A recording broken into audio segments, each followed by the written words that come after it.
Made you watch 6 ad. Well, okay, that's the standard. Like, it does 3-minute ad breaks. So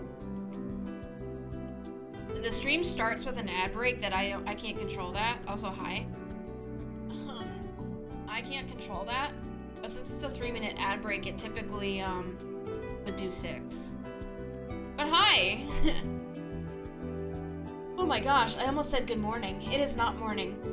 It is nighttime. And it's around here, it's trick-or-treating time. They do trick-or-treating on a different night than Halloween, and like the police are here and shit, to keep it safe for the kiddos. So, trying to send you back in time. I wish. Actually, no, I don't. Yeah, they do, depending on what neighborhood you're in, their, trick-or-treating is on a different night. So, it's all in the interest of public safety. So, I can get behind that. I, didn't really have a walking around trick-or-treating when I was a kid, so... whatever helps it goes smoothly. Trick-or-treaters before Halloween, well... I don't know if it's a northern thing, because it wasn't something that happened where I grew up. And I grew up in, like, Nepa, so, like, Scranton area. But around here, that's what Jem told me, is that, trick-or-treating itself might be on a weekday before Halloween, just to avoid, car accidents and stuff like that. So, today, it's today here. But in other neighborhoods, it might be on Monday when Halloween is. Or there might be, like, a Halloween parade on Saturday. I know trunk or treat is popular. Yeah, that's a thing here, too. Not here, but, like, in other neighborhoods. Really interesting stuff. And we did a trunk or treat once at, oh, trunk or treat is, let's see, I did this with, Jem once when they worked at Aldi. It's basically people all arrange themselves in a parking lot and open their car trunks and, give candy out of there. Like, the kids make a loop around the parking lot in costume and trick-or-treat that way. And it's safe because, like, it's broad daylight, their parents are there. Yeah. Sometimes we do Halloween on a different day, but it kind of depends. They usually started at, like, 6 here. Yeah, 6 was when the kids started coming out. And it should end at 8. It's good for inner city kids. That's what I'm understanding, is this is like everyone gets to have a walk around trick-or-treat experience, which I'm behind. I've said it before, when I was a kid, we had to, like, drive out to housing developments to go trick-or-treating because there was nowhere to walk to around my house. So yeah, Halloween is a designated pizza night, so I know what I'm ordering. Aw, man. Fridays are our pizza night, but I did earn a free pie. I got 8 pizza points on Slice, so get a free pie tomorrow. Very excited. Okay, I think we've gabbed enough. I think I've talked your ear off. What do I usually get for toppings? Pineapple and ham, usually. But okay, if I'm feeling dirty, I usually would get pepperoni and sausage. But sometimes it makes my tummy upset. So, it's kind of between those two. And there's a place around here that does pierogi pizza. The Pittsburgh area is known for their pierogies, which, if you've never had one, it's a Polish potato dumpling. It is made of potato dough and it's stuffed with mashed potato and sometimes cheese and sometimes sauerkraut, but that's yucky. Yeah, they have pierogi pizza. And so the sauce, this sounds disgusting, but it's awesome. The sauce is mashed potatoes. And then there's cheese on it and crumbled bacon and red onions. And it's awesome. It's so good. God, now I want that. Sounds amazing. I can't get that as my free pie, though, because it's a free cheese, and I just add toppings, so it's like $5, but the pierogi pizza is a specialty. Well, now you know how to make it. You put mashed potatoes down, and then cheese, and bacon and onions, and slap her in the oven. Okay, let's get started. This music is very peaceful, nice. But it's time for law.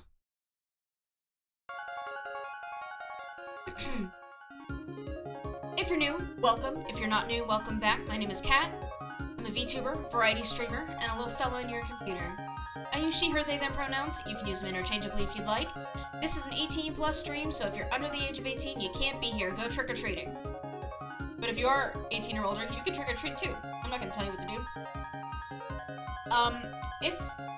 Wait. Sorry, I forgot what I was supposed to say next. I have a couple socials. I've got a Twitter. I've got a Discord. Those are all in my description. If you like what I do in any capacity, there are a number of ways you can support me, some of which are free. You can watch the stream. You can tell your friends. You can follow the stream and get access to a bunch of my cool emotes. Get lost, kids. Go eat a Fortnite chicken nugget. You can follow the stream and get access to my emotes, and you can use them in chat. You can sub and get access to even more emotes, and use them wherever you want, and get a cool coffee cup badge that changes over time, and you don't get ads when I have to run them, which is pretty awesome. If you want to support me and you don't want Twitch to touch your money, there is a button in my description. I always stutter there. There's a button in my description that says support the stream. You can click on it. It'll take you to a page where you can send me a direct tip. Tips give me, I get 100% of tips, and tips of $5 or more get their message read on stream by TTS. Yippee! So that's it. No obligation to do any of that stuff, but I'm glad to have you here. Today, hopefully we're gonna finish this Ace Attorney case. It's driving me nuts. I don't want to watch that fucking video anymore. We've watched it like 8 times. And then if we finish and we have time left, we're gonna play Frog Detective 3, because it should be like a short little game, and I love Frog Detective so much. But once I started, I'm gonna hit this button. Also, hi Hook. I see you. I gotta change the window again. Oh no! This isn't supposed to be here. There. And then... I don't? Oh.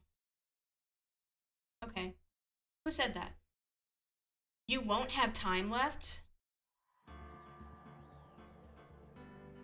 Oh. But I want to. But I want to. Oh, right. I fell asleep while talking to Gumshoe. But I think you're free of the video. What was I doing? I want to go to the chief's office. I have to show him something that'll do like this. This guy almost made me lose the case today. What are you talking about? He was guarding the bloodstain on that evidence locker with his life. That's more than you can say about most officers nowadays. God. Right. It would have saved us a lot of trouble if he hadn't guarded it so well. I have to admit he's right, though. Thanks to the Blue Badger, we were able to prove another possibility today. A possibility that another murder took place prior to 5:15 p.m.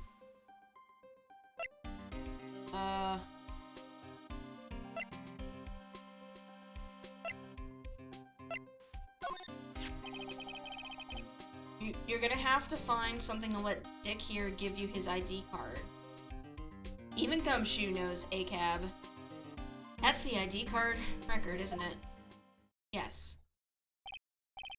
Yes, there's only one number left to investigate, at 4:20 p.m. Victim, Detective Goodman, must have entered the evidence room along with someone else. Someone with an executive officer number. 777777777. That's 1 7 too many, Detective. An executive officer. Just might have a hunch. I have a hunch. I have a hunch that's been, like, blaring at me with sirens. But I won't tell you who it is. What is this about, dude? Oh. Who could it be? Okay, no screwdriver. Oh, a lost item report, huh? Very impressive, Detective. You knew what it was right off the bat.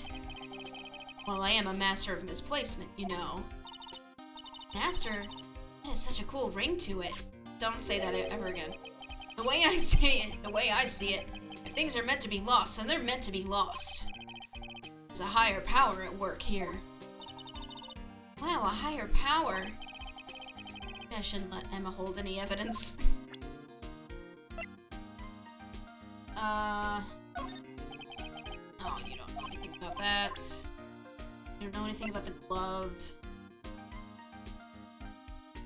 What about this? I've been studying up on those files. There's nothing wrong with Mr. Edgeworth's presentation. I think if people are accusing him of injustice, I think you might have to go exploring. Oh. I, for one, ain't buying it, pal. You're looking into the case for Mr. Edgeworth? Yeah. It was a pretty big deal when it was going on, you know. After all, a serial killer was on the loose. Alana was pretty clear in her confession. She forged evidence in order to prove Joe Dar guilty. Okay. I guess we have to leave.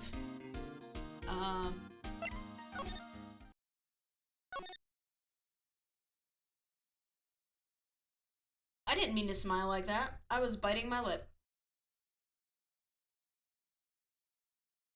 Parking lot?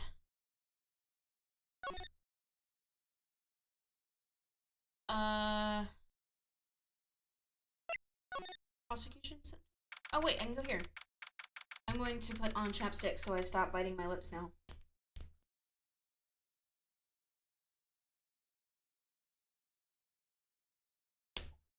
Yes, these teeth are sharp. That's why I need to stop biting my lip. Because I keep ripping them up open. I wonder if Edgeworth is back yet. And it's just a thing I do when I'm, like, thinking.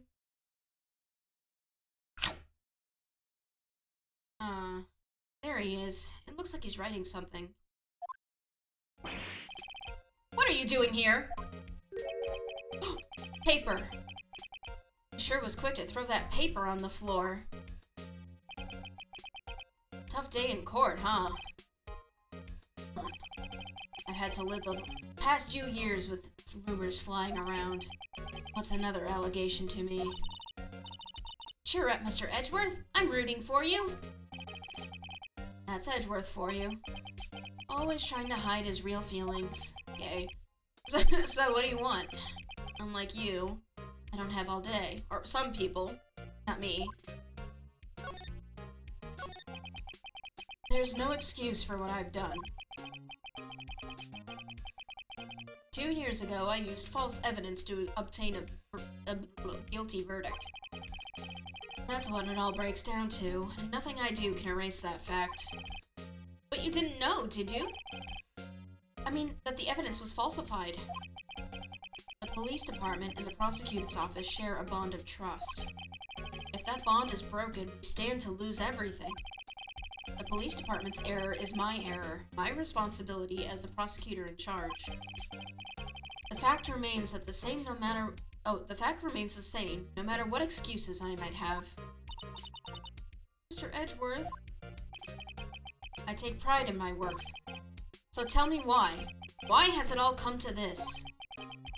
Edgeworth can't keep this kind of emotion bottled up. Are you up for the trial tomorrow? Oh. First, last year's trial, and now this one. Seems all you do is worry about me. Gay. To be honest, you're getting on my nerves. But Mr. Edgeworth, you can't just walk out on the trial. Tomorrow is the last day. It's too late to change prosecutors. I'll bet that's what my superiors are banking on. Don't worry about me, Baka. I never thought that case would come back to haunt me like this. What do you mean? The list of evidence. It seems too short. Most lists run twice as long. It's only half as long as most lists? That is odd.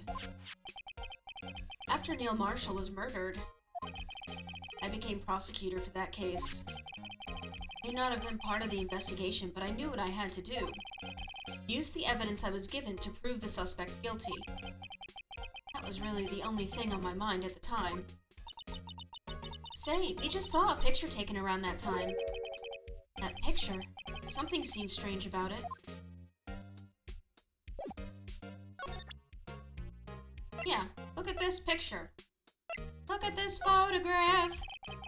This picture was hanging on the wall in Chief Gant's office. Prosecutor Neil Marshall, he just started making a name for himself. Looks like this was taken when he received the King of Prosecutors trophy. Speaking of that, there's something that bothers me. Why is the shield broken? The trophy that Mr. Marshall is holding. It's a little different than yours. Oh, the sword is broken. Yes, you're right. Oh wait, it has a sword. His doesn't have a sword. Ah, I remember now. Remember what? That was what the official prosecutor's trophy looked like until 2 years ago. There's a story behind its design. A story? Sounds interesting. Would you mind telling it to us? It's simple, really. Contradiction. That's what the award's based on.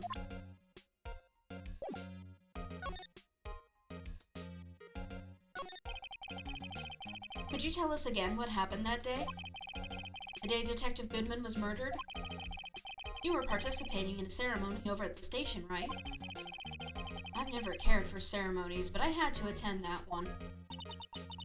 Because you were awarded this? Those receiving awards can't exactly skip out on the ceremony. Au contraire! That happened a lot at my high school class day.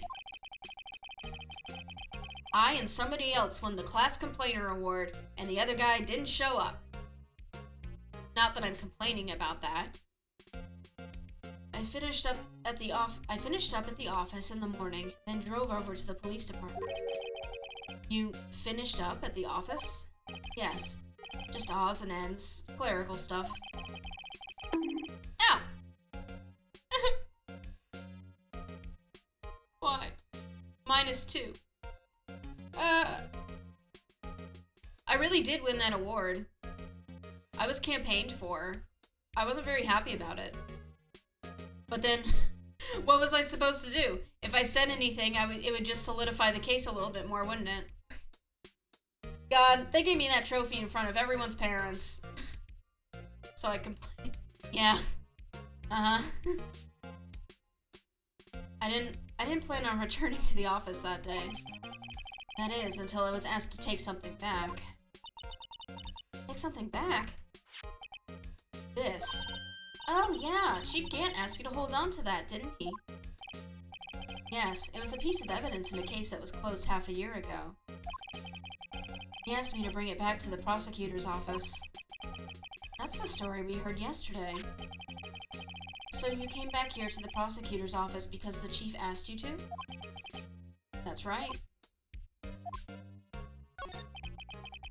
This award originates from an ancient Chinese tale. In Chinese, the word contradiction is written with 2 characters. The first means halberd, the second means shield.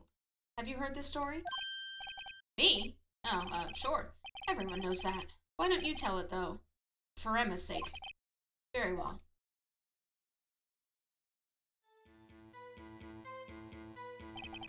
Long ago in the kingdom of Chu, there was an arms merchant. One day, presented the king with 2 items. First was a halberd he claimed could slice through any shield or armor. The second was a shield he claimed could withstand any weapon. Wait a minute. Those claims contradict each other! Very perceptive. But then again, you've heard this story before, right? Anyway, as you mentioned, the very descriptions of these items discredit them both.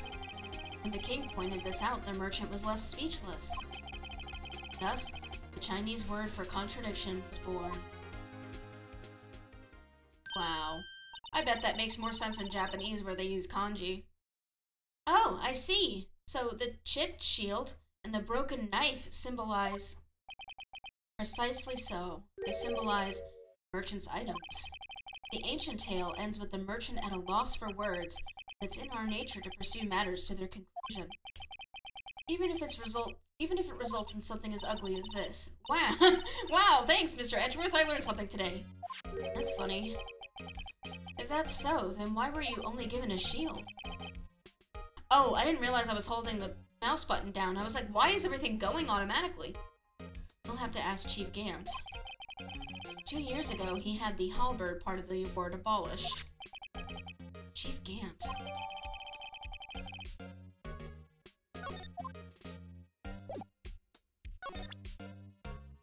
Look at this. Right, please. I'm the prosecutor. Okay.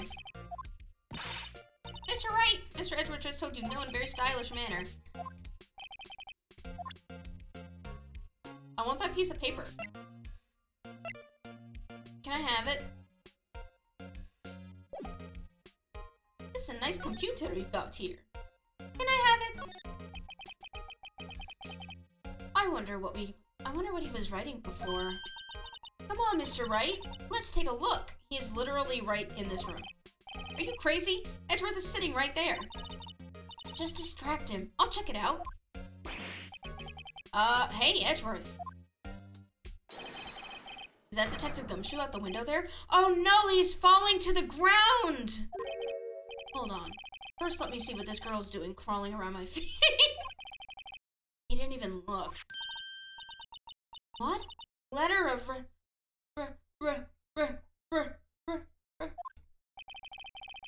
If you're having the trouble reading, I'll read it for you. It says, letter of resignation. Resignation? Edgeworth, you don't mean... I'm tired, right? I feel as if something inside me has died. But Mr. Edgeworth, none of it is your fault. I know the path I've walked. You don't need to tell me.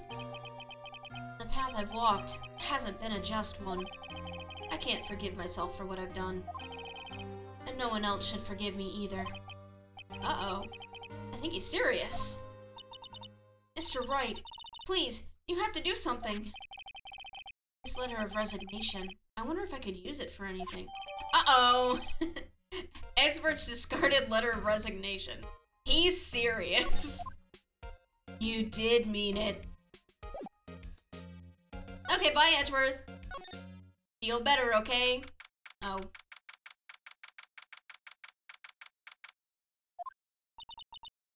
Excuse me. Oh, hi. What's up? Would either of you care for a quarter-pound of roast beef? Miss Star! I guess she's out of lunches. You certainly are the curious sort, aren't you? Kind of like the first person who sucked a... I'm not reading that. Still, I never thought you'd go digging up that case from 2 years ago.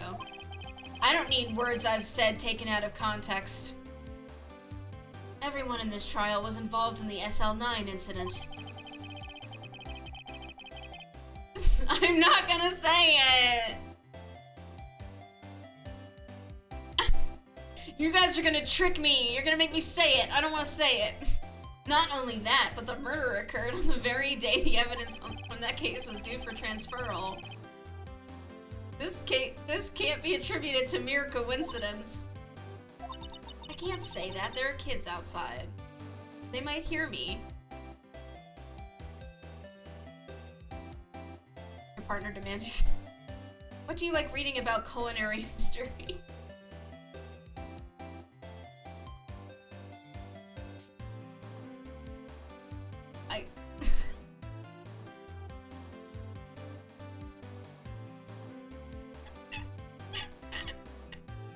Nipple.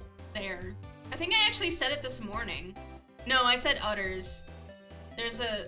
No, I think I said it because there was a pig. I made a pig out of,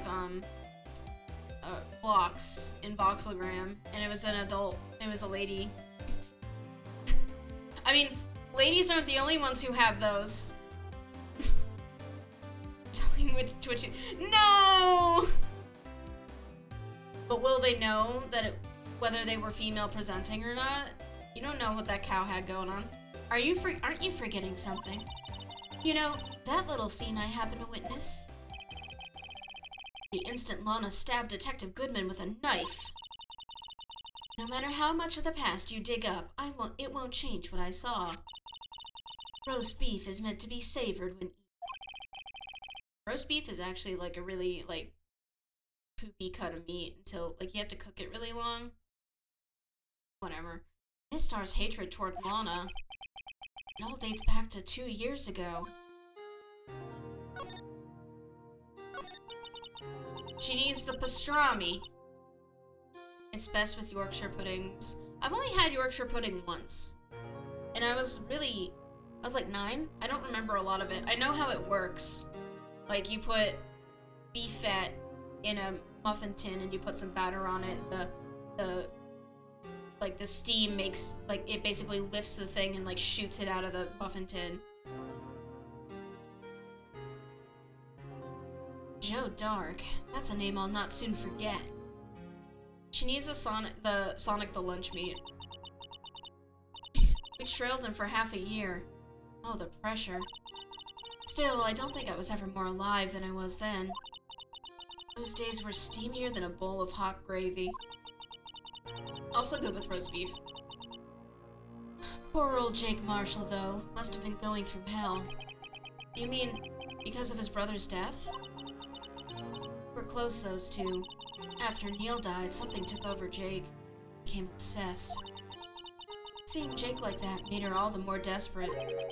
Her? Lana Skye. My sister. The best of the best were put on that SL9 case. Of course, they were led by that legendary duo. Lana and Chief Gant. That legendary pair was the reason we were able to keep up our investigation. That's why we were so shocked over how it turned out. You mean, with the forging of the evidence? Don't get me wrong, Joe Dark got what he deserved. Still, it was obvious the evidence produced in court was being manipulated. Items our team never found would suddenly appear, while other items were kept secret. But you don't have proof anything illegal was done. I'm proof enough of what happened. After that case, all of us save Goodman were relieved of our duties. Most without even so much as an explanation. Then Lana Skye transferred to the prosecutor's office and became chief prosecutor. Lana always wanted to be a prosecutor. Nothing's quite as simple as it appears. Huh? Lana Skye was merely being used as a pawn. That's my take on the matter. She was being used? I'd like to know more about that. Lana transferred to the prosecutor's office 2 years ago, didn't she? Yes, thanks to Chief Gant's powerful influence. Chief. That's right. Having solved the SL9 case, his position as chief was secured. There's only one thing left for him to control. And then no one could stand in his way. The prosecutor's office. What? You mean that's why Lana was transferred? If he could control the chief prosecutor, he could control the prosecutor's office. That must have been his goal all along. But how could he control Lana? I don't know, but one thing's for sure. Ever since that case ended, she's never been the same. It's only logical to conclude there must have been a reason for her change. At last, I'm finally getting close to the bottom of this ugly mess. Thank you, Miss Starr. You listen to me, rookie. It takes more than just ingredients to create fine cuisine.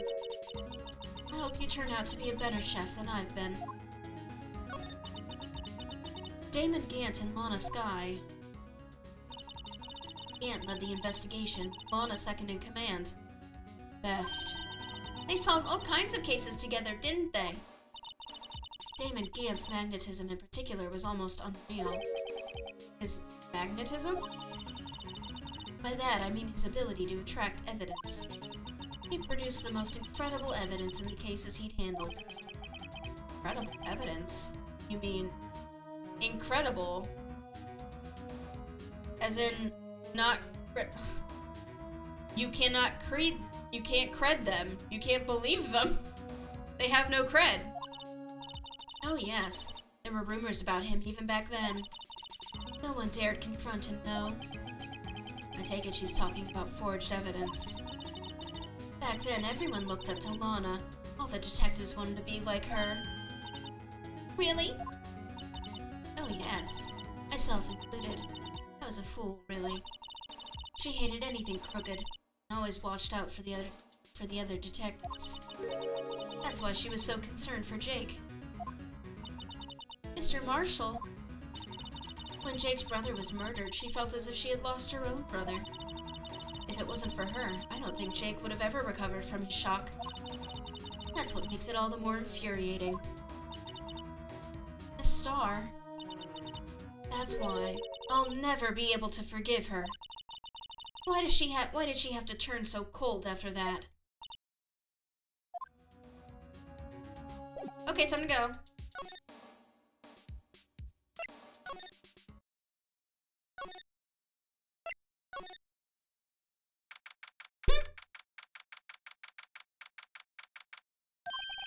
Oh, you're back. You're still here? Gotta make 150 copies of these files. Oh, shit! Brewing coffee, copying files. Turning into a regular DJ. You're a DJ as well? If I'm not mistaken, I think he means desk jockey. Oh, that DJ.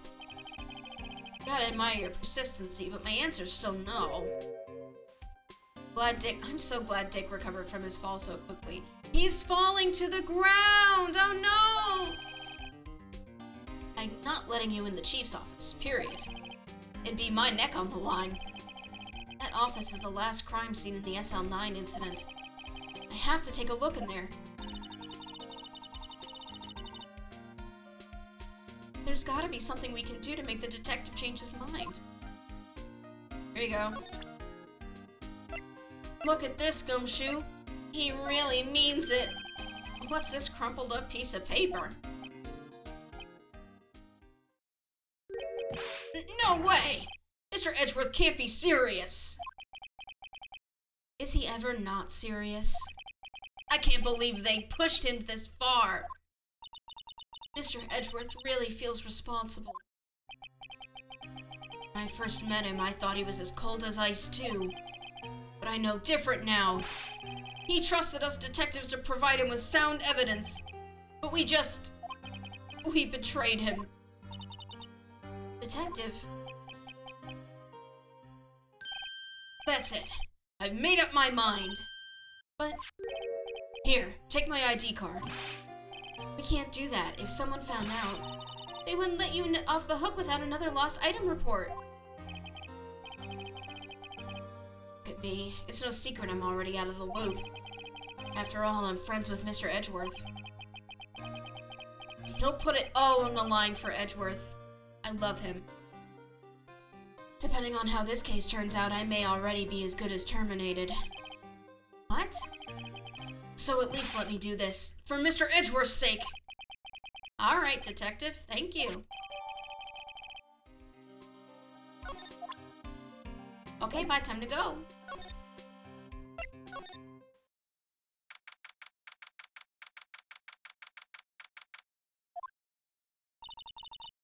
Here goes, Mr. Wright. Beep beep.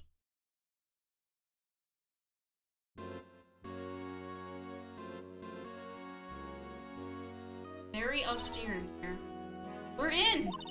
If anyone finds us now... Detective Gumshoe's a goner. If that happens, I'm counting on you to bail me out. Why are you here?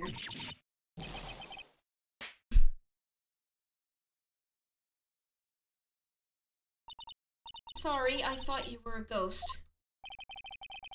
I didn't even know you could slap a ghost. Ah, Detective Gumshoe! What are you doing sneaking up on us like that? I wasn't sneaking. I was just worried something might go wrong. So I came too. If you're here, then what's the point in giving us your ID card? Gumshoe's ID crushed and rendered unusable in pocket. Hey, don't do that to my card! I hardly ever get a chance to come in here, so I figured I'd have a look around myself. Besides, we're all in this together now. All this together. You really don't want to get fired, don't you? Not if we're lucky. No, come on, let's see what we can find out. I had a bad feeling about this. That desk on the other side of the room, was that your sister's? Yes, that's where I was waiting for Lana. On that day 2 years ago. Is anyone using it now? No, sir. This is entirely Chief Gant's office now. He practices a strict policy of preserving the crime scene. That's a strange reason to leave it there. He leaves it as a warning to everyone else. He wants us to always be alert. He told us so himself at our New Year's party. Of course, he was pretty intoxicated at the time. Hey pals, watch me play this sick organ solo. I see. So, ever since Lana left, no one ever touches that desk? No one except Chief Gant, and the cleaning lady who's in here each morning. Still, 2 years have passed since that incident. Can't possibly be any clues remaining. Can I ask you something? Sure. You only came here to look around, right? Because it's one of the SL9 crime scenes. I mean, that's your only reason for coming here, isn't it? Why do you ask? You don't think... Nah, you wouldn't be. No. No, there's no way. Never mind. Don't worry about it. Okay, now then, let's look around a bit more. Hey, hold on! Not so fast, buddy. Huh? What is it? When someone tells you don't worry about it, it's supposed to start bothering you, pal. You don't just let it go at that. Sorry, this guy's starting to get on my nerves. Okay, so what's bothering you? You two don't think Chief Gant might be a suspect, do you? What? He's right, Mr. Wright. What do we think of him? I think he fucking did it, dude. Chief Gant. So it's finally come to this. He looks fucking evil, my man. What do I think of him? Perhaps it's best I don't divulge my feelings. Yeah, it's the Elton John glasses. There you go, ignoring me again. Yeah, I'm sorry, buddy. Anyway, let's examine the room. This is a safe, isn't it? Safe? That word is ripe with intrigue. Okay, if you say so. It looks like a code needs to be entered in this panel to open it. Oh, shit. I don't know what the code is. A 7-digit number. I think I might just know. Oh my god! Yes! Yes! Yes, I know what the number is. You know what it is? I have a hunch. Oh, I know. You want to try my birth date. Well, your birthday isn't going to be 7 numbers.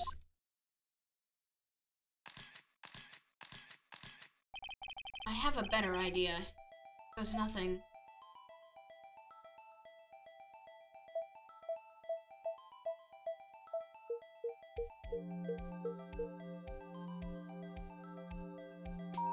Teehee!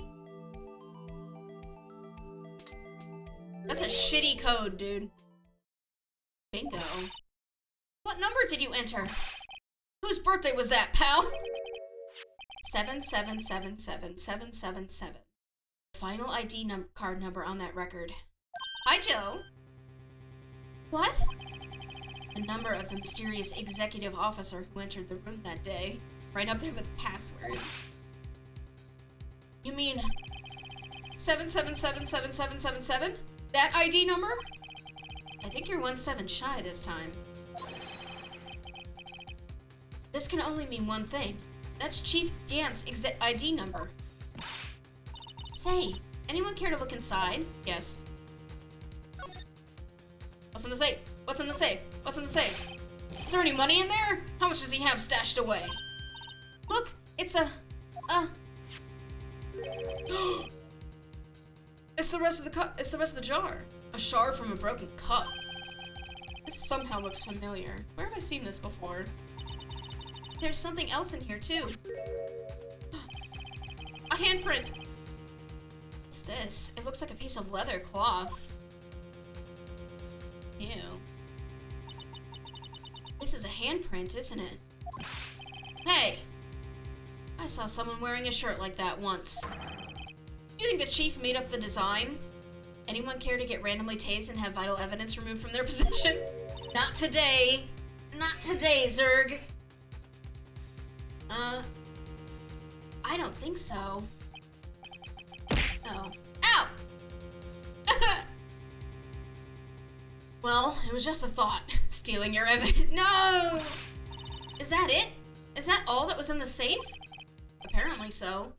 It's empty now. A piece of cloth with a handprint on it. A broken shard from a cup. They look like pieces of evidence. Yeah, but unless you can prove they have something to do with this case. I'm afraid I can't just let you take them. After all, it's my neck on the line here. Right, now I have to prove their relevancy to get them. How are these two items related to the SL9 incident? Come on, there's gotta be something we can show the detective. I mean... Look at this! Oh wait, I have to... Yeah, no.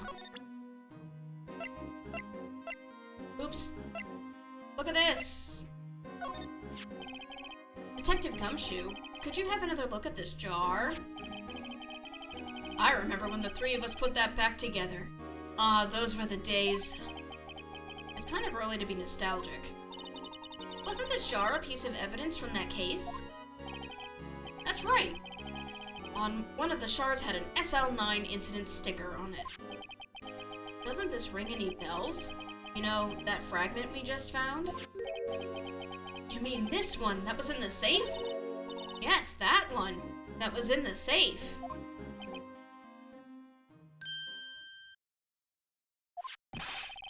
Now that you mention it, it's ringing a lot of bells. Let's see if it fits. Assemble fragments. Here, let me see that shard. I'll take a crack at this.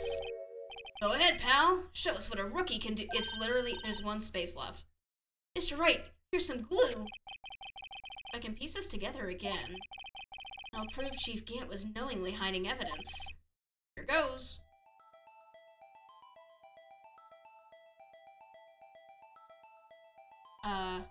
Rotate. E. I did it! There! It fits like a charm. That, of course, means Chief Gant willingly and knowingly hid a piece of this jar in his safe. In other words, he concealed a piece of evidence from the SL9 incident. But, hey guys, get a load of this! What is it? This piece you just attached. It's different from the others.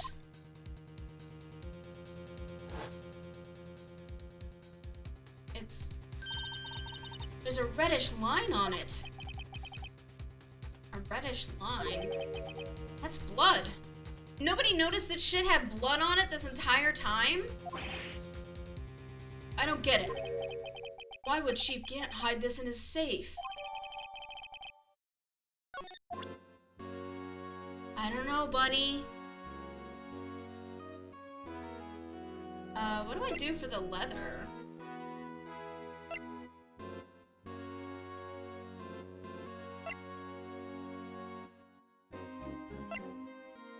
Like, I feel like it's part of this, guys, or part of Neil's outfit.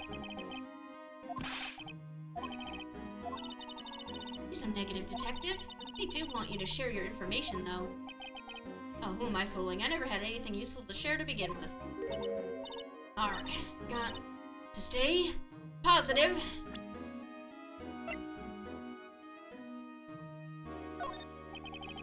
Ah, damn it.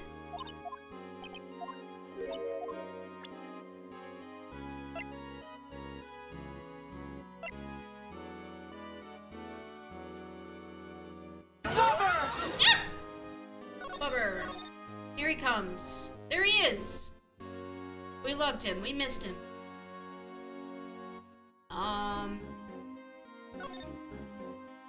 What about the photo? I showed him the photo and he said he didn't know anything about it.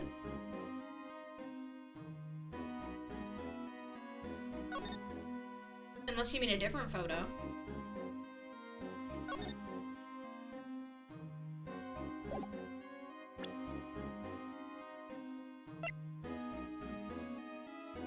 No, sorry, okay.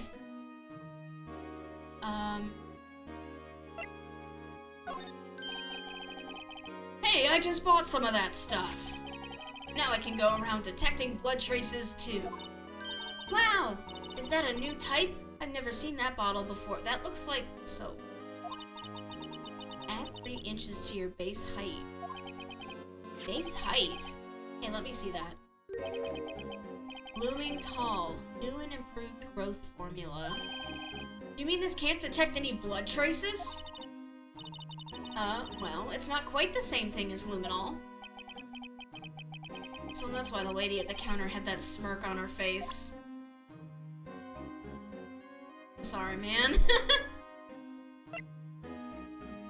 Can I dust it for fingerprints? Oh, here we go. Detective Gumshoe. I'd like you to have a look at this. Hey, I know what that is. So, do you want to take some fingerprints?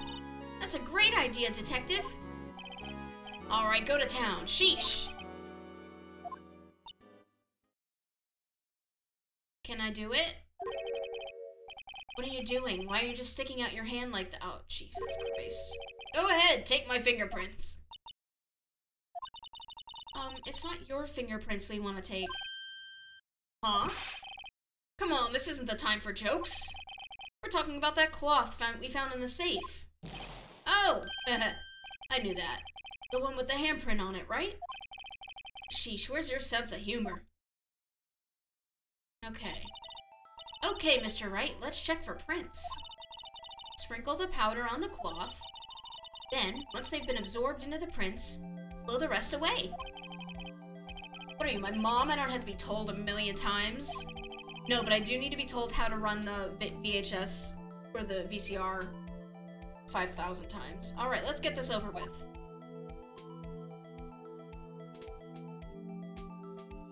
Okay.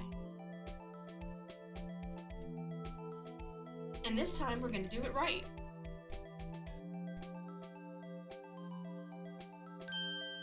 Wow! That looks like shit. That kind of result won't be any good for matching prints, will it? But it doesn't look like we'll get a clearer result from this print. Okay, let's try a different finger then. That was the pointer finger I just did.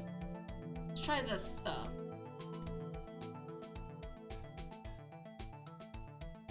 Click, click, click, click, click, click, click, click, click, click, click. Well, that's nothing. I gave it my best shot. That kind of result won't be any good for matching prints, will it? Doesn't look like we'll get a clear result from this print. Okay. This one's pretty clear. At least from what I can tell.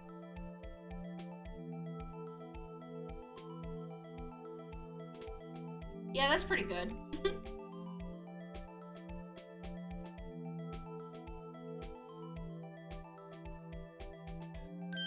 There we go. Well, that's not Gant's fingerprint.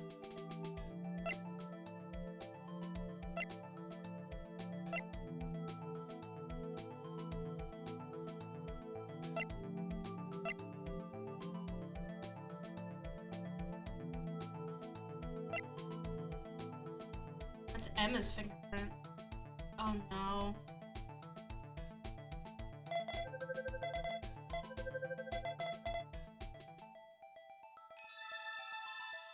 That's not good.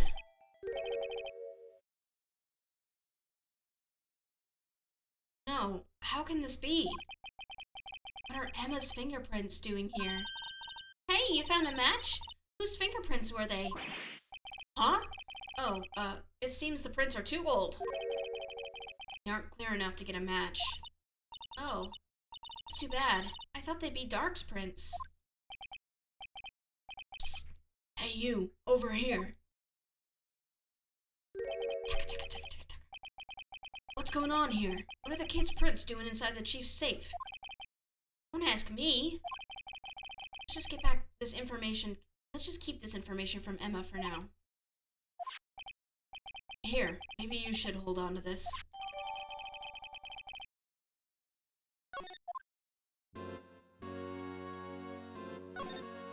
Okay. Let's keep looking around. Wow, look at the size of Chief Gant's desk. Speaking of that, we were here earlier. Oh, it's you two. Chief Gant. He put that paper he was reading in his desk. Oh yeah. I wonder what he was reading. This looks like a list of evidence. List of evidence? In most cases, list runs twice as long as this, though. Hey, look at the case name! Huh? SL9 incident. I wonder what this is doing here. Hold on, detective. What did you just say? I said, I wonder what. No, about evidence lists. Normally they're twice as long. That's right. I guess there wasn't a lot of evidence. A half-size list of evidence. The list of evidence, it seems too short. Most lists run twice as long. What would the other half of the list be doing? I knew it! The chief must be hiding something about that case! It appears so. Evidence list added to the court record. Well, was I any help? Of course! Thanks to your ID card, we were able to get some hard evidence. Now that's not very kind, is it? In other words, if it wasn't for his ID card, he would have been useless. Isn't that right, you in the coat? Chief Gant! We didn't think you'd be back so soon. Fortunately, I'm a man who believes in signs. As I was walking to my meeting, I happened to look out a window and saw a stray dog run right into a pole. Just then, I thought of a certain detective. Do you mean me, sir? Now then, I'm afraid I'm going to have to ask you all to leave. Yes, sir. Sorry. Oh, you in the coat? Me, sir. Drop off your ID on the way out. You won't be needing it anymore. But, sir. Now get out. Yes, sir. We'll be on our way too, then. Wait, you, the one without the spiky hair. Don't go yet. Me, sir? I'd like a word with you. But, sir, I'm not a licensed scientific investigator yet. You with the spiky hair, you're free to go. Mr. Wright! I don't want to go. Look, pal, if I told you once, I told you 1,000 times. The chief's office is off limits. But no, you just had to go sneaking in like that, didn't you? I thought you said you didn't care anymore if you were fired. Yeah, but if I knew it'd be like this, I never would have said it. Now that I've seen the evidence Chief Gant was hiding in his office, I think I'm finally starting to get the picture. But why has she kept eerily silent about it all this time? Anyway, you listening to me? I'm gonna try to smooth things over with the chief again. Later, pal. After that, I heard from Emma. She said the police wanted to ask her some questions. So she'll be busy for the... Oh yeah, we did lose our nickname privileges. She'll be busy for the rest of the day.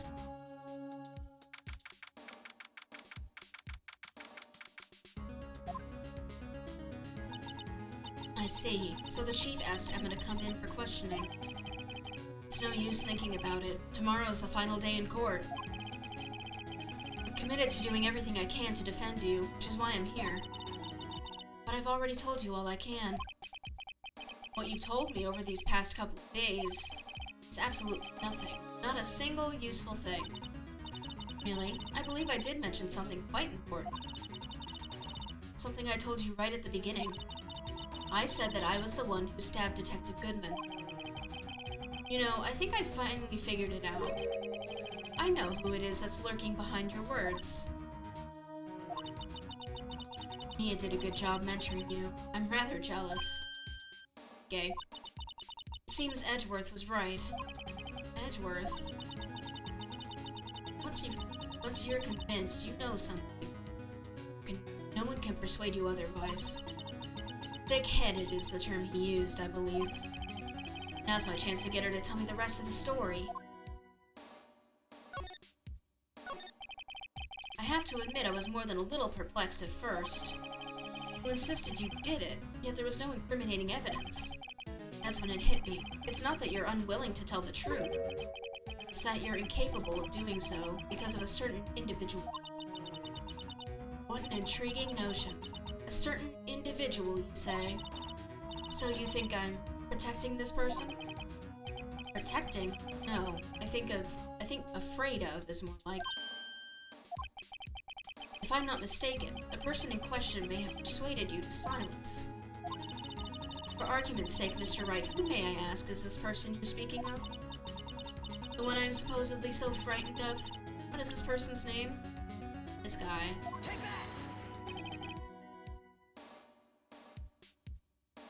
Well, Miss Guy?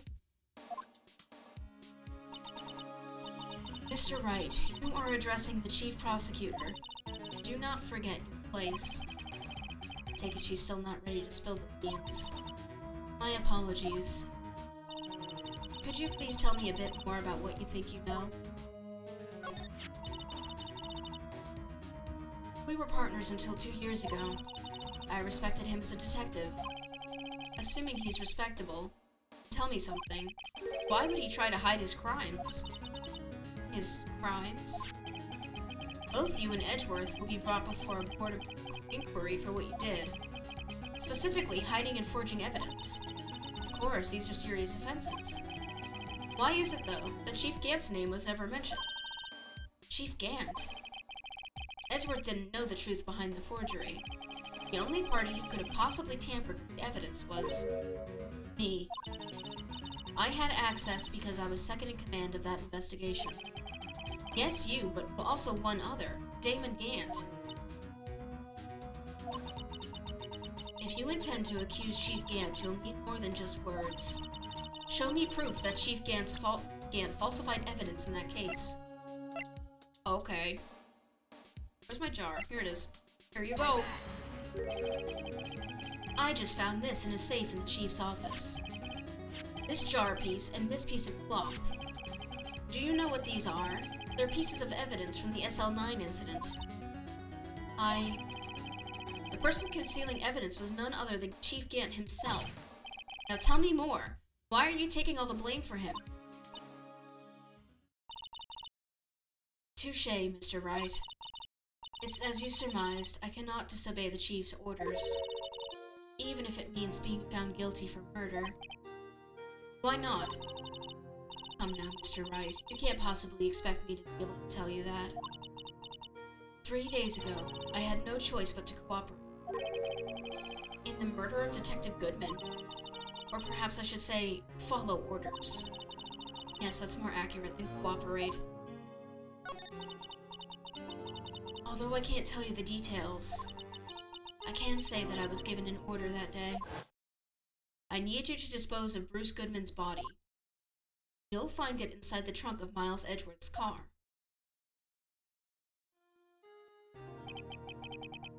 Just as I suspected.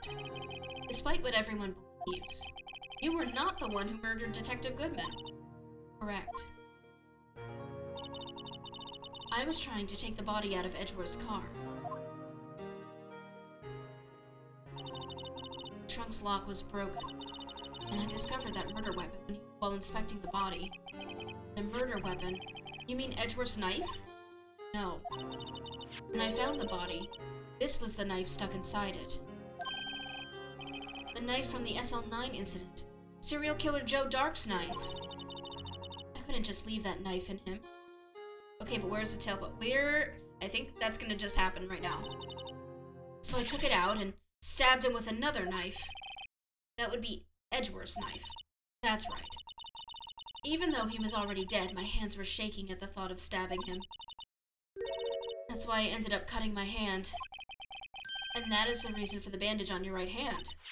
Yes, it seems that I got blood on the victim's shoes as well. And then she saw me just as I plunged the knife in. Miss Starr, huh?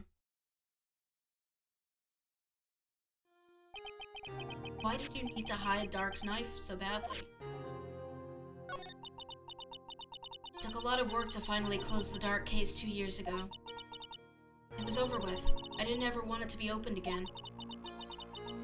My intent was to prevent that by whatever means possible. So, you hid Dark's knife? The weapon used to stab the detective was evidence in the Joe Dark case.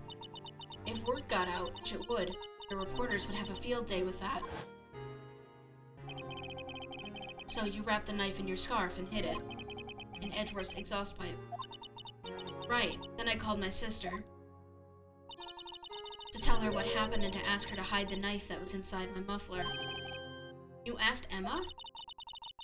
I didn't want anyone on the force to know about this. That would explain why Emma is so confident about Lana's innocence. Speaking of phone calls, I had a bad feeling about one of them that day.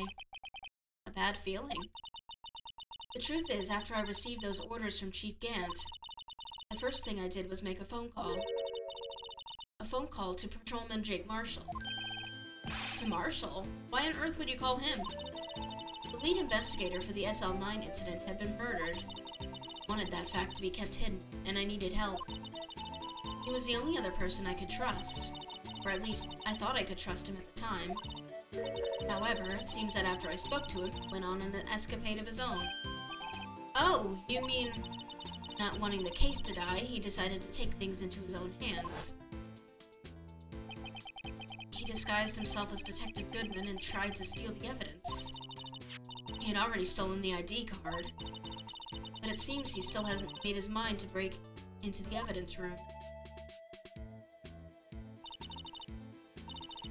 After my phone call, any remaining doubts he had must have disappeared. So your phone call caused the incident in the evidence room.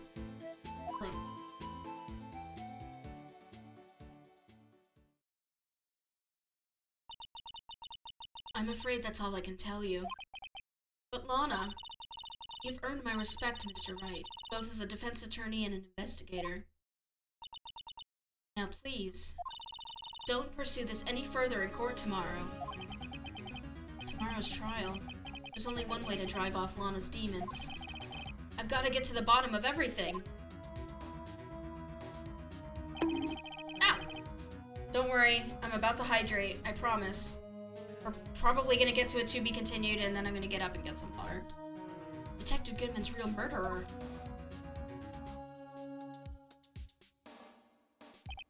And what went down in the chief's office 2 years ago. To be continued. Like clockwork. Okay. We're gonna save. Okay. And I'm going to start up some music and run a quick ad break, 3 minutes. Go to the bathroom, get a drink, get a snack, take your meds, do whatever you gotta do for 3 minutes. Here we go.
Okay, back.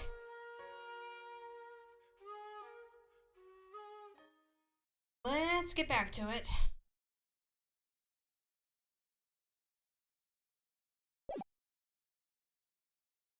I got some water with ice in it.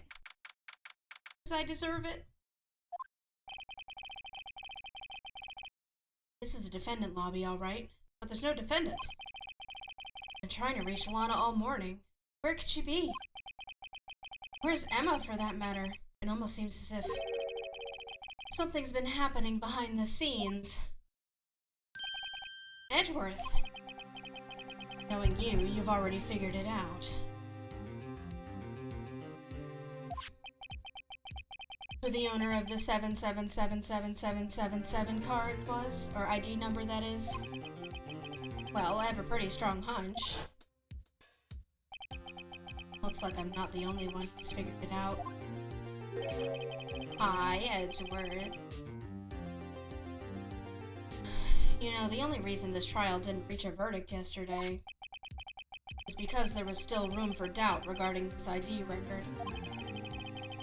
If that number does belong to whom you suspect, then no doubt will remain. After all, he hasn't been officially charged with anything. True, not yet. In any event, once all doubt has been removed from the list, I can call for a ruling. 5 minutes, Wright. Chief Prosecutor Skye will be found guilty. But she didn't do it. I figured you'd say as much. That's why I came here. To hear what you have to say. This is the first time he's ever done something like this. Lana's hiding something, and the only way we'll ever know the truth is to draw it out of her. Truth? Everything goes back to the SL9 incident. Don't be stupid. Today's the last day of the trial. We don't have time to reminisce about the past.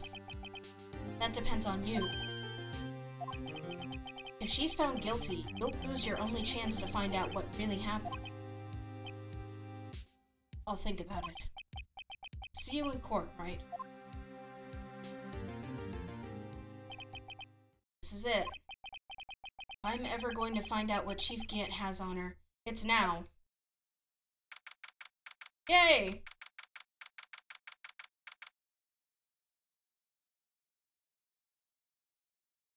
Let me reset my position, because I'm leaning. I don't know what that's about. I think it's because I got up. There we go.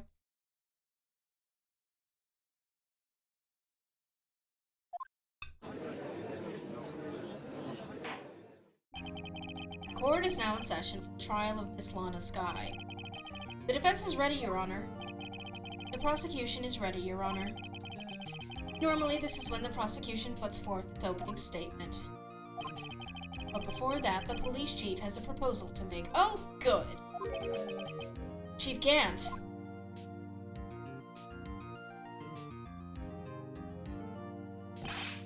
Morning, folks! How's everybody doing? Hey, G. Been back to the pool yet?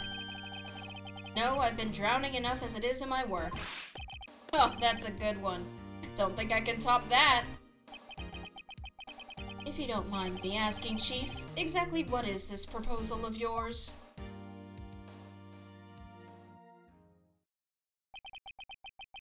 Lana, that is to say, the defendant, has asked me if she could speak directly to the court. She wants to do what? Having heard what she's intended to say, I feel like she should be granted her request. In the end, it should save everyone a lot of time and trouble.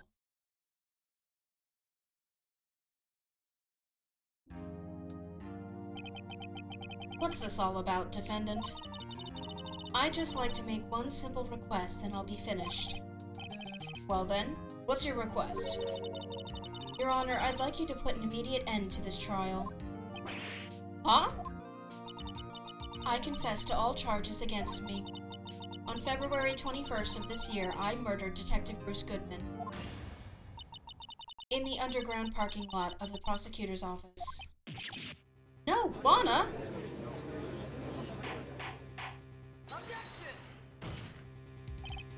You can't!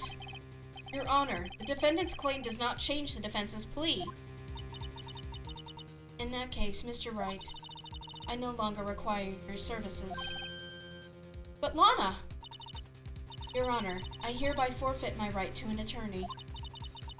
The prosecution may lack direct evidence against me, but it has sufficiently proven its case through testimony and circumstantial evidence. I would like you to render your verdict now, if you please. Well, the defendant certainly has the right to self-representation.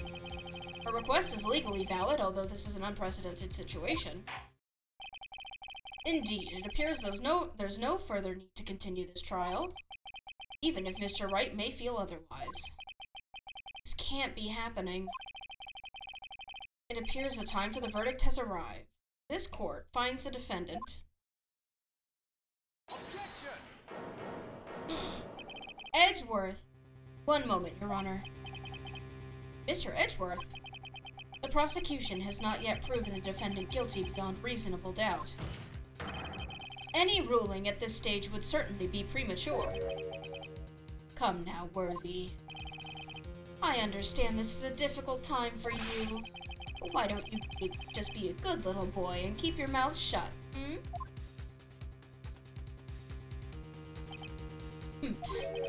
I don't think I care for your tone, Chief Gant. What? Creating another fabrication to cover up your past mistakes. Sorry, but I'm no longer the naive little boy you would have me be. With this sudden confession from the defendant, it's obvious to me some kind of deal was struck behind the scenes. Some kind of deal, Not everyone operates as you do, Worthy. I thought so. Your Honor, the prosecution would like to change its first witness. Oh? To whom? As its first witness, the prosecution would like to call Miss Emma Skye. I request the court hears her testimony. Mr. Edgeworth, I am exercising my right to self-representation. I don't think we need to continue. I don't care what you think, Miss Skye. The exposure of truth sometimes results in tragedy. However, no matter how tragic the truth may be, it would be an even greater tragedy to avert one's eyes from it. Very well. The court shall grant the prosecution's request. That's okay with you, right, Chief Gant? Worthy. You'll live to regret this. Mark my words. Miss Emma Skye, please take the stand. Looks like Edgeworth has decided to take the horse by the reins.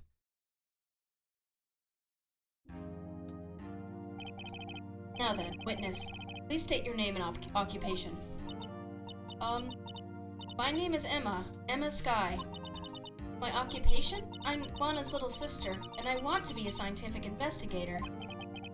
2 years ago, I encountered the serial killer Joe Dark, the Joe Dark killings. Is this correct? Yes. I'm trying my hardest to forget about that, though. I'm sorry. But I'm afraid I'm going to have to ask you to recall those events one more time. Mr. Edgeworth, please remember this trial concerns the murder of Detective Goodman. Kat's on Gant's side because she wants to play Frog Detective. Maybe, but no. Is an incident that was resolved 2 years ago really all that relevant? Yes, it most certainly is. Well, okay then. He sure gave it fast. Now, please testify about what happened to you 2 years ago. The trip to yesteryear has finally begun. It's bound to lead to the truth behind this trial.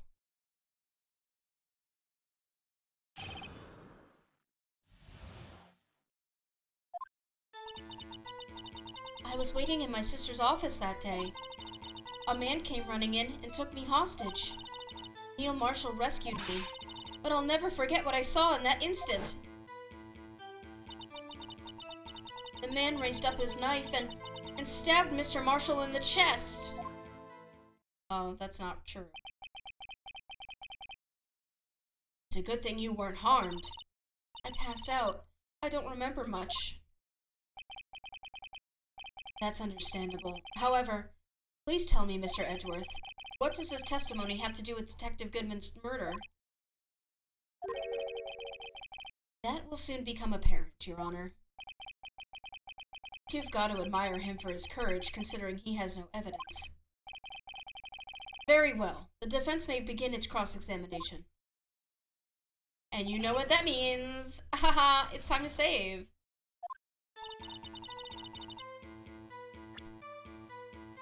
Save.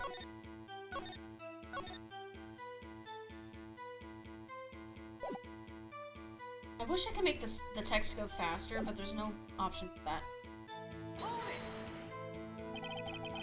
2 years ago, the defendant was a detective at the police department, correct? Yes. She was second in command under then Deputy Chief of Police Gant. My sister, she was the best detective ever.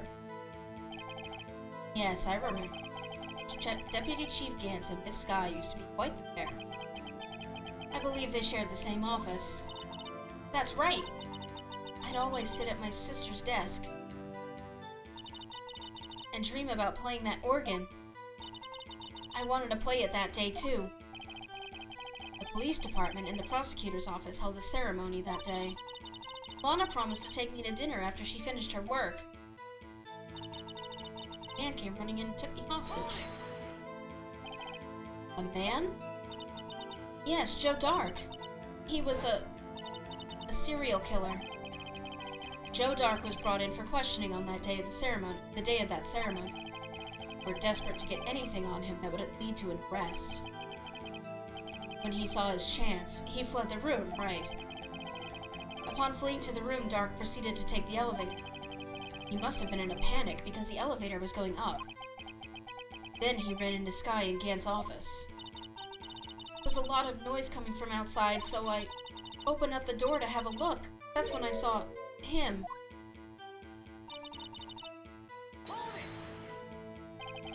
What was the prosecutor doing there? That day, there were 2 people present during Dark's questioning. Deputy Chief Damon Gant and Prosecutor Neil Marshall. Almost forgot about Gant. Neil Marshall had just received King of Prosecutors Award. Young and dedicated, he went straight to the questioning room after the ceremony. I assumed that would also be why he was the first to run after Dark. When Dark grabbed me, I thought I was as good as dead. And that's when Prosecutor Marshall came running in. I don't clearly remember what happened then, but...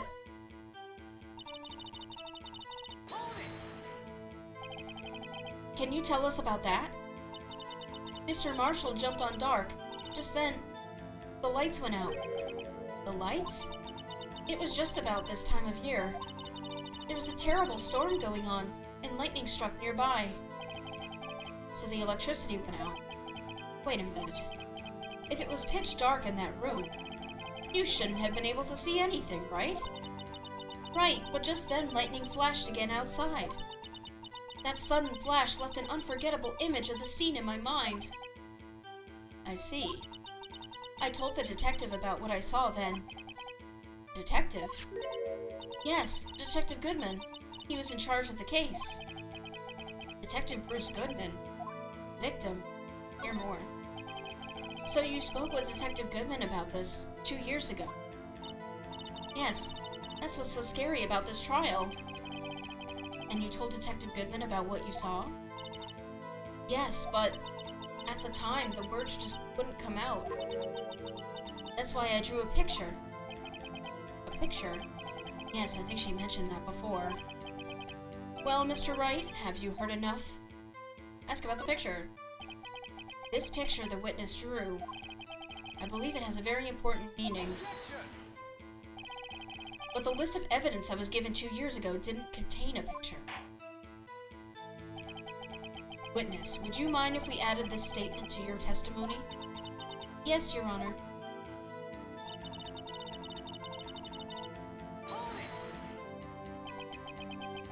Drew a picture of the scene you witnessed, right? Yes, I wanted to do everything I could to help the investigation. I can still see it now, whenever I close my eyes. That's strange. I took over the case after Prosecutor Marshall died, and I've never received any picture. Perhaps the witness is mistaken? But I did draw it, I swear. I'm not just imagining it. This picture that Emma drew, that reminds me. I guess I should check the evidence again. Well, anyway, let's continue. This scene that imprinted an image in your mind. Can you please describe it to us? Well, hang on a second. The man?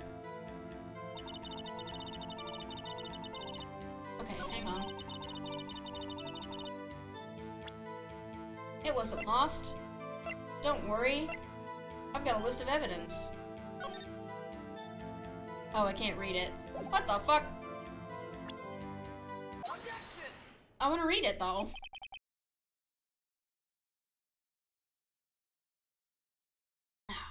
Mr. Edgeworth.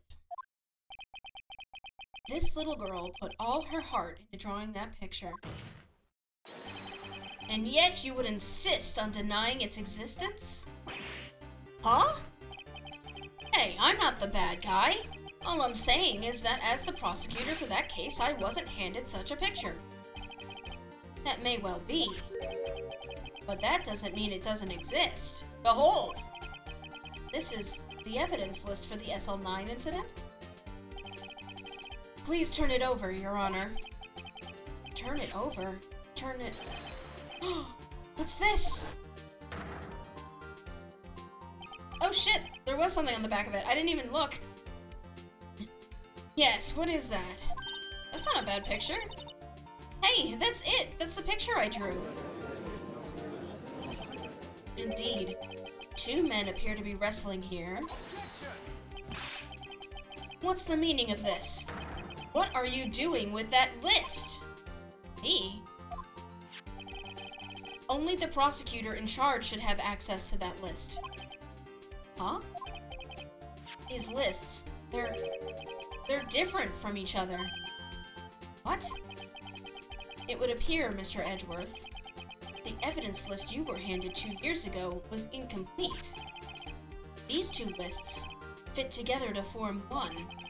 You can see the marks here where they were torn apart from each other. So, you see, Mr. Edgeworth, it's quite obvious what happened. 2 years ago, only half of the evidence in that case ever reached you. What?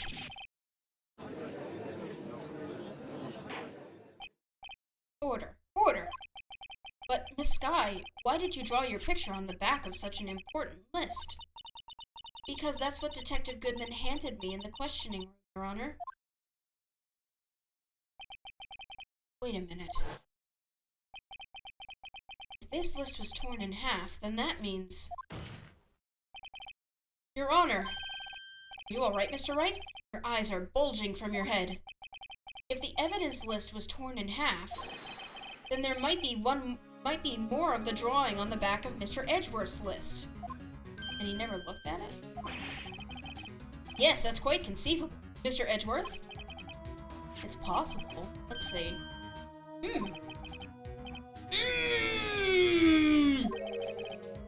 Is something wrong? It's like he got stabbed in the foot. Do we even have to ask? Sorry, Your Honor. There is indeed something drawn on the back of my list. Duplex printing in the back of things don't exist in this.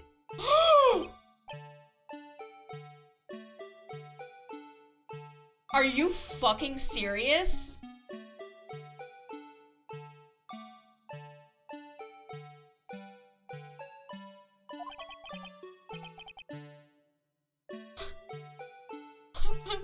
No way. That's that thing! That thing that was dancing in the evidence room! Clearly, this act of vandalism is the work of a certain chief of detectives. I guess he was out of scrap paper.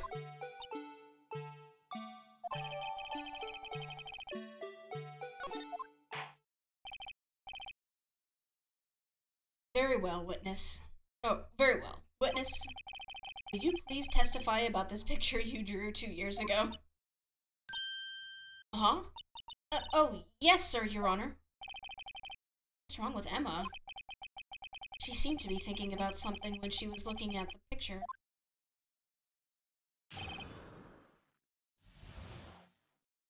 Your Honor, we will put the badger on the stand. This is the picture I drew 2 years ago. The flash of lightning was so bright all I could see were the shadows. After that I must have fainted. This picture shows exactly what I saw in that instant.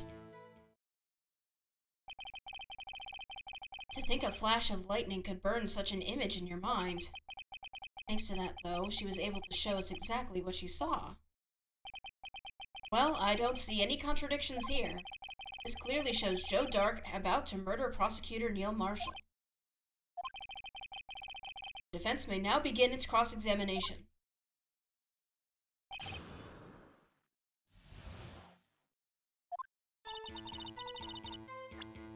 Save again.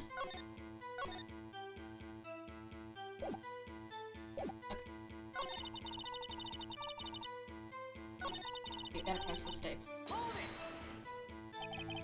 Did you draw this picture right after the incident? I think I drew it 2 or 3 days later. At first, I was in such a state of shock that I couldn't do anything. During that time, the investigation team was reorganized.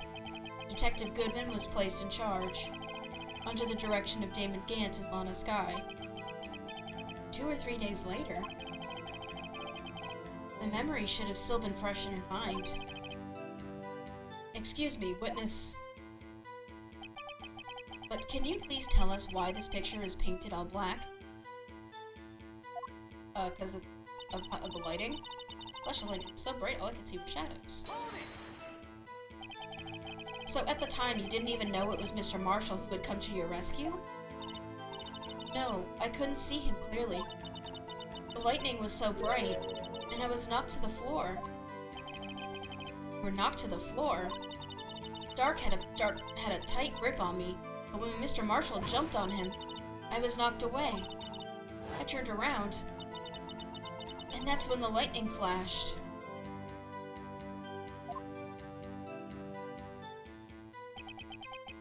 Poor Emma. I'm just glad she wasn't hurt. What happened after the lightning flashed?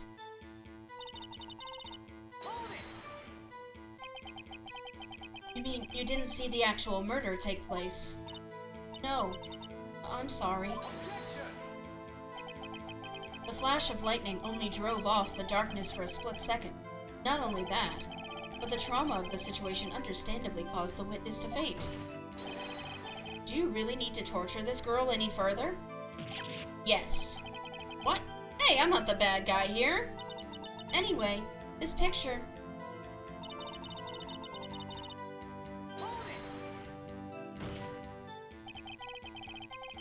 Sorry for asking so many times, but are you sure you drew exactly what you saw? Of course! This is the exact scene! Was it influenced in any way from your talks with detectives?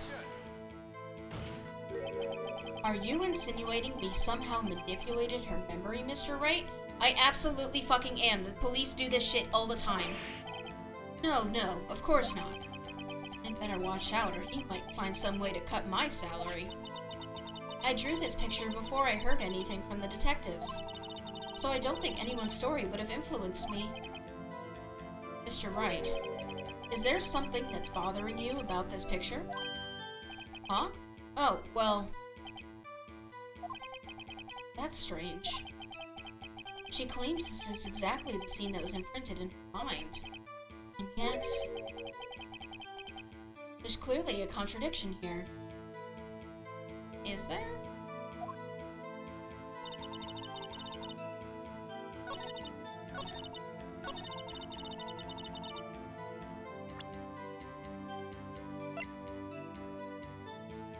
I think there is. I'm just like...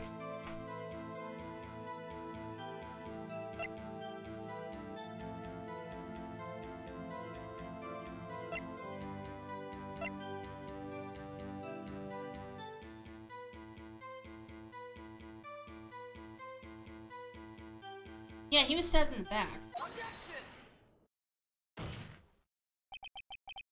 That's what I thought, but, like, she said he was stabbed in the chest, and I was like, wait a second. I hate to be the bearer of bad news, but this picture the witness drew contains a blatant contradiction. What? But I remember it just like it was yesterday. Mr. Wright, perhaps it would be faster if you simply pointed out this contradiction for us. What part of this picture contains the autopsy report?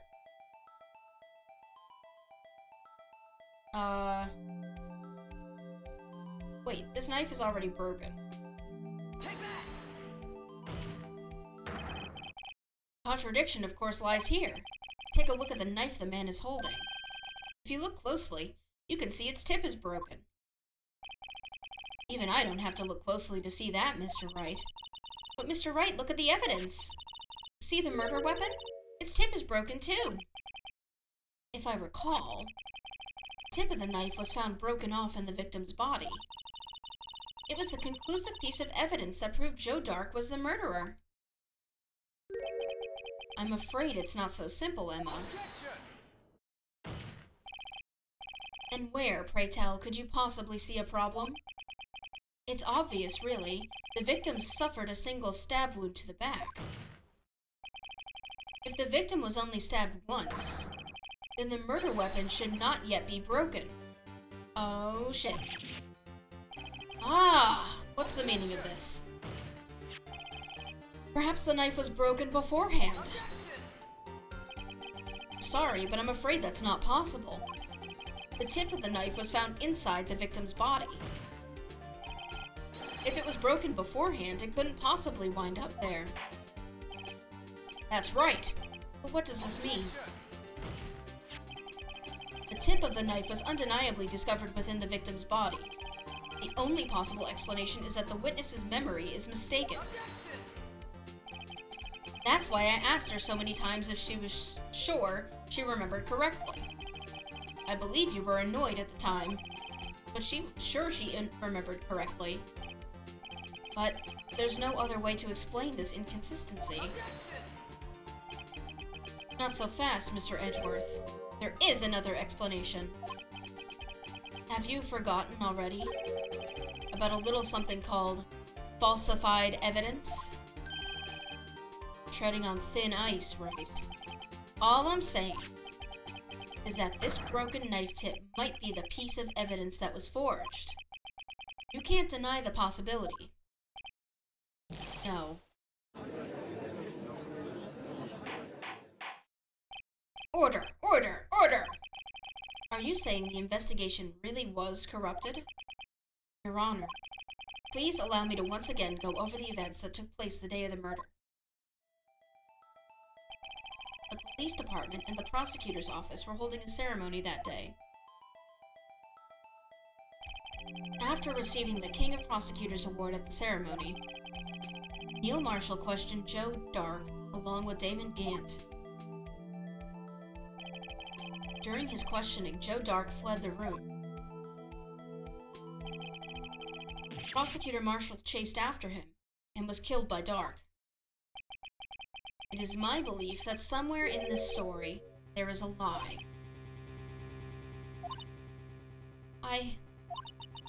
I'm not lying. The man really was holding up a broken knife. If that's true, there's no other way around it. This could not have been the actual murder weapon. There must have been another broken knife. What are the chances of there being two broken knives? Another broken knife besides Joe Dark's? Could there have been one? There is another one. It's the trophy. If this witness is adamant about the accuracy of what she saw, it can't just be explained away by a simple observational error. Mr. Wright. In that instant, Emma really did see a broken knife. I assume, then, that you have some information about this other broken knife? If so, please feel free to enlighten us. The murder weapon was already broken prior to the murder. There's only one way. Take a look at this. Here's the real murder weapon.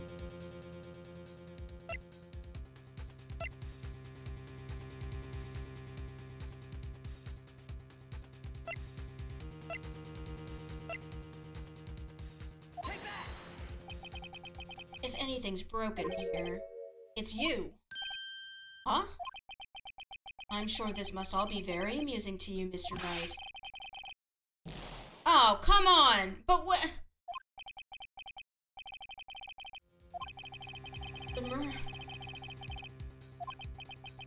What? It's not the fucking badger. Right idea, wrong evidence. Oh, was it in the picture? Come on now. Come on now. The answer lies in the past. 2 years in the past. Right here inside this picture. This is a picture of the awards ceremony. Ah! What is it, Mr. Edgeworth? It's the broken murder weapon. Notice the award Prosecutor Marshall is holding. That's a broken knife. As we earlier concluded, the knife in the drawing was not Joe Dark's knife. That being the case, the knife the witness saw was in all likelihood from this award. Order! Order! Order! Neil Marshall was awarded King of Prosecutors that day. As an award, he was given this broken shield and knife. When he chased after Joe Dark, he pulled out this knife. Being a prosecutor, he did not carry a pistol. This broken knife was the only weapon he had in this dangerous situation. But that can't be. Oh, and why not, Mr. Edgeworth? Because if the King of Prosecutors award knife was the murder weapon, then the murderer and the victim would be reversed. What do you mean? I mean, the man raising a knife would have been Prosecutor Neil Marshall. Oh. Oh! But the prosecutor was the one who actually died. That's true. What's going on here? It seems Mr. Wright has been a bit too eager to jump to conclusions. I love when they bounce off each other. Me too. Wait! I remember now! I remember everything! Witness? Mr. Edgeworth! What is it? Could you show me your evidence list again, please? His list? The one with that picture scribbled on the back? That's the badger. I knew it. This picture, I'm the one who drew it. What? You drew that? That's right. The list wasn't torn in half at the time I drew this picture.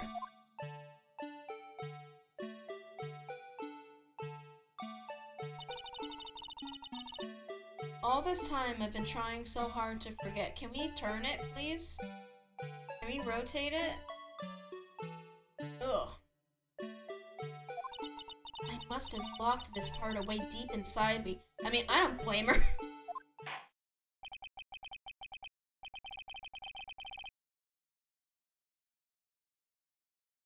Perhaps it would be best if we added this to the witness's testimony.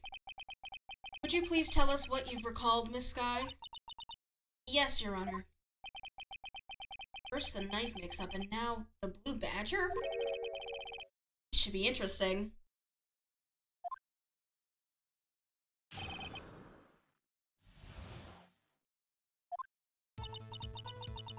When I saw that man raise his knife, I panicked and rushed to the both of them. I think I knocked away the man with the knife. Just then there was another flash of lightning, and that's when I saw the blue badger. He wasn't in the room, but I'm sure I saw his shadow. Shadowed assailant. This is certainly most unusual. Try impossible. Chief of Detectives hadn't even designed him until Hadn't even designed him until this year. Developer? Translator? You're on thin fucking ice, sir. This is like the third thing I found in the past 2 days.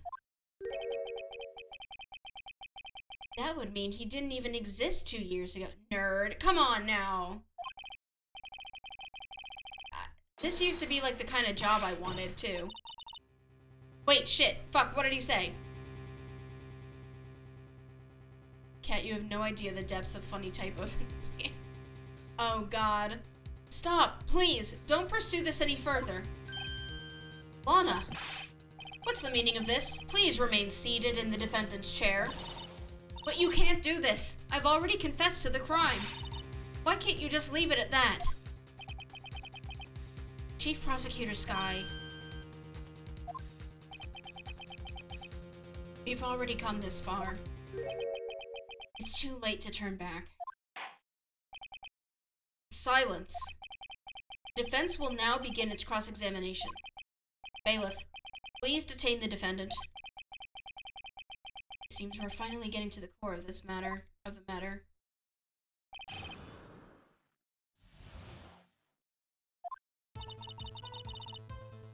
Whoops, we're saving because I've already messed up a couple times.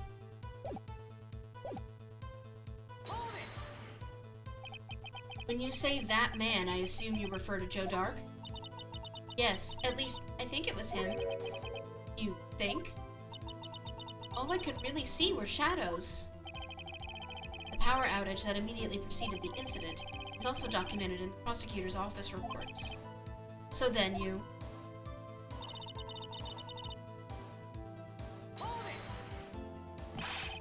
Why would you do something so dangerous? What else could I have done? He was about to stab Mr. Marshall. She seems convinced that Dark was the one holding the knife.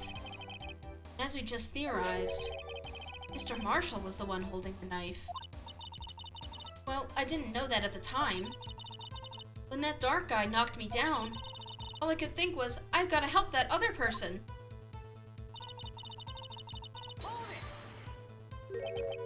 What do you mean, you think?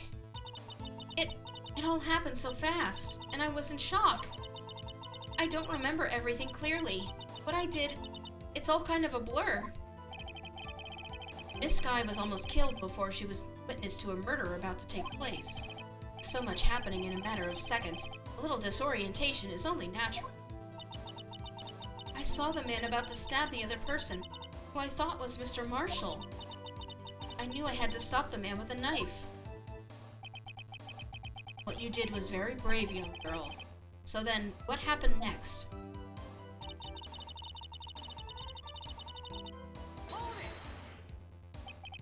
Are you sure about this?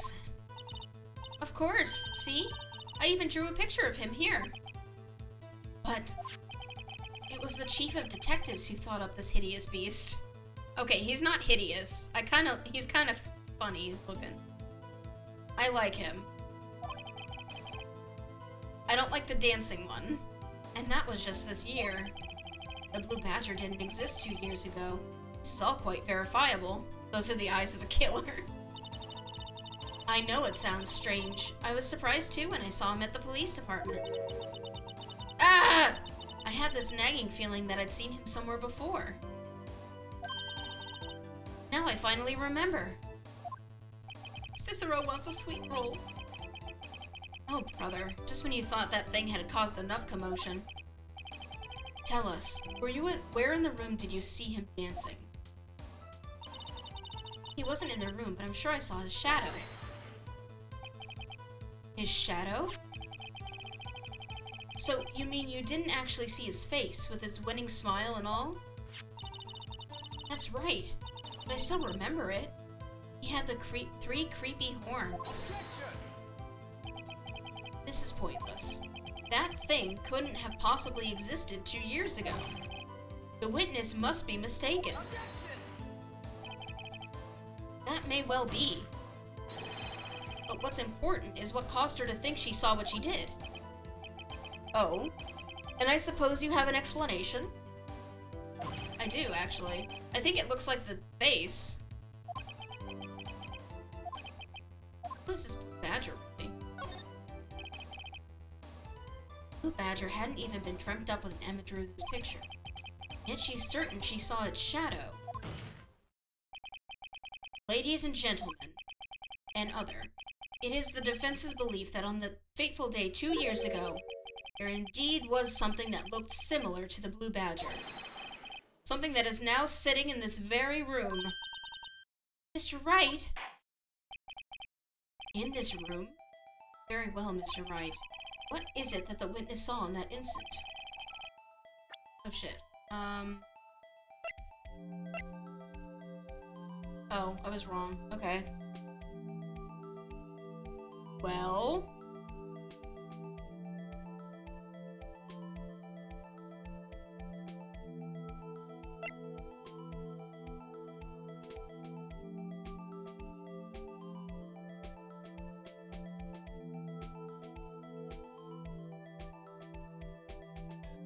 But it doesn't have the horns.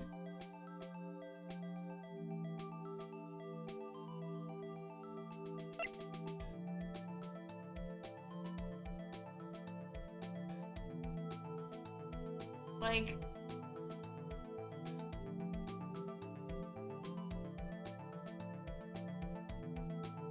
I'll check that in a second. I'm just like double checking everything.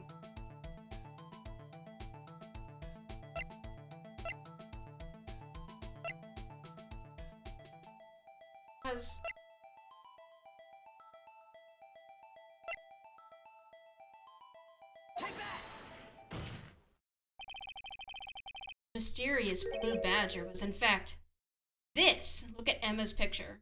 Oh, it's too late. I guess I'm right. But that's... What exactly is that? I believe it's some sort of jar. But, Mr. Wright, that doesn't look anything like the blue badger. Indeed, it doesn't. As it stands now, it's just a plain jar. However, what if we were to change our viewpoint? Our viewpoint? Gotta show them the correct angle to look at this from.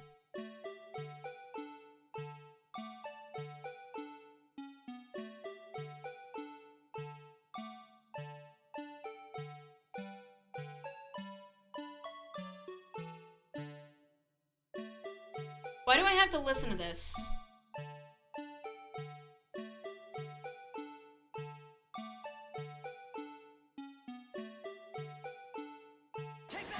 Ah! I didn't mean to do that. Objection.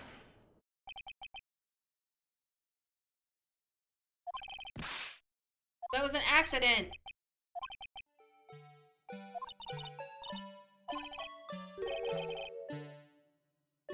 I thought E was the, like, whatever. So...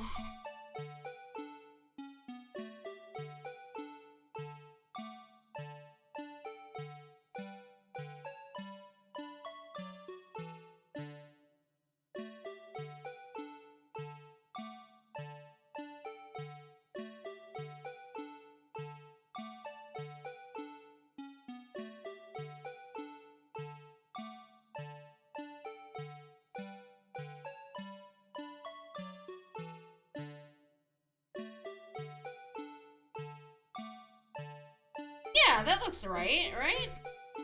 Take that. What the fuck? What are you...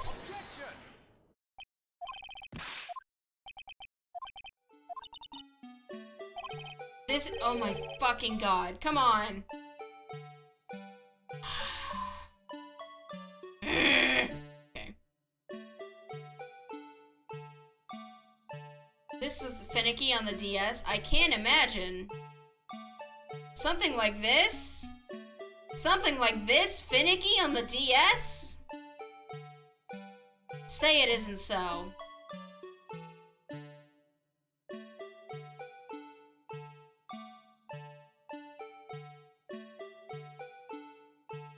This is stupid.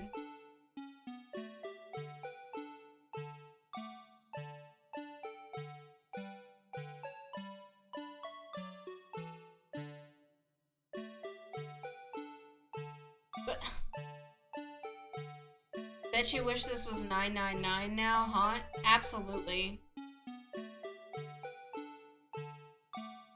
But okay. But I'm seeing it, am I not? I'm seeing it, right? I'm on the right track.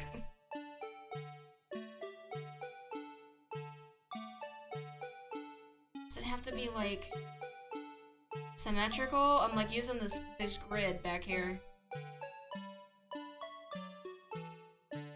Gotta make sure it's like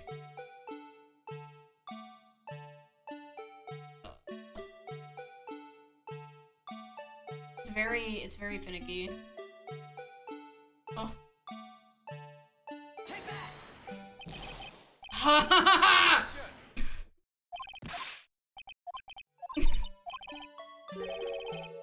Jesus! Okay. Okay. Take a deep breath. Rotate.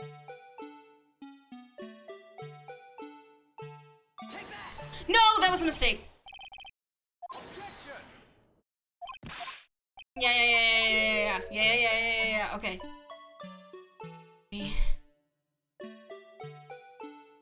Rotate. Okay. Here he is.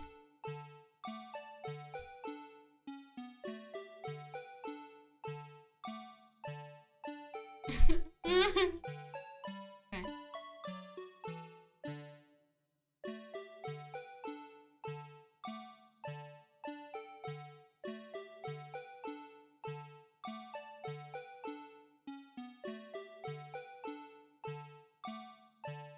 You want me to tell you where to stop since it's so precise? I guess.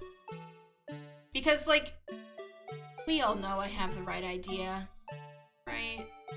I'm gonna try this one first. Take that! Yes!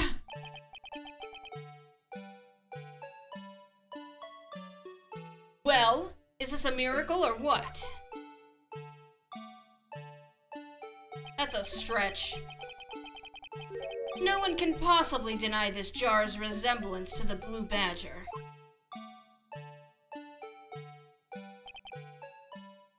No, it can't be. Oh, but it can. You'll have to relive this shit over and over and over again. Forever. Order, order. The defense has proven its claim. Mysterious Blue Badger witnessed on the day of the crime was actually this. Although we all enjoyed Mr. Wright's dramatic performance, one question remains. What's your point? What's your point? What do you mean? So, that badger thing was actually just a jar. That doesn't change anything. I'm afraid that's where you're wrong, Mr. Edgeworth. You see, this changes everything. Indeed. Very well then. Please tell us. What's different now that we know the witness saw this jar? The murder weapon. Allow me to take these in turn. At the moment of the murder, the witness saw this jar. At a very specific angle, I might add, Mr. Wright. Yes, well, knowing this, where could she have seen this jar? Where? The location of the jar is shown in a picture taken on the day of the crime. It's on a shelf in the office of Damon Gant. But the body was found laying near Lana Sky's desk. The witness testified so herself. Yes, and it is these two facts that reveal what actually transpired. You see, the struggle between Dark and Marshall did not take place in Lana Sky's office. It happened on the other side of the room, in Chief Gant's office. Are you implying the murderer moved the victim's body? From Damon Gant's office to Lana Sky's office? Yes. Why would he do that? There's no reason. Exactly. If there wasn't a reason, he wouldn't have gone through the trouble. The only logical conclusion is that there was a reason. Do you know what that reason was, Mr. Wright? finally figured it out. So this is why Lana tried to stop the trial. It's too late to quit now, though. Please recall the witness's testimony. She said she knocked away the man who was holding up the knife. In the next instant, the jar was hit and flew through the air. Now tell me, what could have sent the jar flying?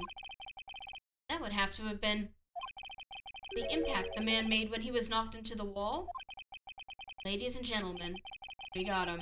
If I may draw your attention to this picture once more. Play the song. Oh, no, okay. If the man was knocked in the direction of the shelf the jar was sitting on, what would he have hit? Oh, the knight. The shiny knight armor and the sword. The suit of armor, holding a very sharp and dangerous-looking sword. Yes. And since the man who was knocked into the armor was carrying a broken knife, he would have had to have been Neil Marshall, wielding the King of Prosecutors trophy. No, Mr. Wright, you can't be thinking. Yes. There is another possibility of what actually transpired in that room. Another possibility? Of course, the perpetrator would have had no idea, but nevertheless... I don't know if I can go through with this. Mr. Wright, what's the matter? I have a suspicion about what is going to happen. If events took place as the defense theorizes, then the outcome is obvious. In that moment, assuming the man Emma Skye knocked away was actually Prosecutor Neil Marshall,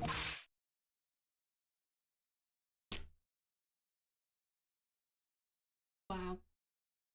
That looked awesome.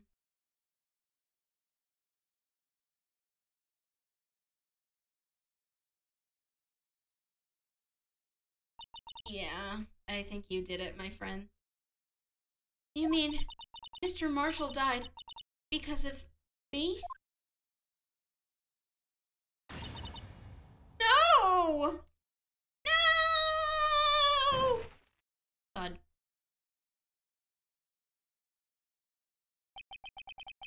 I never imagined her testimony would lead to this. Way to go, Nick. So it was the witness who took the victim's life, and then proved so with her own testimony. This is unprecedented. Yippee! Yippee! What are you saying? I'm sorry, Miss Skye, but given the circumstances, Joe Dark murdered Prosecutor Marshall. How can you think it was Emma? How dare you try to pin the crime on her? Imagine that coming from you. If you recall, it was you who admitted to forging evidence 2 years ago. The reason you moved Prosecutor Marshall's body was to keep anyone else from finding out about what Emma did, wasn't it? I assure you, Mr. Edgeworth, I have no idea what you're talking about. If you hope to have anyone believe your insane allegations, I'm afraid you're going to have proof. Tell me, do you have any conclusive evidence that proves my sister killed Neil Marshall? Evidence? I'm willing to bet you don't. Yes, it certainly would be difficult to prove this with evidence. If we don't have evidence, then we'll have to rely on testimony. I'm afraid that won't work in this case. Both parties involved in the incident are dead. Certainly can't get dead people to testify. This has all been a wild goose chase from the beginning.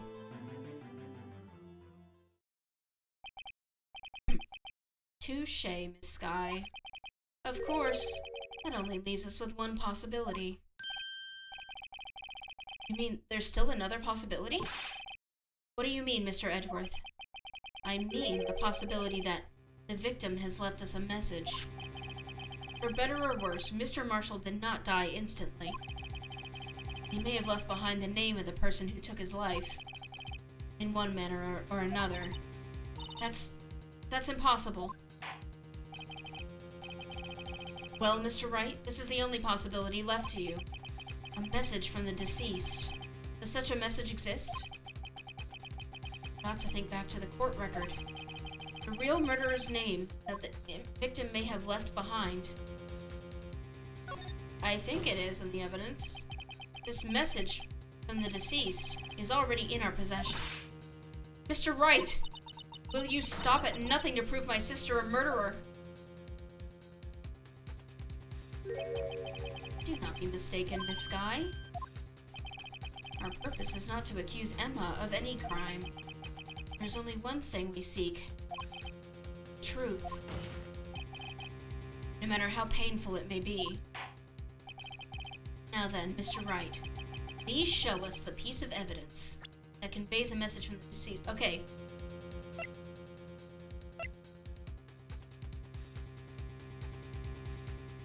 So...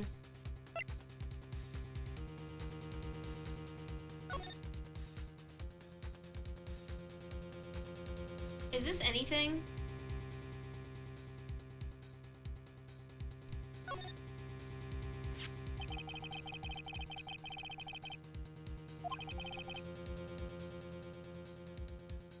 It was a badger. No!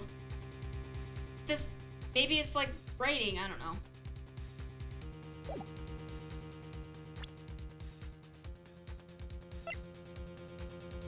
This is Emma's prints on it.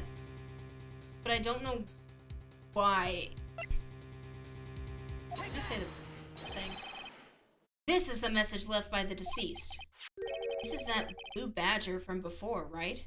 Sure would be handy if we had any sort of spirit medium here. Nope. Oh, is he going to just speak the killer's name?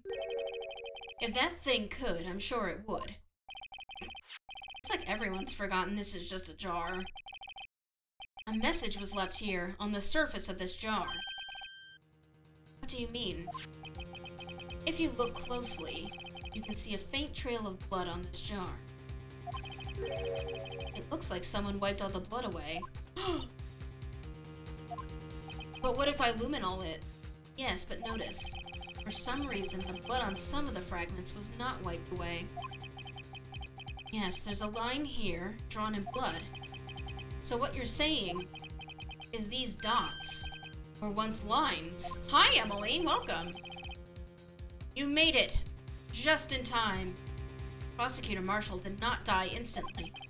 He used the few precious moments left to him to leave behind a message. One that someone apparently wiped away. But blood must have seeped into the jar where the lines changed directions. Precisely so. All we need to do is connect these points. And the victim's message will become apparent. No. Mr. Wright, what kind of message did the victim leave for us? Your Honor, I believe these bloodstains will reveal to us the answer. Gotta connect these dots to make letters. There's only one thing the victim would have written given the circumstances.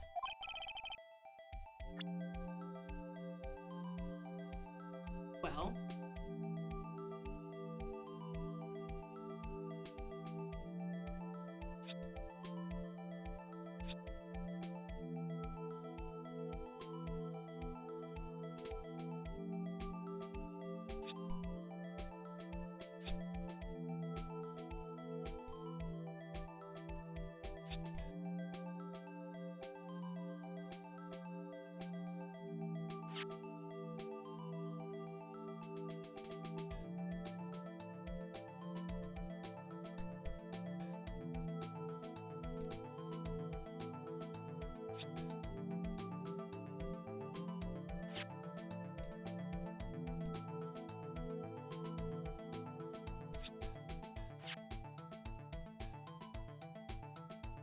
I can't grab this, so I guess I'm done. Oh, wait.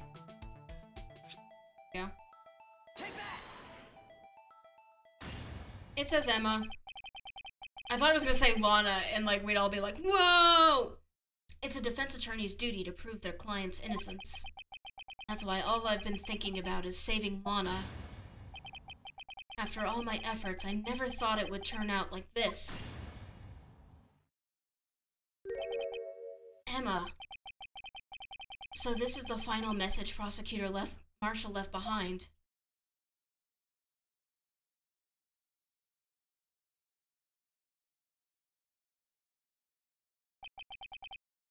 all people.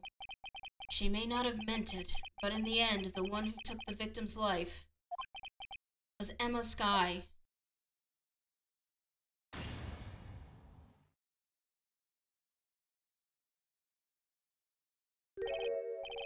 See, Worthy? Can't say I didn't warn you. Chief Gant, do you understand the implications of what you've done? What? What are you talking about? 2 years ago, Joe Dark was sentenced to death. He was convicted because of his final murder. I believe you were the prosecutor in the case, were you not? Yes, Worthy. Because of you, an innocent man was sentenced to death. Not only that, but you used forged evidence to ensure his conviction.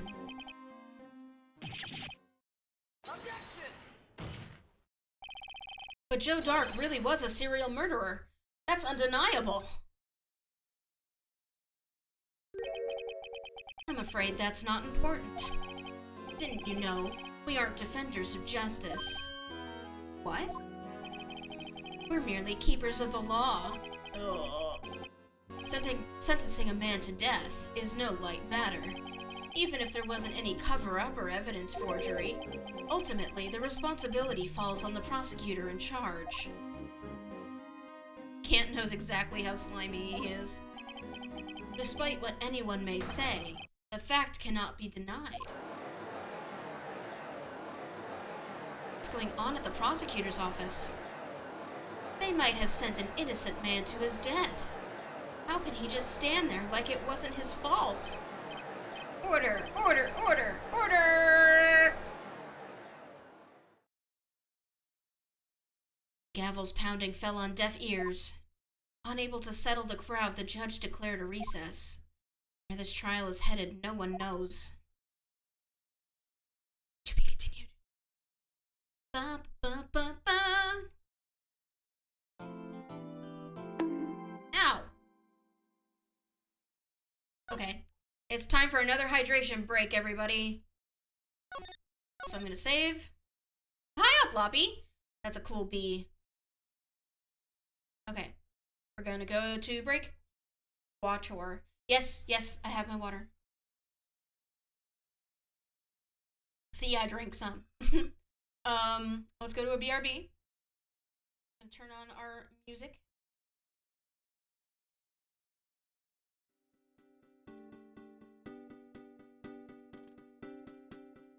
And I'll run an ad, and I'll see you in 3 minutes.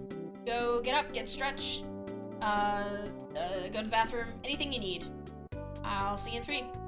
Bye-bye.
Okay, let's get back into it. This is so involved.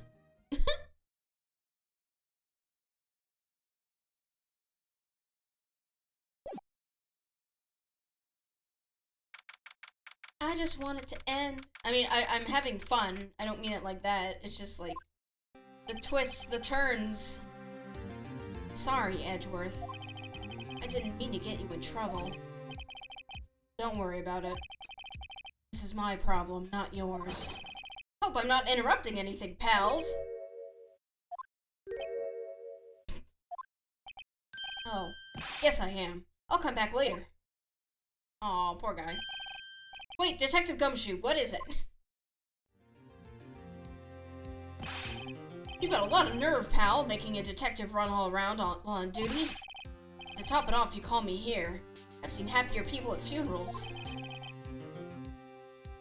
Didn't this happen already? I take it Lana's having you run errands again? Let me tell you, this is the last time, pal. Here, she asked me to give you this to you if there was a break in today's trial. Evidence law. Look at that little bird. Chick, little ducky. Evidence law? Edgeworth was talking about this just the other day. You must know the 2 rules of evidence law. Rule number 1. No evidence shall be shown without the approval of the police department. Is that right, Mr. Wright? Seems so. I want a textbook with that cover art. Advanced physics. You could at least study some evidence law, really. Chief Prosecutor also wanted me to give you a message. A message? She said, if you're planning to take him on, you're going to need this book. Him? I guess I'll need to give this book a thorough read. Doesn't look like that book will do any good now, though. All that's left now is the Chief Prosecutor's sentence. That's where you're wrong, Detective. Huh? Haven't you figured it out yet? Why I'm still sitting in that prosecutor's seat? Despite all these allegations being thrown at me? Mr. Edgeworth, the real trial today hasn't begun yet. What? What else is there left to do? Your credibility's been all but ruined with this forged evidence you were unaware of. Emma Skye found out she unwittingly caused a man's death. And now you're telling me you want to do more? You've got to be kidding me, pal. Who's gonna solve derivatives? Oh, yes you are. You're missing the point, Detective. Lana didn't murder Detective Goodman. She merely stuck a knife into his dead body. That means the real killer— isn't that still desecration of a corpse and that's like still a crime? That means the real killer is still out there. What? And we're gonna expose him. No matter what it takes.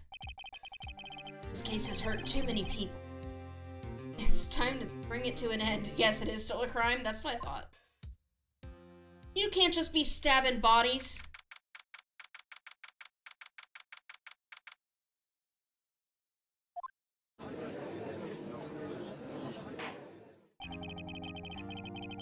Court will now hang on, I'm yawning. Sorry. Court will now reconvene for the trial of Miss Lana Skye. It begins. Mr. Edgeworth. Yes, Your Honor. The Inquiry Committee is planning to impose harsh penalties for your actions. Does a gay little bow to piss you off? Thank you for the news, Your Honor. Yes, well. Normally, this is where the prosecution calls forth a witness. But, this isn't easy to say. You see, there is some concern that you, Mr. Edgeworth, may have, struck a bargain. You think I may have manipulated the witnesses. I didn't say that. It's just, you see, everyone's been talking, and... Very well, Your Honor. I have a solution. A solution?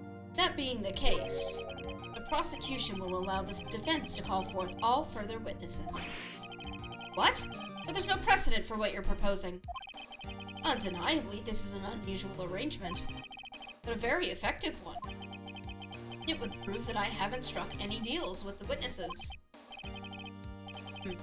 Well, Mr. Wright, what do you say?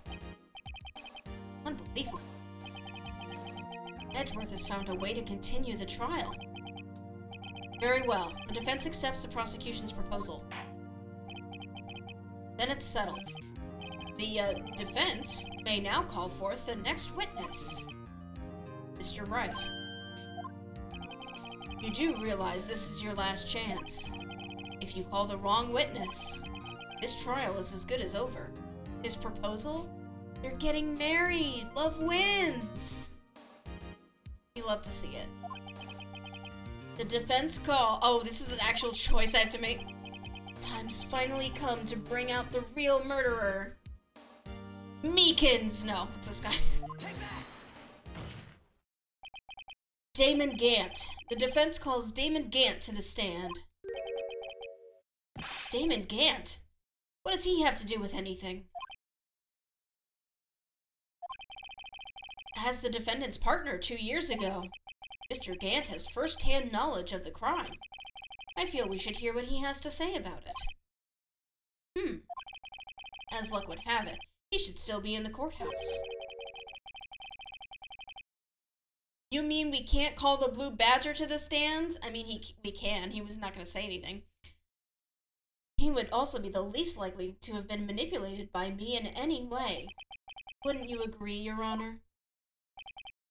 True. All right. Bailiff, please escort Mr. Gant to the stand.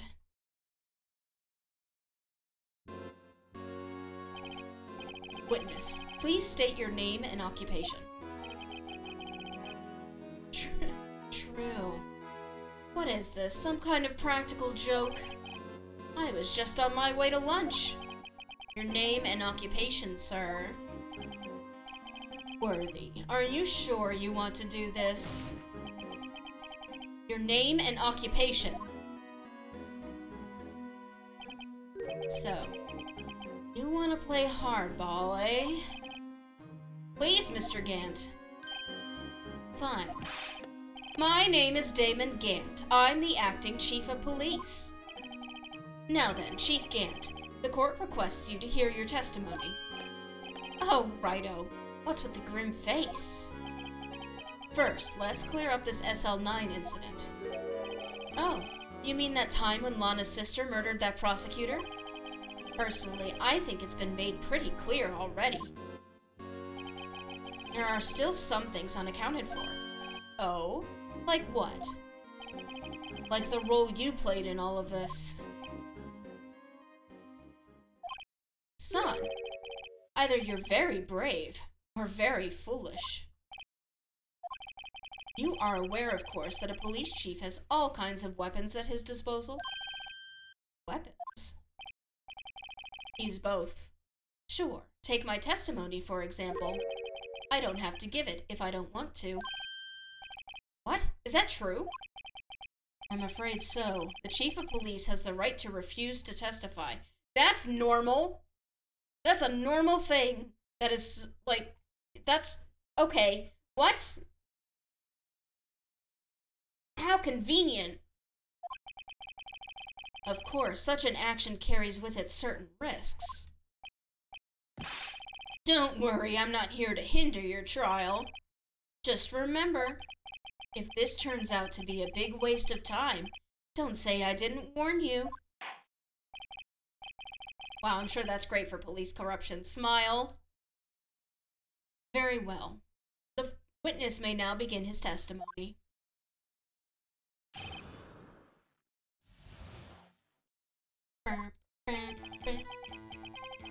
As I recall, Neil and I were questioning him that day. To make a long story short, we slipped up. That power outage didn't help either. When I went to my office, I found Lana there. Apparently she had already arranged the crime scene. As you can see, I had nothing to do with the forgery. A Okay, why was the shit in your safe, Dumby? Is that when Dark was arrested? Him? He was lying on the floor unconscious.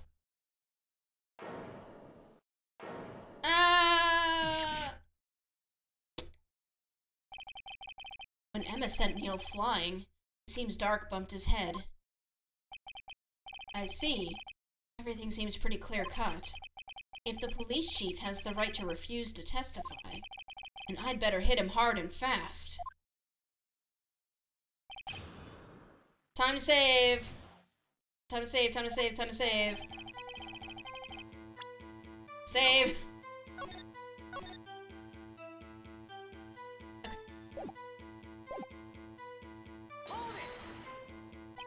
As I recall, a ceremony was held at the police department that day. Yes, that's right. I guess you could say I'm a workaholic. After winning his award, Neil was all fired up too. That's probably what spooked Dark and made him run away like that. Drake, where's the murder weapon? Excellent choice, my darling. Would the voluptuous prosecutor, did the voluptuous prosecutor enjoy his meal? I flubbed that joke so hard, I hate myself. Was the defendant, Lana Skye, also present in the room? I don't quite remember. At the very least, she wasn't there when Dark ran for it. Fubbed. I fubbed it. To make a long story short, we slipped up. So the two of you ran immediately after him, right? That's right, but Dark made it to the elevator first. So Neil and I split up. He went upstairs and I went downstairs. I guess you could say he got lucky. What's this about a power outage? Oh, that. The elevator stopped all of a sudden and I got the shock of my life. Well, probably not as shocked as Neil was when that knife went into his heart, though. Yeah, you can still pity laugh if you want. I can take it. I'm big and strong. That's not funny. How about his joke?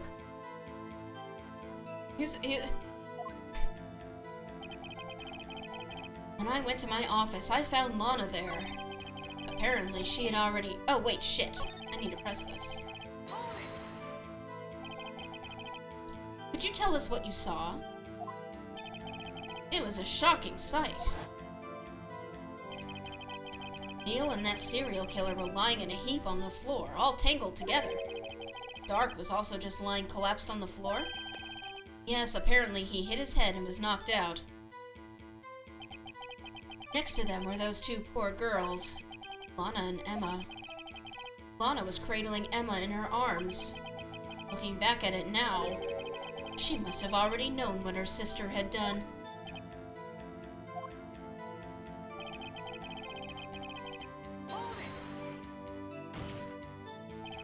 How can you know that? Because of the victim's body. It had already been moved. So that means... you found the body near Lana's desk? That's right. I think you said earlier, it was my suit of armor that really stabbed the prosecutor? Yes. Anyway...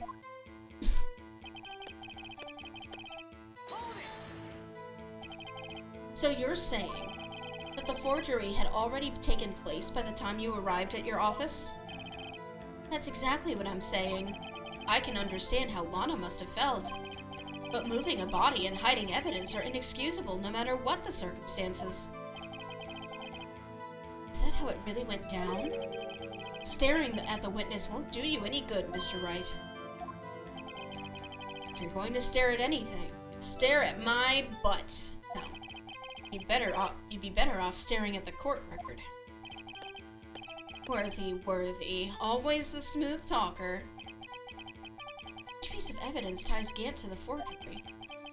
Lana did admit to forging evidence, but that can't be the whole truth. Somehow I've got to link Gant to the incident. What do I have? I've got... What does it say? Rules for submitting evidence. No evidence shall be shown without the approval of the police department. Unregistered evidence presented must be relevant to the case on trial.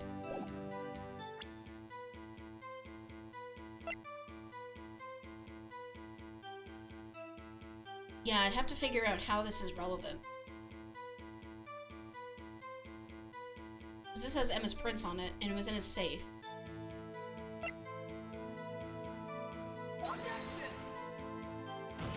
I didn't mean to object. Fuck. I was not thinking about, like, where I was in the conversation.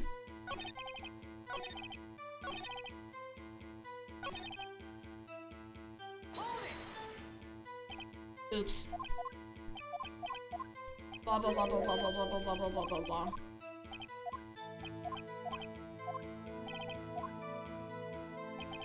Okay. Now I present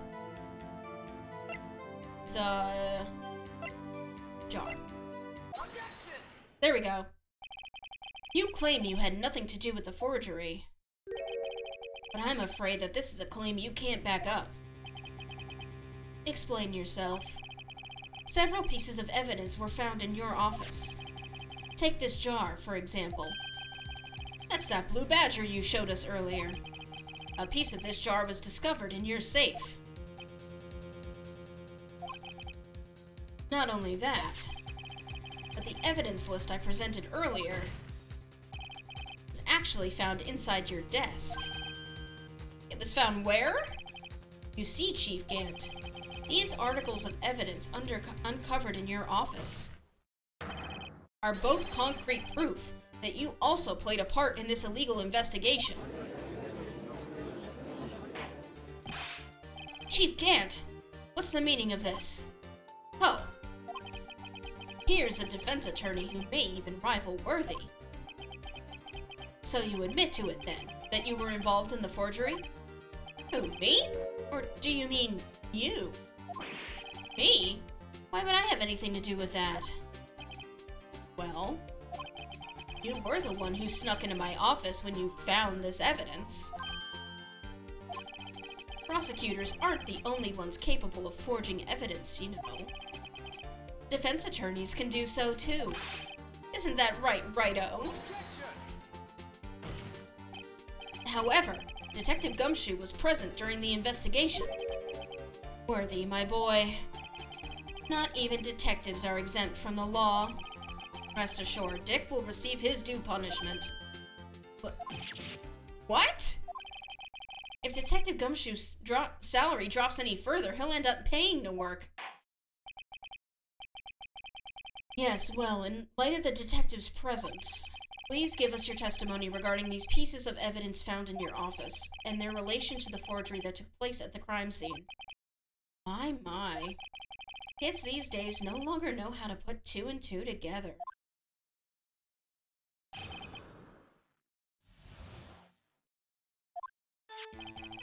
Let's see, what was it now? A jar fragment and a list. For all I know, you could have planted them in my office. Anyway, you can't prove when those pieces of evidence were discovered. If they were both found after Dark was convicted, then they're worthless. There's no reason I'd participate in a forgery. Rearranging the crime scene wouldn't help me out in any way. Mr. Wright. Yes, Your Honor? When investigating the crime scene, you should have been more careful to observe protocol. You do understand that I am the chief of police, right? There will be consequences. Oh. Indeed, I believe I will press charges, so that you won't make the same mistake again. My apologies, Chief, but would you mind waiting until tomorrow for that? Today is, well, you know. Alright, Udgy. In return, though. I know. Why would that evidence list be after the conviction? I don't know. Huh? What are these guys, telepathic? I'm gonna say. Because... What the fuck?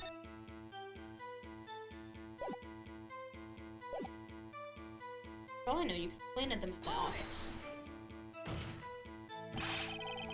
I'd appreciate it if you'd stop making these ridiculous allegations. Yes, you do have a point. You wouldn't have the guts to do something like that. What? I'll have you know, back in the day, I once broke into a cattle ranch and tipped... Mr. Wright, what are you saying? Anyway, you can't prove you didn't carry in the evidence, can you? If you have proof to the contrary, you're going to need it later. Later? What are you talking about? What else? I'm talking about when Raito's prints are found. Yes, if they're found inside my safe, they would prove his investigation was illegal.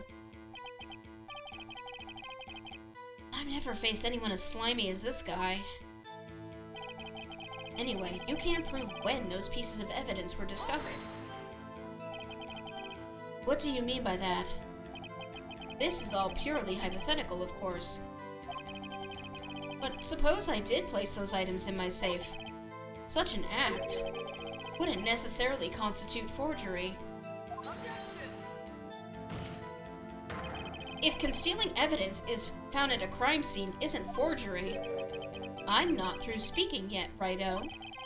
It all depends on when the evidence was discovered. If they were found after Dark was convicted, then they're worthless. Are you saying this jar fragment wasn't discovered in the initial investigation? It would appear not. After all, it wasn't listed in the evidence list. For all we know, we could have suddenly materialized the day after Dark was... It could have suddenly materialized the day after Dark was sentenced. That's not true. Oh, and wouldn't that be convenient? Right. The chief is talking about a possibility, so long as you can't rule that out. Your remarks, however, clever they may be, will only succeed in wasting time. Tell me something I don't know. Come now, Righto. Think about it.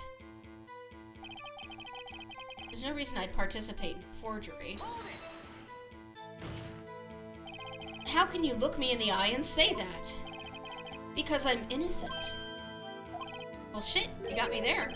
Game's over. Remember, who was it that murdered Neil? Not sure I care for the word murder here, but in the end, the person responsible for Mr. Marshall's unfortunate demise was Emma Skye. Well, now do you see?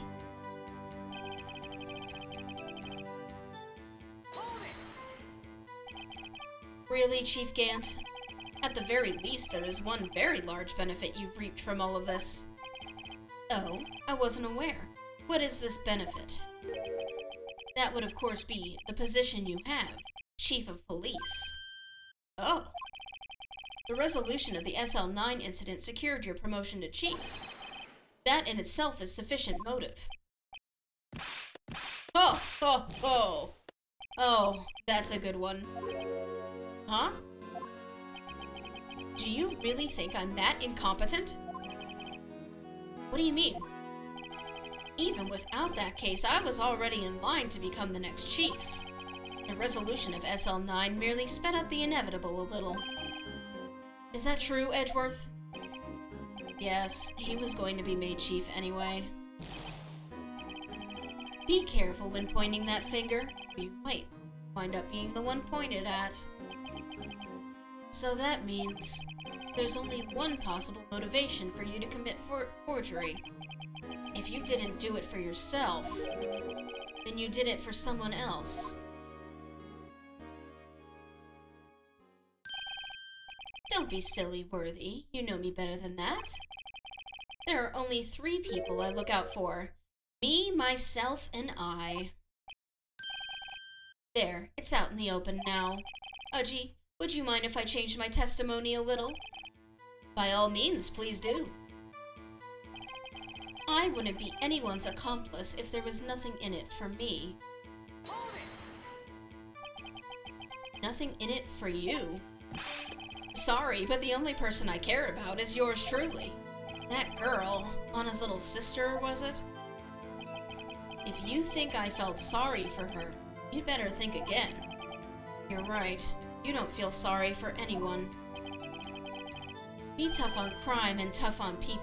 That's how I was raised. But I wanted 50 bucks. You seem to be lax on yourself, though. Oh. Oh, that's a good one, Worthy. Would there have been something in it for him? Given his selfishness, would he have helped someone out?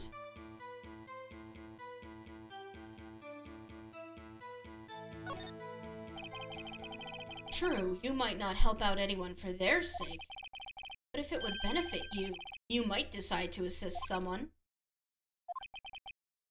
Mr. Wright, it appears you're positively determined to portray the chief as a nice man who likes to lend people a hand. That's not what I mean. Very well then. Who is this person you believe Chief Grant may have helped forge evidence?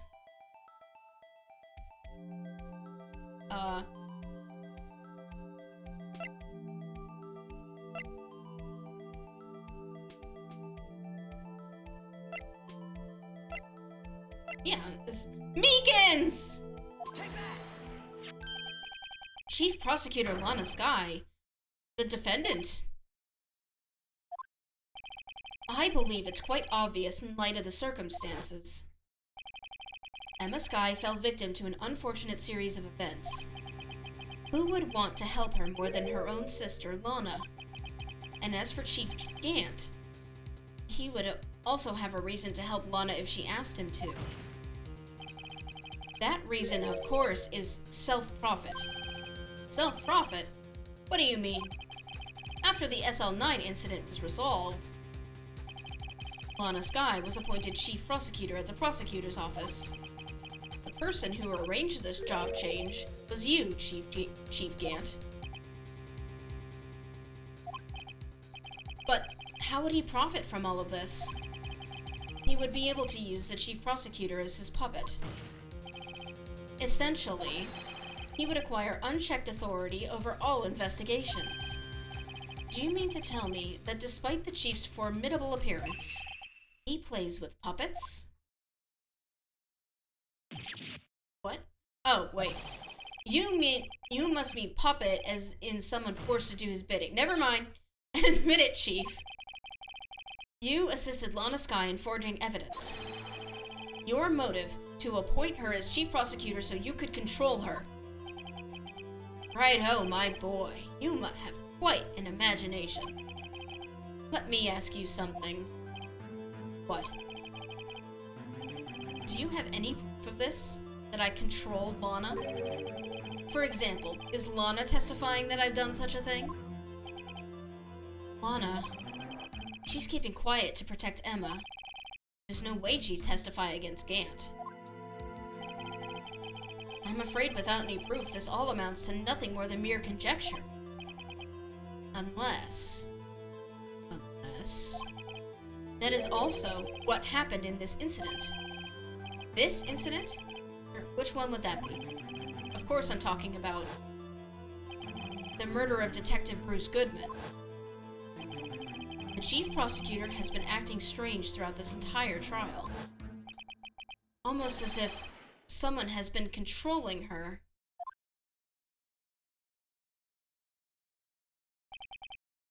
Worthy, you'd better watch your tongue. I wouldn't want you to get hurt. Just what do you mean? What he means, Your Honor, is that Chief Gant is involved in the murder of Detective Goodman. Not only that, but the Chief is now making Lana take the rap to cover up his involvement. What?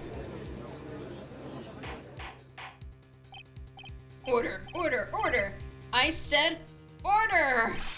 Mr. Wright, you can't be serious. Huh? This is an affront to the highest-ranking officer in our law enforcement agency. To accuse the Chief of Police of blackmail and murder? That's impossible. Oh, it's possible, buddy. Your Honor, I was merely reiterating what Mr. Edgeworth said in easier-to-understand language. Add jump scare? No, there shouldn't be. I have an ad starts in 30 minutes. I'm sorry.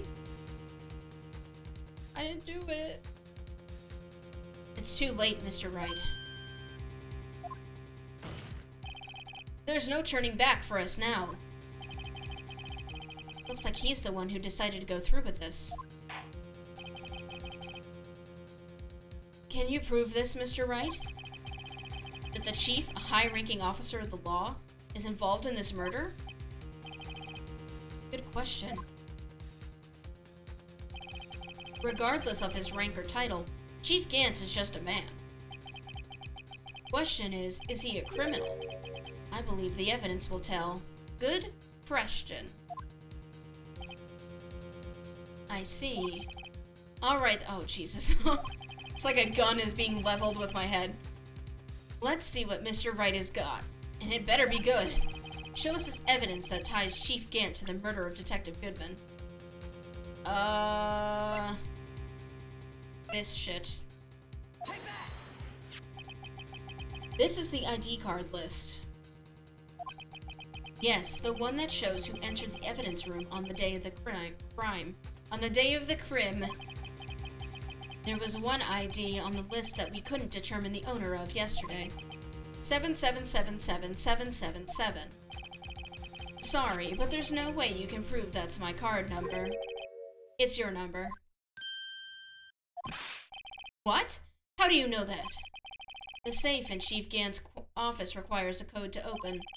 A 7-digit code. 7 digits? You don't mean... I'm afraid so, Your Honor. The code was 7777777. The same as the remaining ID card number on that list. Chief Gant! Oh, Jesus! You entered the evidence room on the day of the crime! That's a shit code for a oh yeah, it's definitely a dumbass code. Order! Order! Chief Gant, what do you have to say? Nothing. The defense's search of my office was in violation of regulations. It's a lucky code. And I will demand Mr. Wright be punished to the maximum extent of the law. But right now, this court demands an explanation from you about the use of this ID card. Chief Gant, so you admit it? You entered the evidence room on the day of the crime? What about it? I'm chief of police. Whether it's the evidence room or the bathroom, what's the difference? I can go anywhere I want. Tell me, when you entered the room, were you alone? I always go to the bathroom alone, as I do with the evidence room. Detective Goodman wouldn't have happened to be with you that day, would he? Of course not. Why would he be? He pissed in the evidence room? That's nasty, bro. I don't need luminol to see that shit. I hadn't seen him in days. You hadn't seen him in days? Chief Gant, I'm afraid you've just undone yourself. On that day, you had to have met with Detective Goodman. What do you mean? This trial's purpose is to determine Lana Sky's guilt. No, it isn't, Your Honor. This trial's purpose is to determine the truth. If Chief Gant met with the victim on the day of the crime, then we need to determine one thing. What transpired during that meeting? In that case, Mr. Wright, I'm going to have to ask you for evidence. Show us proof that the victim went to meet Chief Gant on the day of the crime. I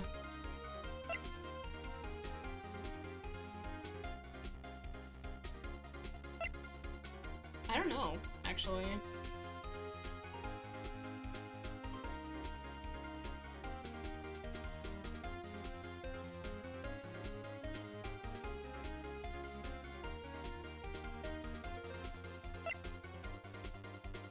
I'm not watching the tape again. That is not going to solve it.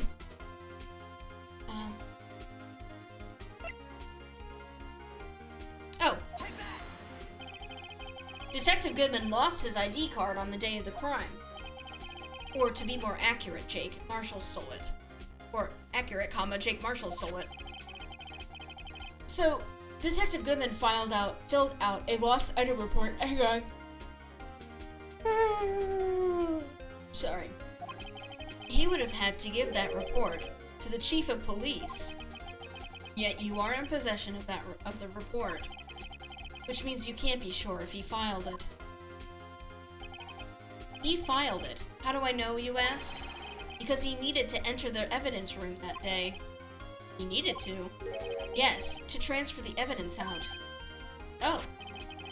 Detective Goodman took the form to you, Chief Gant. Then, you accompanied the detective to the evidence room. I accompanied him? There's no other way the murderer and Detective Goodman could have entered the same room. Hold on. Let me guess what you're going to say next. I, the chief of police, murdered poor Goodman. Exactly. But wait! The chief didn't necessarily need to accompany him to the evidence room. He could have just lent him his ID card. I guess. Yes. Now that you mention it, I believe I might have done something of the sort. Sorry, but that's not possible. According to the record, your card was only used once. Yet, but you showed us your ID card earlier. If you had really lent it to Detective Goodman, it would have been found on his body. Oh my god! Chief Gant! You didn't! Hello? Don't do that again, dude. The murder was most likely a spur-of-the-moment crime, for no one in their right mind would choose the police department as a place to commit murder. After the murder, you contacted Lana at the prosecutor's office. Why? To dispose of Detective Goodman's body, of course. You're forgetting, Mr. Wright. The victim's body was discovered in the prosecutor's office parking lot. How did he manage to move it there? I was at the police department the entire day, you know? And everyone's aware that Lana stayed at the prosecutor's office after the ceremony. Everyone except me, it seems. Still, you're the chief of police. You have an entire police force at your disposal. Oh, so you think I just ordered an officer to do it? Hey, you! Take this here dead body over to the prosecutor's office. I don't think so. Chief Gant, you left all the evidence we need to prove how you moved the body to the prosecutor's office. And all this time, I thought it was a useless clue just taking up space. Is it the glove? How could the chief have moved the body? Mr. Wright, show us this evidence. He used the blue badger.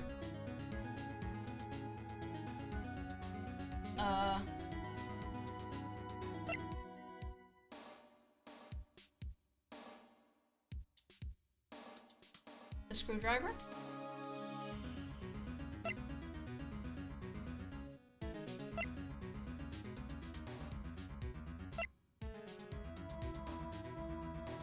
Was it... No.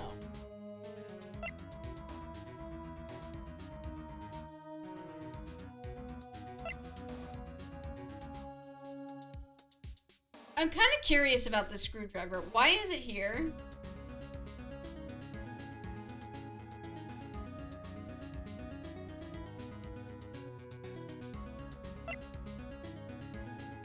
But you can't use a screwdriver to some... Oh, wait! He used it to get into the trunk. Jesus. This is how he moved Detective Goodman's body. What's that? A screwdriver? What does that have to do with this case? Mr. Edgeworth, think back to the day of the crime. What is this screwdriver doing here? It's here because... I was asked to go by Chief Gant, no less. He told me he wanted to keep it here in the prosecutor's office. In any case, on the day of the stabbings, I brought this back here. After the ceremony ended that day, I didn't plan to return to the prosecutor's office. But you did, because Chief Gant asked you to. You mean The body was found in the trunk of Mr. Edgeworth's car. I think it's obvious what happened. The body was moved by that car. Edgeworth drove the fucking car. Detective Goodman's body was carried in the trunk of Mr. Edgeworth's car. Yes, unless, of course, you have another explanation, Chief. Why else would you have asked Mr. Edgeworth to transport evidence from a closed case? Oh, I thought he used the screwdriver to, like, jimmy into the trunk. There's only one plausible explanation. To transport the body to your accomplice, Miss Lana Skye. Order! Order! Order! What's going on here? Is there no room for rebuttal to the defense's outrageous accusations? Think back to the photograph Miss Starr took at the prosecutor's office. This was not a photo of the body being stuffed in the trunk to be taken away. It was exactly the opposite. It's a photo of the body being taken from the trunk. Chief Gant, please, say something. I believe your time's up. My time's up?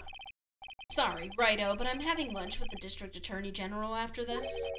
We have to get going if we're going to make it in time for the early bird special.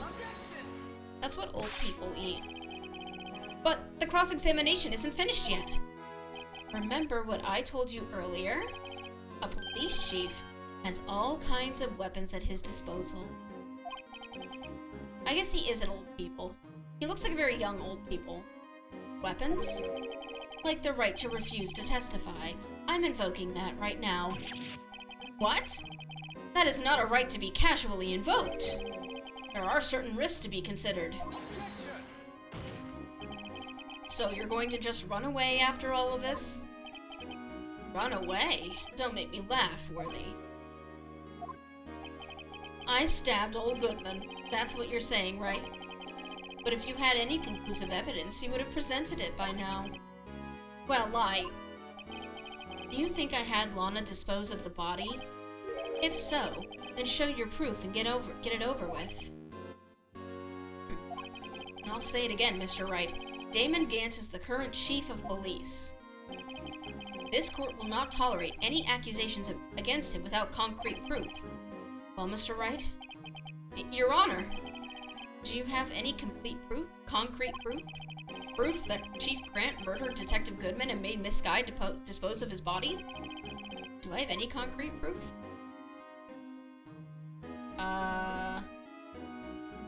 You know, a right that everyone has, but also doesn't invoke in this exact situation because of how it looks when you do. I can't let him just squirm his way out of this. I've got to keep the pressure on. Yes, Your Honor. I do have such evidence.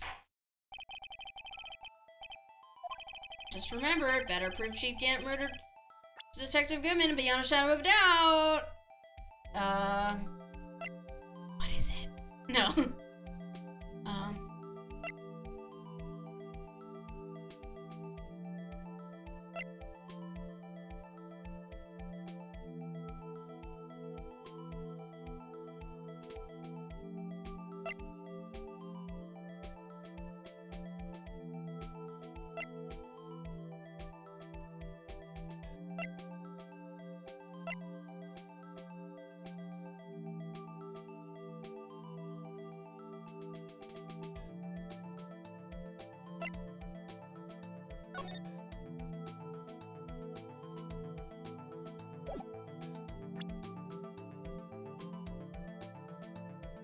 Play the video again? No. More people need to plead the fifth on the grounds that I need to make that early bird special.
I don't know. I don't know anything that, like, is beyond a shadow of a doubt.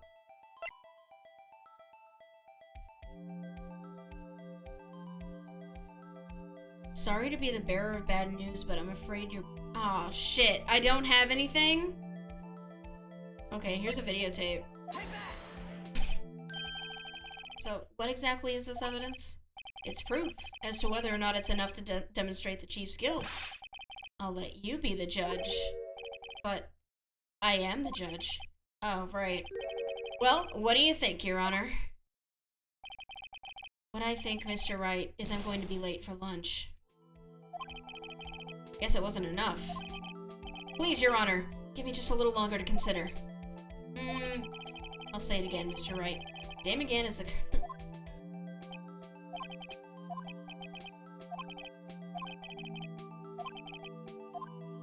No. It's no use showing evidence I'm not even sure of myself. No, Your Honor. At present, I have no conclusive evidence. Huh. See, Yudgy? In that case, this court is forced to penalize you for your allegations against the chief. What? Here's a tip. Never gamble when you can't afford to lose, Righto. It seems that Lady Luck was on my side again today. Okay, Udgy, I'll leave the rest to you. He's gone. He's disappeared into the vapor. I warned you earlier, Mr. Wright. This is an affront to a senior officer in our nation's law enforcement agency. Objection! Lady Luck, huh? Maybe we should have a word with her. Mr. Edgeworth, what do you mean? There's one lady who knows the real truth behind this trial. We haven't yet had the honor of hearing her testimony. A lady who knows the truth? Another witness. In the absence of conclusive evidence, the only other method of proof is testimony. But Chief Gant has invoked his right to refuse to testimony. You're a moron, Nick flavor is my favorite. There's still someone else. One more witness who can answer all the questions raised in this trial. Someone right in this very room. Mr. Edgeworth, who is this person? Huh. Why are you asking me, Your Honor? Sorry, I've like the hiccups. Have you forgotten? Defense is the one calling witnesses today. Mr. Wright, does such a witness exist? She may not be willing to tell the truth. But we can't just stop now. Yes, Your Honor. Defense calls forth... Lana. The defendant? Miss Lana Skye. She was in the underground parking lot at 5:15 p.m. on February 21st. Just saying. Her task to dispose of the victim's body. In accordance with a certain someone's orders. Mr. Edgeworth?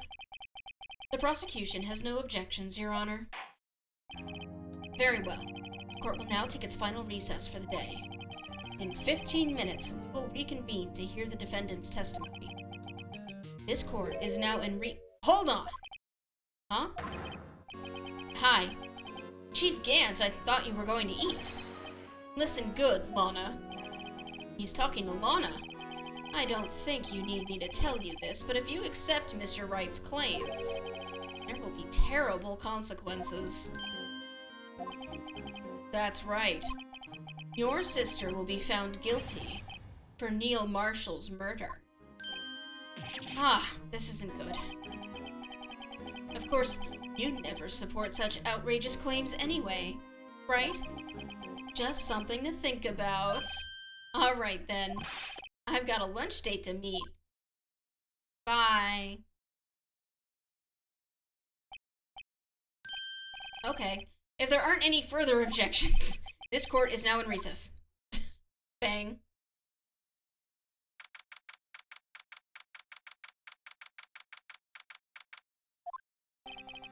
Looks like we managed to stay in the game. Yeah, thanks to your help, Edgeworth. That chief, he's something else, eh, pals? Detective Gumshoe. I'm not a detective anymore. Oh yeah, sorry about that. Ah, don't worry. I've already decided where to work now. At your office. My office? Sure. I'll take the place of that top-knotted girl you used to work with. Did he mean... Maya? Still, looks like we're all out of moves now. Chief Gant's done it again. How is it he always gets the upper hand? It's not fair he has the right to refuse to testify. Oh, settle down, Wright. Remember what the judge said? But Chief, that is not a right to be casually invoked. There are certain risks to be considered. Risks? What did he mean by that? It's simple.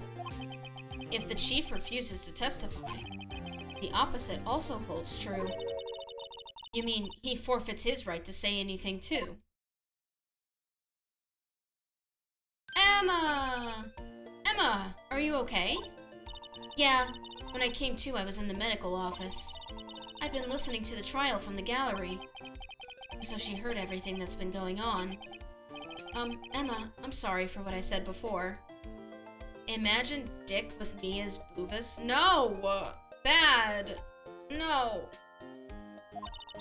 No, don't be. It was the truth. You know, it's funny. I almost feel somehow relieved. Relieved? Yeah. Now I finally know what really happened. To think that all this time...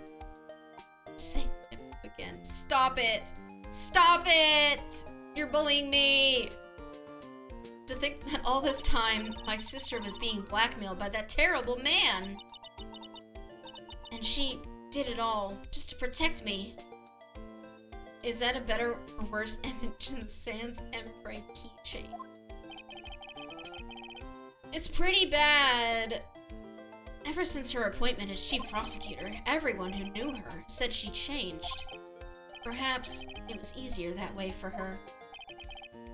What do you mean? What do you think I mean? To follow Chief Gant's orders.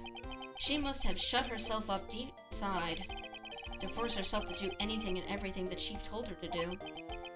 That must be why she became so cold. It was all my fault. It's all because I murdered Mr. Marshall. Hey, don't go blaming yourself now. If you want to blame anyone, blame society, pal. Yeah, that's a good point. Chief Gant may be able to fool everyone else with his forgery, but he can't fool my memory. I remember now. I knocked Mr. Marshall into that armor. I see. Well, we'd better get back. It's time for the final act. Emma, why don't you wait here? No, I'm going with you. I want to be there. When Lana tells the truth. Let's go, Wright. It's time to end this. To be continued. I'm actually going to go to break now. Because I'm out of snoozes. And if I use a snooze, then it's only 11 minutes until the next ad. So we're going to save. It's been about an hour. So I'm going to overwrite my data. We're going to get up. We're going to stretch. We're going to get some water. Do all the things that you got to do. Remind yourself. No good luck smooch from the BF. They did it off screen. It's okay. Okay. Here we go.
The Halloween results are in, everybody. They took all the candy. Yeah, we couldn't fit the whole bag that we bought in the bowl, so they finished the bowl, but we still have candy. And that candy is for us.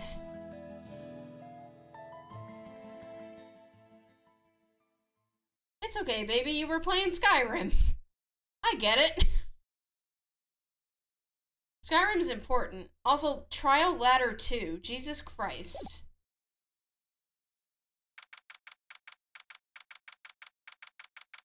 I hope everyone had a nice break. Blah, blah, blah, blah, blah, blah, blah, blah, blah. Now then, will the defendant, Miss Lana Skye, please take the stand? I'm still pretty alert, so I think we're gonna get through this. Miss Lana Skye, you are the chief prosecutor. I'm sure you're aware of what is required of you. But, Mr. Edgeworth, you already know everything. You know all that I've done these past 2 years. Please provide the court with your testimony, Miss Skye. And remember, you are under oath. You want to hear the truth. Of course, the truth. Lana, no matter what happens, I'll always be your sister. Now then, your testimony, if you will. First, tell us about your relationship with Chief Gant. Everything hinges on your testimony. You're the only chance we have to get Gant.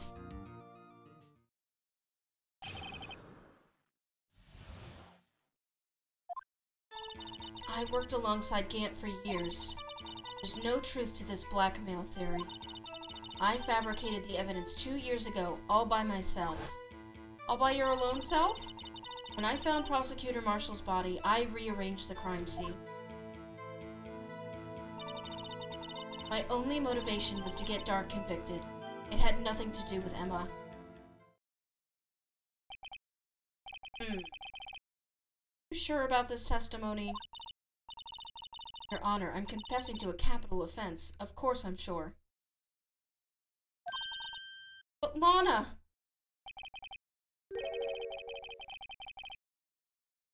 If this is true, then that means Chief Gant has nothing to do with this. That's what I've been telling you from the beginning. Please, Mr. Wright, you've got to help her. She's sacrificing herself because of me. But what if she's telling the truth? She's not. I know my own sister. Whenever she speaks stiffly like that, she's hiding something inside. Deep down, she's really screaming in agony. Well, that's important. Yeah, this is no time to start second-guessing myself. The defense may now begin its cross-examination.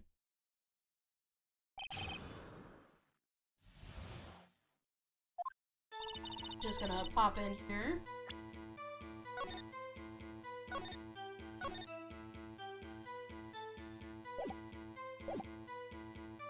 Press. Like a panini. How many years exactly? Ever since I made senior detective. Let's see. I was 24 then, so that would be 5 years. Detective Gant and Detective Skye were legendary partners. I personally saw them testify in numerous cases. She must have been good coming from the same school as Mia. Damon Gant was a respectable detective. That's why...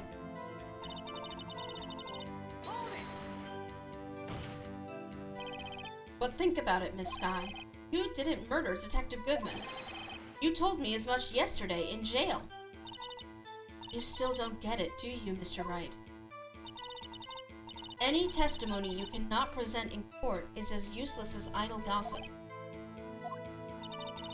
I stabbed Detective Goodman with a knife.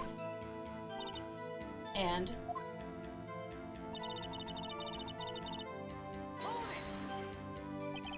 Did you do so to help your sister?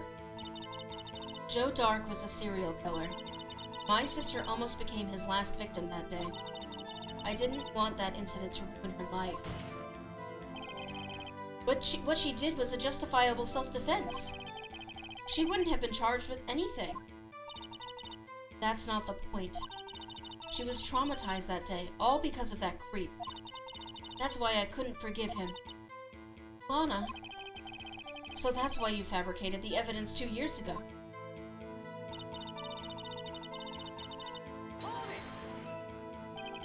You say you did this all by yourself? Yes. Would you mind telling us what you found when you arrived at the crime scene? It seems I was the first person to discover the scene.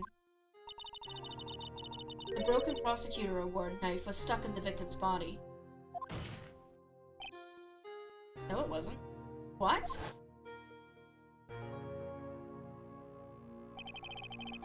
But Prosecutor Marshall died from an unfortunate accident.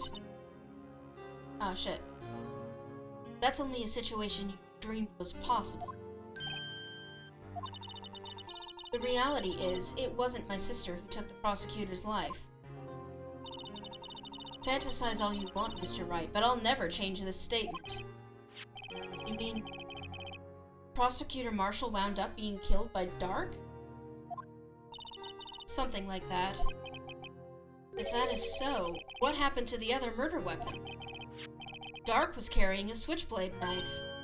Oh, that was lying on the floor a little distance away. It was probably knocked away in the struggle. That's not how it went down. She's trying to cover up her lies with more lies. All just to protect me. Is she, like, reading his thoughts? This, like, doesn't... She keeps doing that. So, when you found the scene like this, what did you do? After all, this is what everything boils down to. Yes. I broke off the tip of Dark's knife, planted it inside the wound, then moved the body. You planted the tip of Dark's knife in the victim's wound, and then you moved the body? But why? Why would you do that? You, of all people, should know, Edgeworth. You've always had a good head on your shoulders. My head isn't that bad. But maybe I ought to ask for the sake of the others. Why did you plant the knife? But why did you do that? Come now, Mr. Wright. Even you should be able to figure it out. Very well. Let's add this to the witness's testimony. Reason Miss Skye fabricated the knife. I knew the tip of the weapon found buried in his body would be all the proof we needed. According to your testimony, Prosecutor Marshall's broken knife was the murder weapon, right? Yes, and leaving it at that might point the blame away from Dark. I felt the most effective way to get him convicted would be by having the tip of his knife found inside the victim's body. So you buried it inside the victim's stab wound? Yes, because I hated Dark for what he did.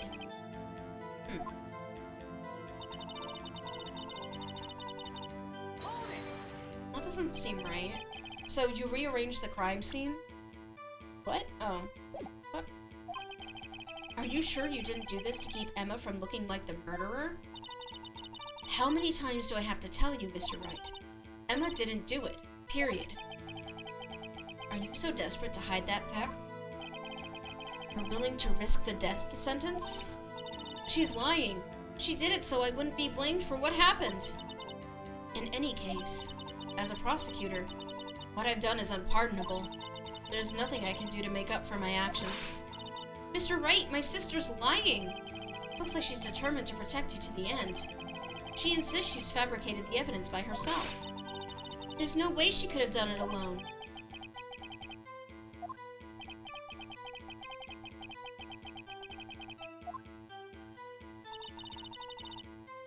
Hold on.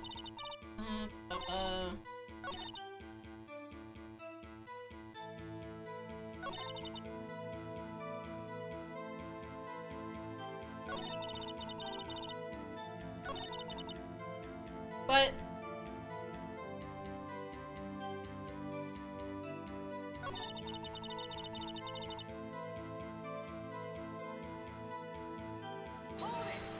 I want to know about moving the body. You always ask her the other question you were presented. Yeah.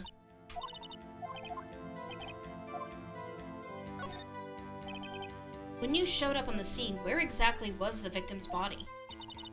It was where you deduced it was, by Chief Gant's desk. But the body was found by your desk.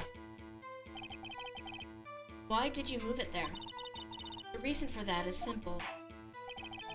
Let's have the witness explain this in more detail. Reason Miss Sky moved the body. Oh my god, Graves, you got first! And welcome. The pieces of the jar that shattered during the events threatened my plan.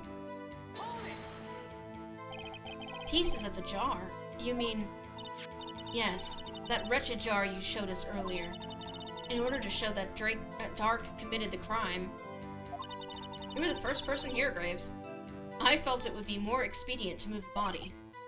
So, when you first found the body, the jar was already...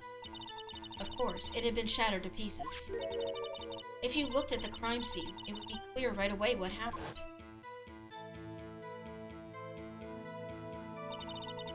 Neil Marshall was dead, and Dark was lying unconscious. In other words, the jar must have been broken during their struggle. I see. What's the matter, Emma? Apparently, the jar shattered at the time the crime was committed. But I have a feeling there's more to it than that. Must be a contradiction here somewhere. Anyway, I committed this fabrication completely alone.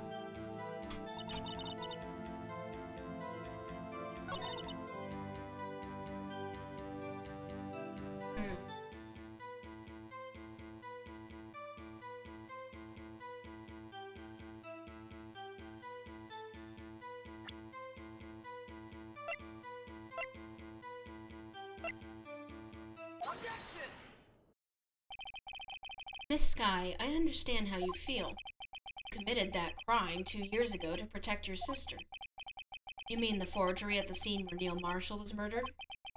If that truth were to be exposed now, the past 2 years of your life will have been in vain. Even so, I am compelled to bring to everyone's attention a significant contradiction within your testimony. A contradiction in my testimony? You testified, and I quote, "The pieces of the jar that shattered during the events threatened my plan." That's right. Do you have a problem with that? It's a simple oversight, really. You see, a message was written on the jar with the victim's blood. Yes, the prosecutor must have written it in his final moments. Exactly so. And this is where the contradiction lies. In order for the victim to be able to write his message on the jar, it must not yet have been broken before he died. He couldn't have written Emma's name on a shattered jar. Order. Order! Your Honor, it would appear more information is needed in regard to this jar and its bloody message. We may be missing something critical here. Something critical? Chief Prosecutor, it seems you're as in the dark as we are about the truth towards which we're headed. What? Just tell us exactly what you saw. We'll piece together the information to arrive at the truth. Very well. The witness may now continue her testimony.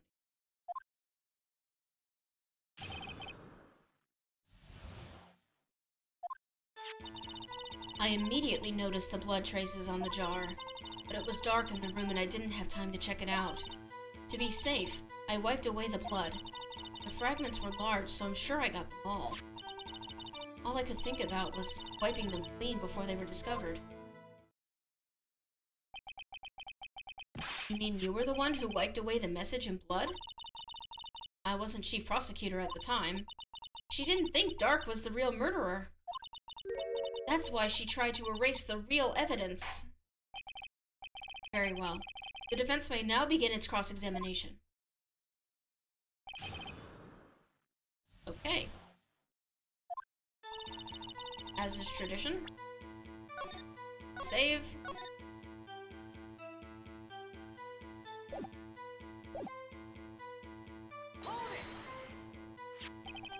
So the jar was already broken? It's a miracle that thing hadn't broken earlier. It certainly looks as feeble as the defense's case. but not as feeble as the judge's judgment. You were an ace detective who never missed a detail. Do you really expect us to believe you didn't investigate what was written on the jar pieces? Normally I would have. It's dark. So you didn't know your sister's name was written up... Excuse me, Ziana. You didn't know your sister's name was written on the jar? No. If I had known, I would have gathered all the pieces and ground them into dust. Well, that helps my case. Lana, you'd do that for me? It seems you two might make up yet. Anyway, I just barely had enough time to move the body as it was. If someone happened upon the scene, you'd lose your chance to erase the evidence. You must have been in a hurry. I was. I knew I had to destroy the evidence before anyone came.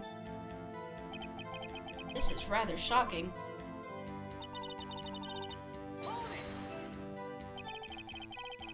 I'm afraid this action of yours reveals what really happened. What do you mean? If you really thought Dark killed Prosecutor Marshall, you wouldn't have wiped away the blood. What else could I have done in that situation? Lana, I only had a few moments. There wasn't enough time for me to do anything but gather up the pieces.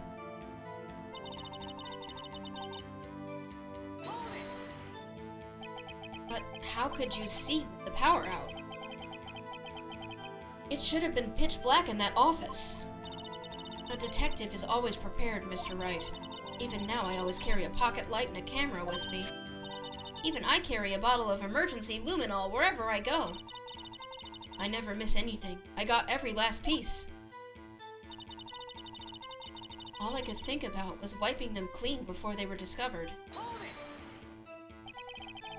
So you illegally rearranged the crime scene? Yes, I don't have any excuse for my actions. I'm so sorry, Lana. I didn't know. I've treated you so badly all this time. It's not too late. Is it me, or does it look like her arms are really short in this drawing? I think about it every time I see it, and it looks like her arms are like half the length they should be. It's the sleeves. It's the perspective too. Okay. I guess this would be her elbow. Sorry, you can't see my cursor. But maybe her arms are like bowing towards the camera and then back up towards her shoulder. But it's weird, man. There's still plenty of time to make up.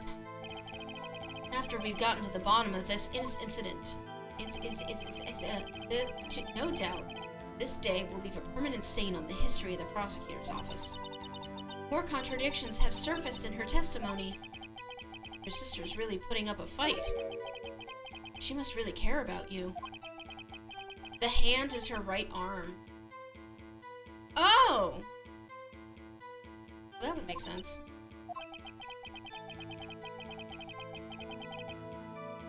Oh! I see it now. Yeah, I thought she was like...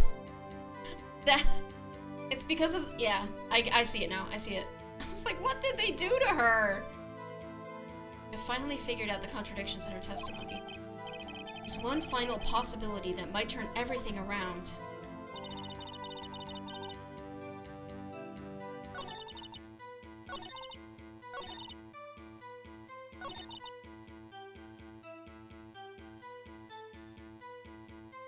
But...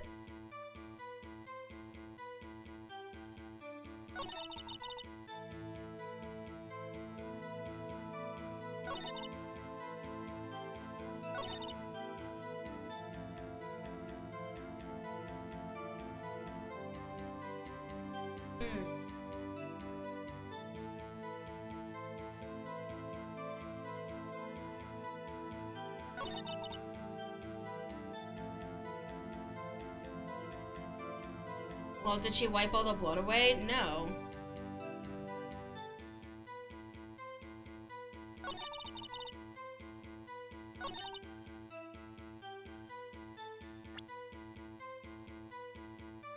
And why is that?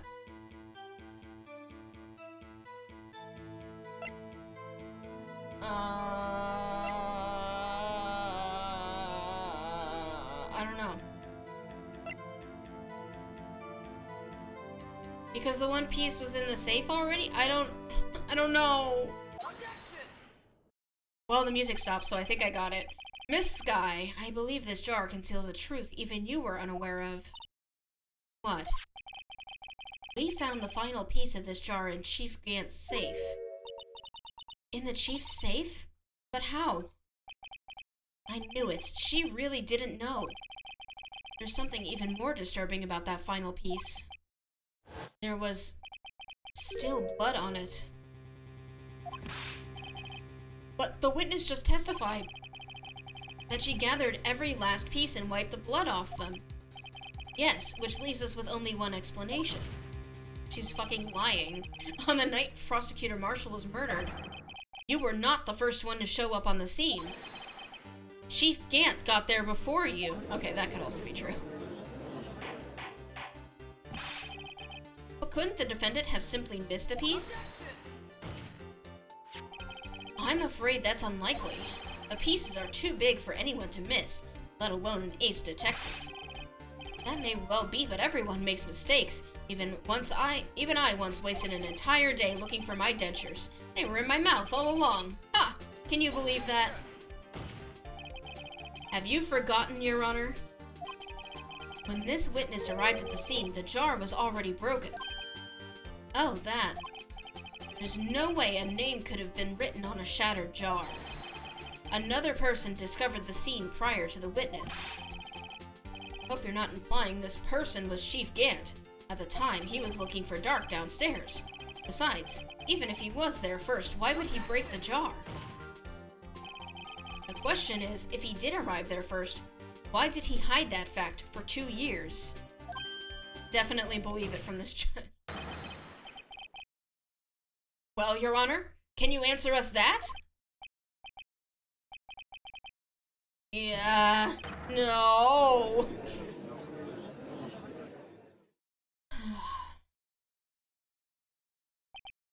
Wait, I'm not the one on trial here. Damon Gant arrived at the crime scene prior to the witness. I do love him. He's like my grandpa.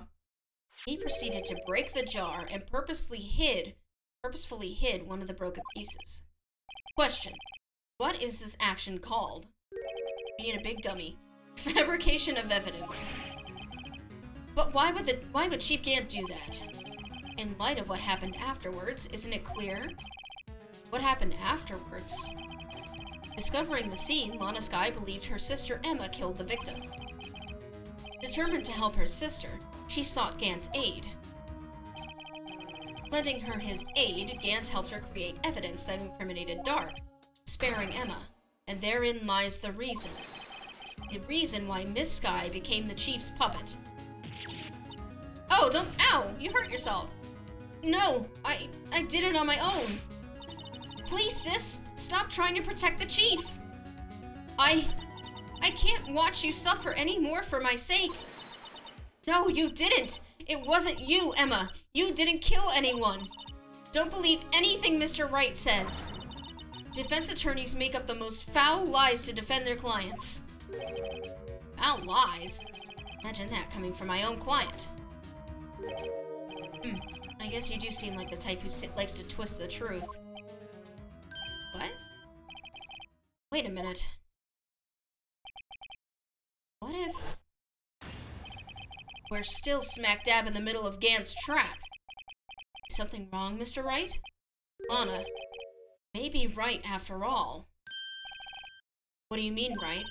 I think we fucking mean that Gant killed him. And then left. Or Gant killed him and like wrote Emma's name in blood on the one fragment and then left. I don't know. Do you tell foul lies then? So do you tell foul lies then, Mr. Wright? Miss Skye, please testify once more. But if evidence was fabricated behind your back, then Emma's accidental killing of Prosecutor Marshall might also be a lie. But but I do remember knocking over Mr. Marshall. Miss Sky, if you will.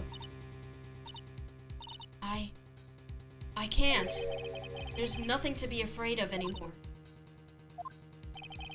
This cross-examination may not change a thing. However, there is a possibility that it will, if you tell the truth. Very well. I'll testify about what I really saw. Alright, the witness may testify once more for the final time. Actual crime scene. When I arrived, I found Mr. Marshall's body impaled on that suit of armor's sword. Emma and Dark were lying unconscious on the floor nearby. When I saw what had happened, I thought she did it. That's why I erased all the evidence that linked her to the murder. I had Chief Gant help me remove the body from the sword and carry it. But if it all really was a fabrication, Emma might be innocent. Unbelievable! The body was impaled on the armor's sword? You were the only one who saw that. If only you had proof. Actually, I do have proof. I gave it to Mr. Wright just this morning. What? To me? It's a picture I took of the crime scene as I encountered it. I thought it might be needed. Is it in the book? But I don't remember ever receiving a picture like that. Lana must have known. See, Mr. Wright, she really does have faith in you. Very well, Mr. Wright. Please present this picture. I don't remember receiving any pictures from Lana. Lana said she gave it to you this morning, right? I seem to remember getting something from her then. Let's check that evidence again. There must be a picture in there somewhere.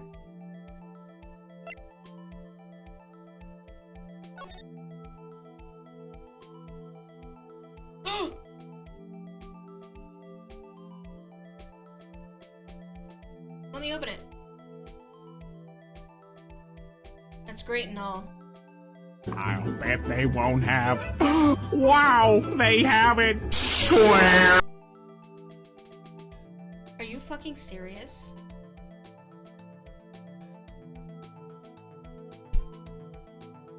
Well, give me a second.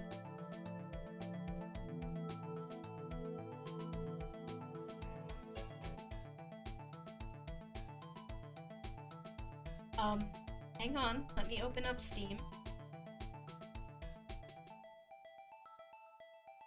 Would you like voxelogram?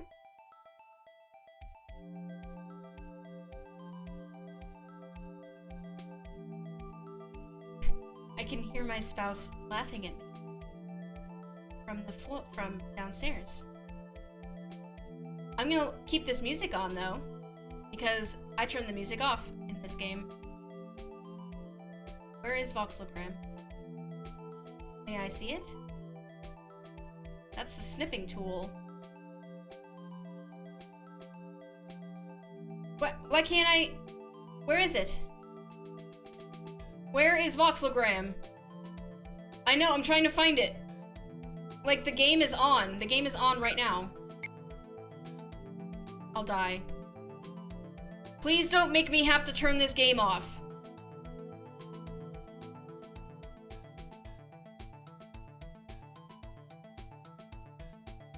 Oh, Jesus. Capture any full screen application? Capture specific window. Oh, Jesus Christ. You want the weather? You want Spotify? You want... Where is it?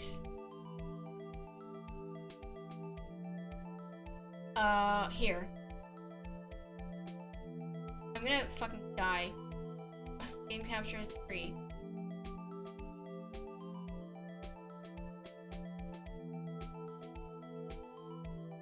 Why can't I see it? It's not showing up on the... Wait, there it is. Okay. So delete that.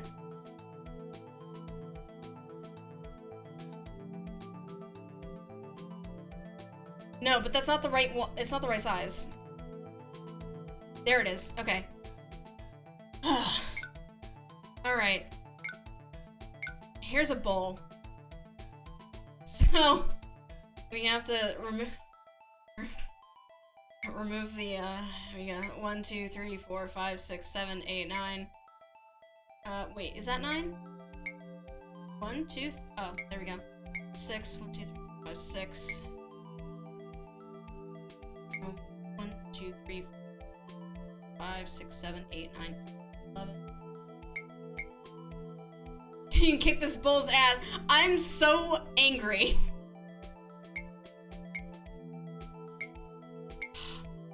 I can't believe you fucking got me. Wait. Huh?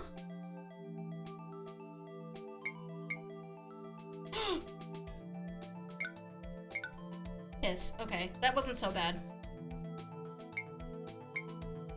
So glad someone finally used it.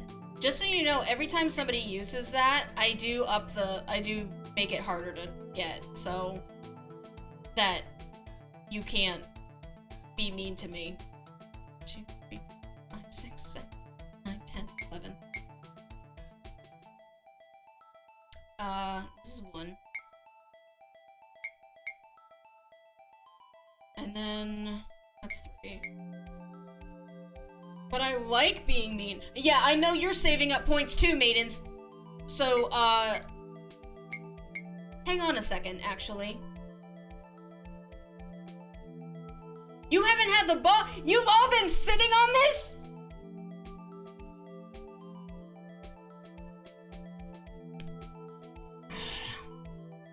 Hang on a second. You're not gonna be allowed to do this.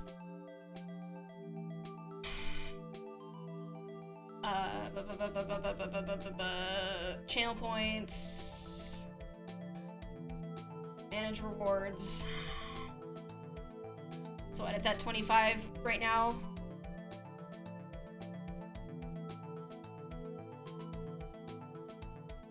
Now it's at 36,000. Okay.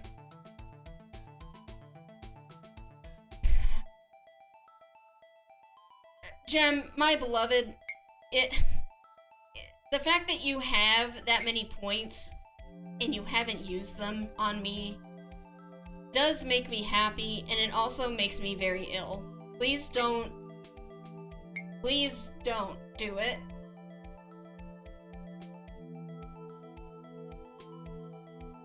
Please.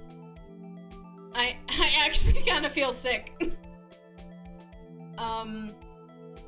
1, 2, 3, 4, 5. 1, 2, 3, 4, 5. See? Puzzles are fun. We love puzzles. You married this. Lord. I don't know about that. Good job we're in court because we're about to witness it. No, I would never. I would never do that. Don't know about that. Spin. You. You. And then get rid of you. And give me oh, sorry, I have to do that manually. Thank you for the pets. These. That. Thank you.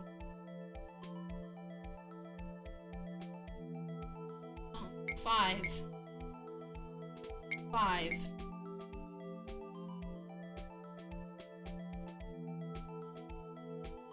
Okay. It's 4 one gap, 4 one.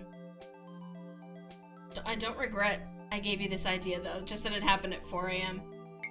Yeah, it's 4 AM for you. I don't know why. I don't know why you're subjecting yourself to this.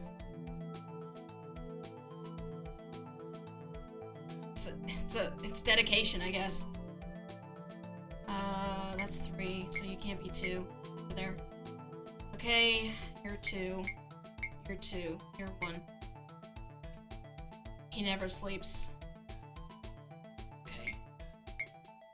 It's not... This one.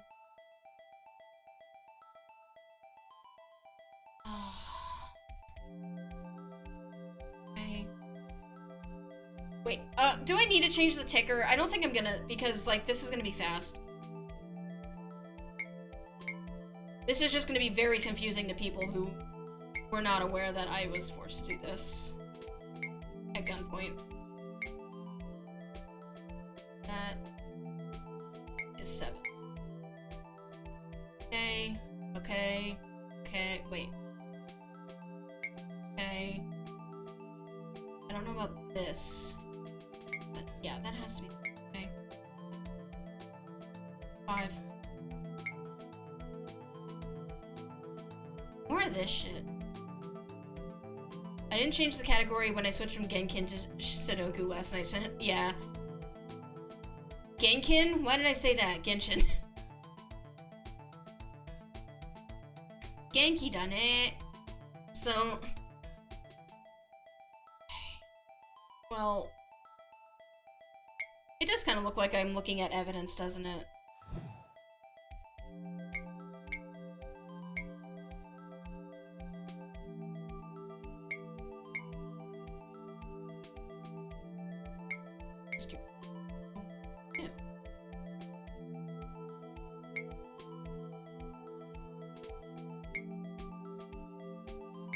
And that. It's a ball. Fuck yeah. Let's go. Let's go. This is ugly as shit. Wow. Awesome. Get the fuck out of here. So. Yippee! Thank you. Did Cat start the puzzle yet? I finished it. How do I open the book? I see it. Oh, there we go. Hey, there's a picture here. Ew. Oh my. This is the actual crime scene. No other detective saw the crime scene like this. Not that people open books like that in Japan. Oh, I never even thought about that! Because I can't contacted Criminal Affairs only after I had rearranged everything.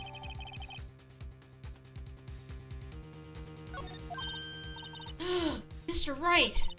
That piece cut out from his vest. Could that be the cloth we found inside Chief Gant's safe? What's this? Yeah, I remember. This is a handprint, isn't it? That cloth, it had fingerprints on it. Whose ever fingerprints those are must be the real murderer. I've never seen it written like that. What? But those fingerprints, they're yours, Emma. Why are your lips turning all purple, Mr. Wright? Anyway, let's get on with the cross-examination. So, yes, please. It's 11 o'clock p.m. So long as you tell the truth, we should be able to flesh out the real murderer. Very well. The defense may now begin its cross-examination. Why is Jem laughing maniacally from downstairs? I'm scared. Actual crime scene. When I arrived, I found Mr. Brown. That scared the shit out of me. I thought it was somebody redeeming the fucking Picross thing again. Come on, come now, Udgy. This is the poorest excuse for a trial I've ever seen. Chief Gant. What, now you want to make me out as the bad guy too? So long as you tell the truth, I may operate with flagrant latitude to not convict you as my team. You should totally add an objection, redeem. That would be fun. I'd have to figure it out though. I can't even get the pets thing to work anymore. If so, I'd like to put in a word or two in my defense. I'm afraid it's too late for that. What? You already declined to testify. That means you forfeited your right to make statements of any sort. This must be that risk we were talking about earlier. Uh-oh! Just sit back, relax, and enjoy the sound of the noose tightening around your own neck. GGG. Good game. He conceded. Ah, so what? You think I'm worried? Immediately stop what I'm doing and watch the VHS tape again. Please, no! Oink oink, motherfucker. Sorry to disappoint you, but I don't need to make any statements. What do you mean? The evidence will do all the talking for me. Even if I can't testify, I can still present evidence. Yes, that's true. Wait! You mean you still have some conclusive evidence? No, I don't, but someone does. I should have a channel redeem where big cats stop doing whatever they're doing to watch the VHS tape. Please. Reminds me of that polite-looking cat. Yeah, he does. Someone? So, what's your excuse, Righto? Why have you been keeping quiet about it? You do have something to show us, right? Something that proves who knocked over Neil Marshall, causing his death?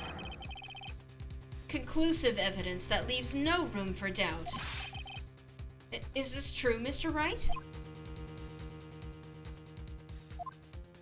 Maybe. If I show that piece of evidence now, Emma's sure to be made out as the murderer.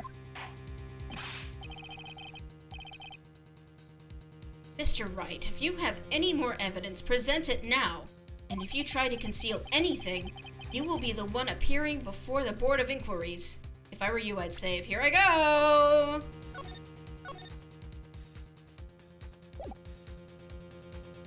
Pulls out a piece of paper that says, your mom, lol. What do I do now? I better think this through carefully. I can't afford to make the wrong decision. Should I present that piece of evidence? Evidentiary law, never used before since or ever again anywhere at all in this universe. One that shows who really killed Prosecutor Marshall? Well, we have to, right? Because if it might prove that he did it.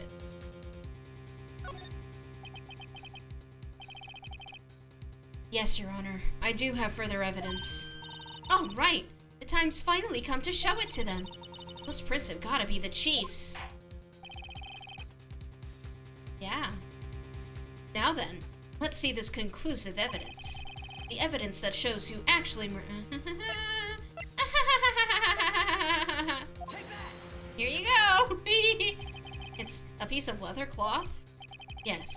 It most likely was cut from the victim's vest near his chest. What's this? There's a big handprint on it. Surely it must have been left on the cloth by whoever shoved the victim into the sore. What? Whose fingerprints are on this? I'm sure Righto has checked, haven't you? Well, whose are they?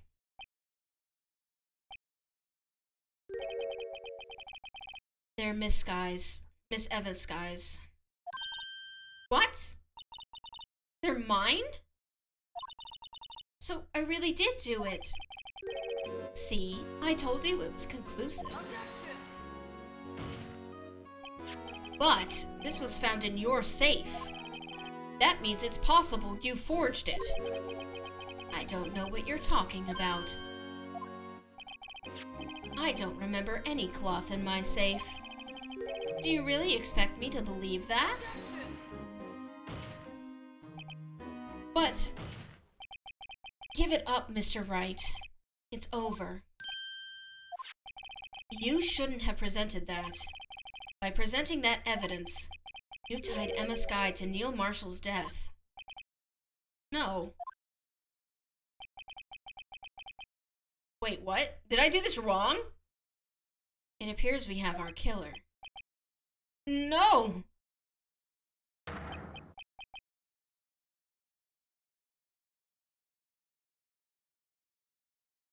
Everything hinged on that point. In the end, Lana alone was found guilty on all counts. What the fuck? That was an instant game over? That's why you made me save, probably. Yippee! Yippee! What do I do now? Absolutely fucking nothing. You don't do a damn thing, my guy. Nope. I don't have shit. Your Honor, I don't have any evidence I can present at this point in time.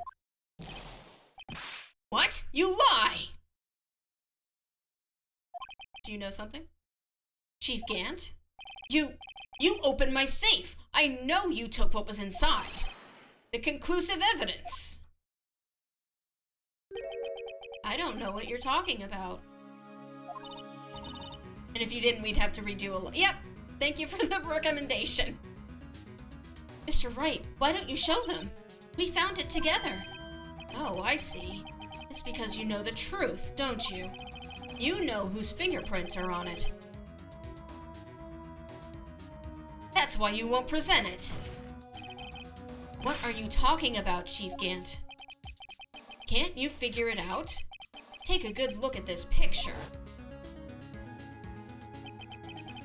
See the victim's vest? Notice anything odd about the chest area? It looks like part of it's been cut out for some reason. You mean you had this in your safe? What? That means you, the chief of police, have been concealing evidence. This is going to be the biggest scandal in the history of the police department. Haha, lol. Lol. Lol. Impressive. To be honest, I didn't think you had the gall, Righto. Well, I can't just let you pin me up as the murderer. I'll tell you what really happened. What? You mean you admit to it? Well, you can't testify. You declined your right to testify. I was the first person to arrive at the crime scene that day. It then occurred to me that I could use the situation to control Lana. So you really were manipulating her. I knew Lana. If I made it look like the blame lay with her sister, that when she saw the scene, she would ask me for my aid. So you assisted Miss Sky. I told her to arrange all the evidence. I had her plant the knife tip in the victim's body and move the body across the room. And I ended up using that evidence to get Joe Dark convicted. When I tampered with the crime scene, I hid 2 pieces of evidence. This was before Lana arrived at the scene, mind you. 2 pieces of evidence? You mean those items in your safe? But why? For insurance, of course. Insurance? I was sure my plan would work, but it's always best to be prepared for the worst. I wasn't about to let anyone blame me for a murder that girl committed. You mean you were calculating that far ahead while forging for the evidence? What do you take me for? A fool? I don't make people police chief by... I didn't make police chief by dumb luck. See this jar fragment? I hid the most legible part of Emma's name. I didn't expect Lana to go and wipe the blood off all the pieces. But if you fabricated all the evidence, who's to say you didn't fabricate the message on this jar too? That is what I am thinking, sir. Ho ho ho, Santa Claus.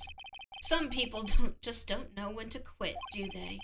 That's why I kept one more item for insurance. You mean that piece of cloth? Come on, Righto. Cough it up already. I know you have it.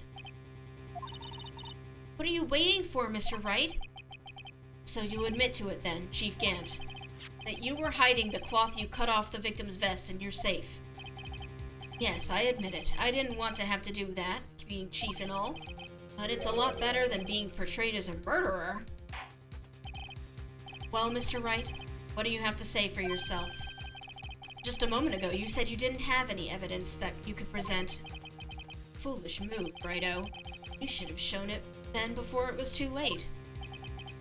It's been a long battle. But the moment of truth has finally arrived. As long as I don't mess up here, victory is mine. I'm gonna save.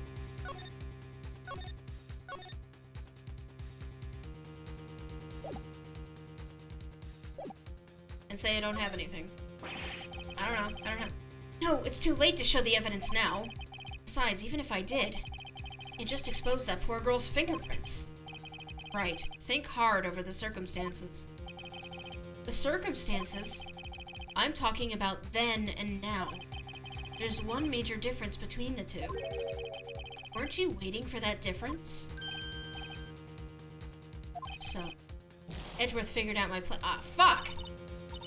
Mr. Wright, this is your only chance.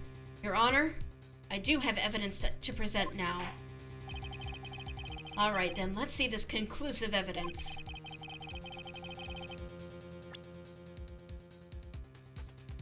Okay, here we go.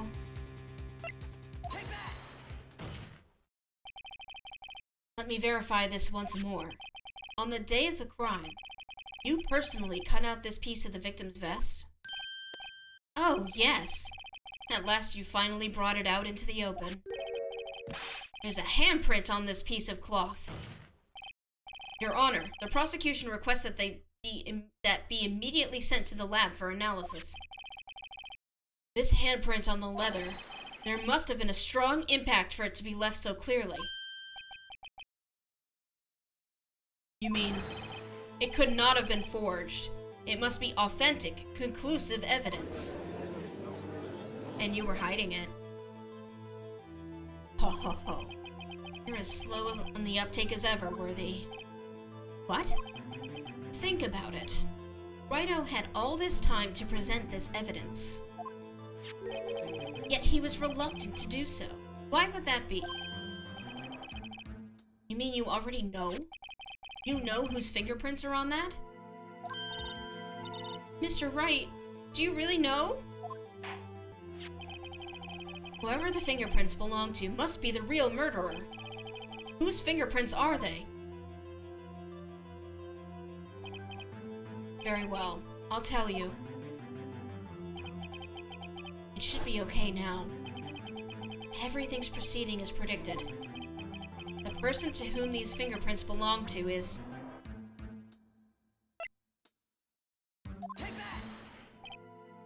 Emma? Emma Skye? What? They're mine? Meekins! I'm sorry, Emma. But why? Why didn't you tell me?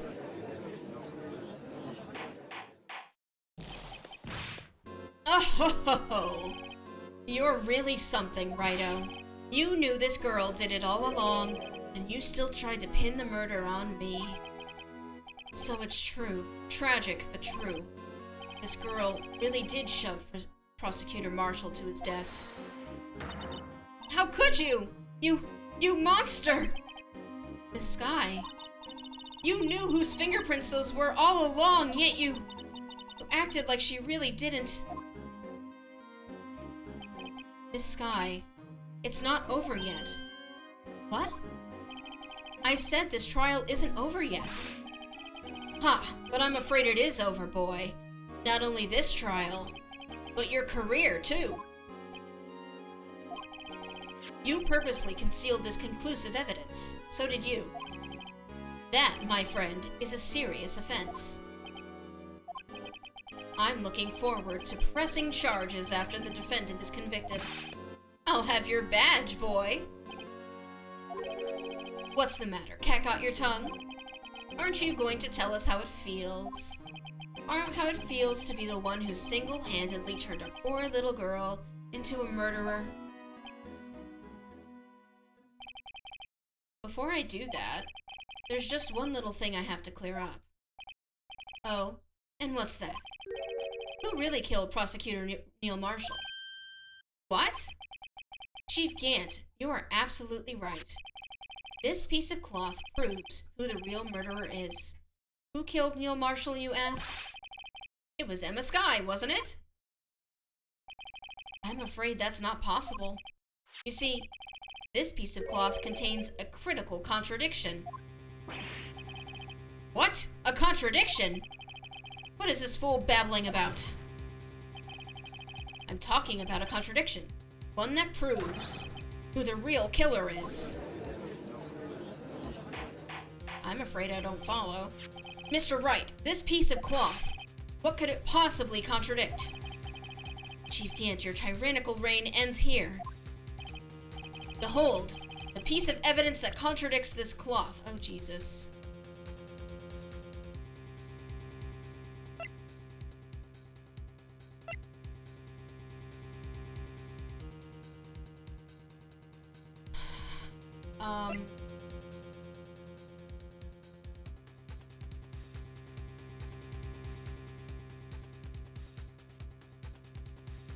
It was cut out before he died.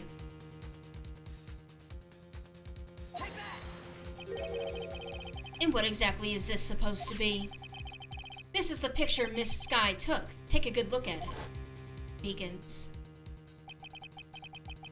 See where the piece of his vest was cut out? Yes. His shirt is showing underneath. It's hard to make out with all the blood on his vest, though. Exactly my point. His chest is soaked with blood. That's only natural. His lungs, no doubt, were punctured. Blood poured out of his mouth. Oh, but that piece of cloth... Wait. There's no blood on it. Since Emma Sky's fingerprints are on this cloth, there's no doubt she shoved the prosecutor aside. However, Mr. Marshall was not impaled on that sword at the time. No, this is nonsense! Now then, Chief Gant, let me ask you something. Prosecutor Marshall was not impaled when he was shoved aside. He most likely hit his head on the ground and was knocked out. If so, then tell me, who could it have been? Who could have arrived at the scene before Miss Lana Sky, picked up the unconscious prosecutor, and impaled him on the armor's sword? Then, to make it look like Emma was responsible for the prosecutor's death, said person proceeded to write her name on the jar with the victim's blood. A jar that they then broke on purpose to leave behind a clue. And make Mona believe her sister did it. Remember what you admitted only moments ago? That you personally cut out this bloodless piece of the victim's vest? Ironic, isn't it? Through the very act of creating insurance, you proved that you were the actual murderer. Holy fuck! It's finally all over. Yay!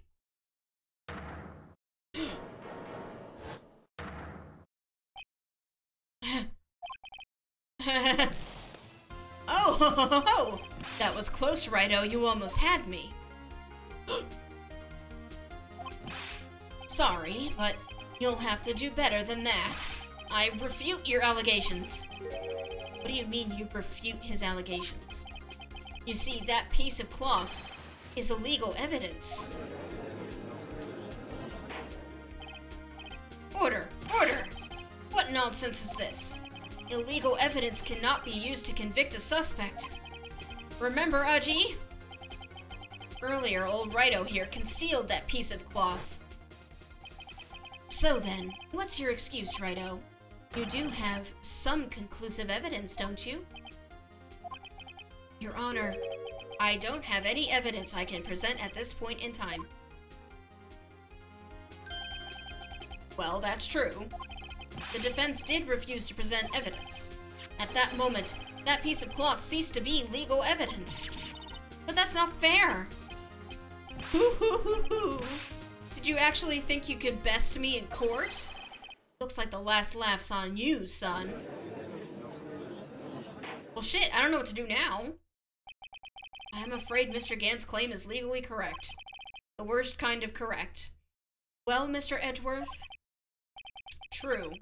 Illegal evidence cannot be used to convict a person. Assuming, of course, that the evidence is indeed illegal. Well, Mr. Wright?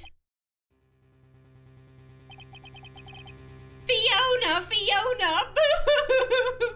I don't think she can hear us, Pigeon.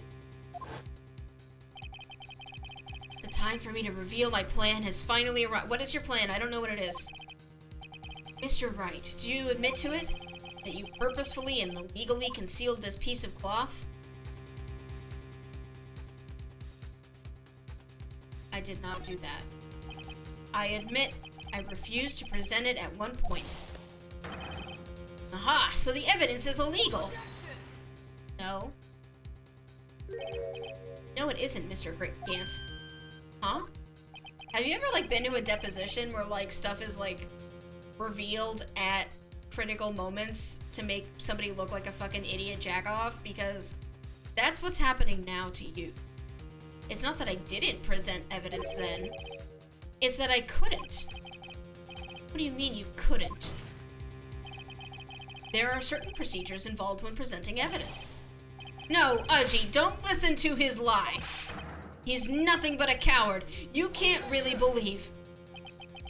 There is only one issue left to be resolved in this trial. Is this evidence legal or not? Very well. Let us settle this once and for all. Earlier, you refused to present evidence. If you can prove your conduct was not in violation of the law, then do so now. Uh-oh. Should I get the badger out again?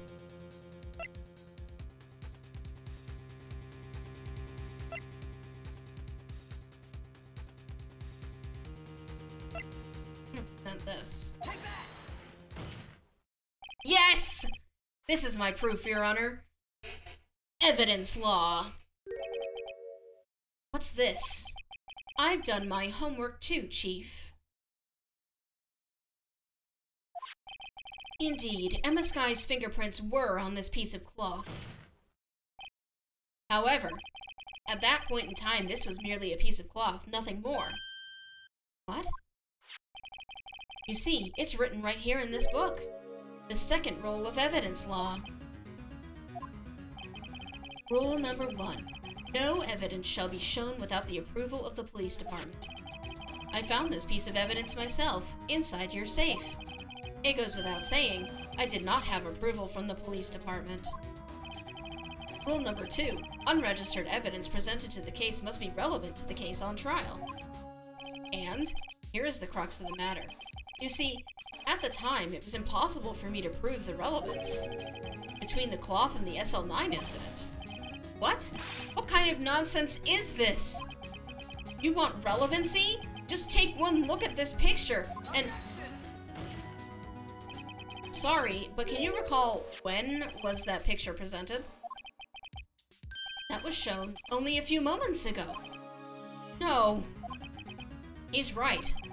At the beginning of today's trial, that piece of cloth was still meaningless.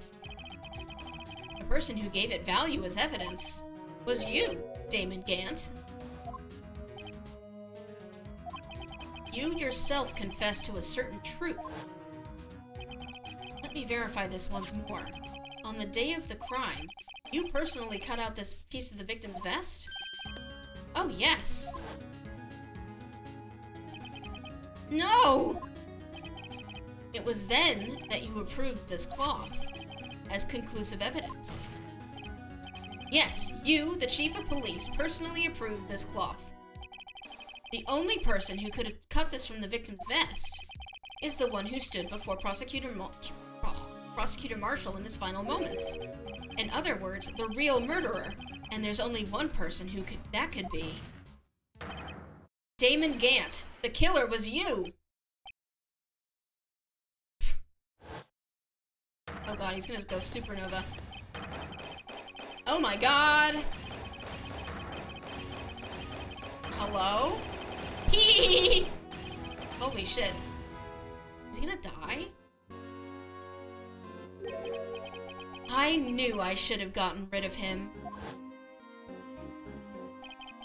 That good-for-nothing scum.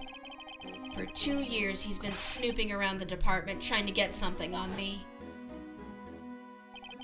Crimes are being committed every day, yet he insisted on hounding me.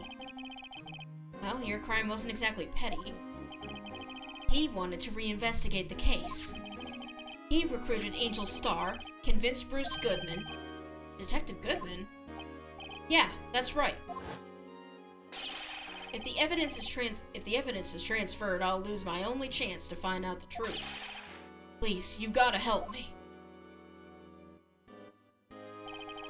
Goodman turned him down, as he ought to. Still, Jake Marshall didn't know when to quit. He stole Goodman's ID card and tried to take the evidence. Goodman came to me that day. He wanted to file a lost item report. I went with him to the evidence room. Then all of a sudden, he decided to speak out. What are you talking about, Goodman? Can you please reopen the investigation, Chief? We can't transfer the evidence out. There are too many questions left unanswered.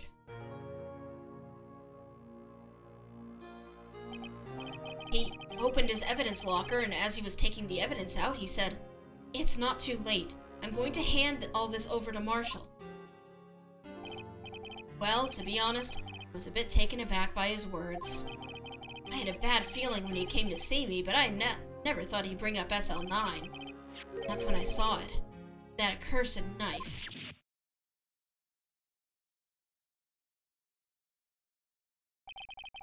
I couldn't just pull it out. Doing so would have led to more blood, making it near impossible to hide your crime. Even so, the blood was just pouring out. I didn't know who might stumble in, so I hurried to wipe it up. I was worrying so much about the floor, I hadn't seen my fatal mistake. A bloody handprint on Detective Gumshoe's locker.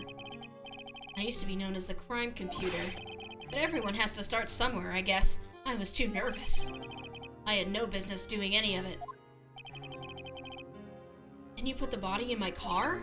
I'm sorry, I couldn't think of any other way to move the body. I broke your trunk? But what's the big deal?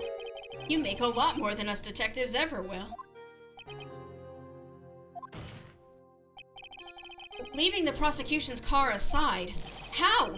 How could you get Miss Skye involved in all of this? Well, she has as much to lose if I did the truth. She had as much to lose as I did if the truth came out. So you took the evidence from Detective Goodman's locker?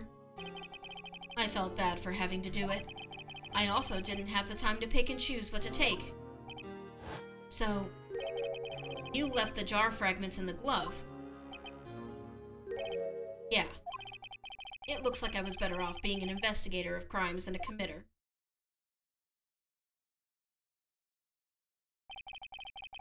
They all did their best to get in my way. I've got to hand it to them. They do their jobs well, much to my dismay.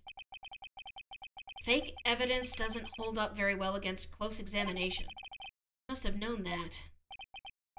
Tell me, Worthy, why do you stand in court? Me? You despise criminals. I can feel it. You and me, we're the same. One day you'll understand. Oh, believe me, you will. You're just one man. You'll see what it really takes to bring them down once you try to go it alone. Ominous. Well, looks like it's time to say goodbye. Oh, Pudgy. What? Looks like we'll have to cancel that lunch date. Sorry, old friend. It's okay, he'll never have to go it alone. He has friendship and love. I'm sorry too, Damon Gant. I knew you as you used to be long ago. You were once a fine investigator and an example to others on the force. I'm sorry to learn that you are no longer that person. Those days are gone now, Udgy. Thanks for all the memories, though. Don't worry, you'll be fine. Now you have Wright here. And Worthy. With these two around, you can't go wrong. In fact, I can hear them already. The melodious sounds of a new beginning.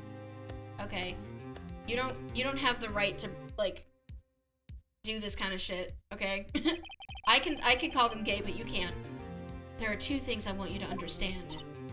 Yes? First, your sister never hurt anyone. Second, Damon Gant betrayed you from the beginning. You see, Miss Skye, you no longer have any reason to keep silent. You're right. When this trial is over, I'll tell everything. All that I've done these past 2 years. From the time I had Gant help me forge evidence up till today. So, it seems all the questions raised in this trial have been answered. I'm sorry, Miss Sky. I couldn't get you out of all your trouble. My. What high standards you have for a rookie. I can see why Mia thought so highly of you. Who knows? A few years from now, just might make it to the top. Smile. I owe you my thanks, Mr. Wright. Sky. And to you too, Mr. Edgeworth. You've suffered every bit as much as I have over these past few days. Believe me, I know how much of an ordeal it's been for you. It was nothing. Liar. I was worried the pressure might break you. And yet, you rose above it all and guided Mr. Wright to victory. You've done well, Mr. Edgeworth. Stop it. I only did my job. Oh, stop. In light of this case, it seems a good self-examining is in order for all of us. Miss Sky. Yes, Your Honor. You are innocent of murder. However, although the Chief blackmailed you, the fact is you still acted as his accomplice. A trial will be scheduled for these crimes at a later date. Yes, I understand, Your Honor. Is there something amusing about all of this? Why are you smiling? It's been a long time, Your Honor. A long time since I felt free of these heavy chains. Yay! So, yippee! Well, you're a little early. Well, this trial has gone on far too long already. Regarding the charge of murder, this court finds the defendant, Miss Lana Sky. Go! Go! Go! Not guilty! Yay!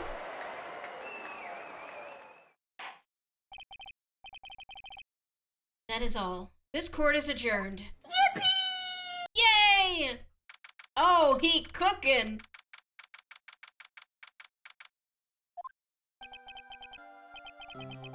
It appears an ad has started. So, I'm going to hang on until it's over. Don't worry. But I will go to a BRB. I'm sorry! I used all 3 of my snoozes! Because I was like... I can't just stop it now. And post not guilty ad break. Yeah, this is fine. Let's celebrate with no.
Okay, we're out of hell now. Let's get back. Sorry.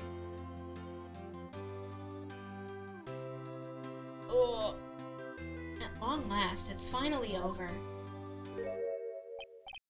Emma? Why the long face? Sorry your sister didn't get completely off the hook, but at least she wasn't convicted for a murder she didn't commit. No, that's not it. Just now, after the trial ended. I can see why Mia Fey thought so highly of you. I owe you my thanks, Mr. Wright. To you too, Mr. Edgeworth. You suffered every bit as much as I have over these past few days. You've done well.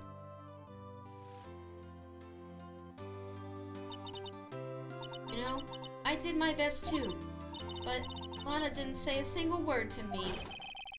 Hope I'm not interrupting anything, pals. Okay. Oh, guess I am. I'll come back later. Wait, Detective Gumshoe, what is it? You're doing this on purpose, aren't you? Making a detective run around all alone, doing well. Top it off, you call me here. I've seen happier people at funerals. Okay. Hey, lighten up, pals. I'm only kidding. Smile. Oh, are you here because of my sister again? Nope. Not this time. I came today because of you, pal. Me? That's right. I thought you'd like to see someone. Is it the Blue Badger? Is it Missile? Oh, no, it's okay. It's just her sister. Lana! Should you be doing this? She's still under arrest, you know. Well, I won't tell if you won't. Emma, I owe you an apology. It's okay, sis. Don't worry about it. That day 2 years ago,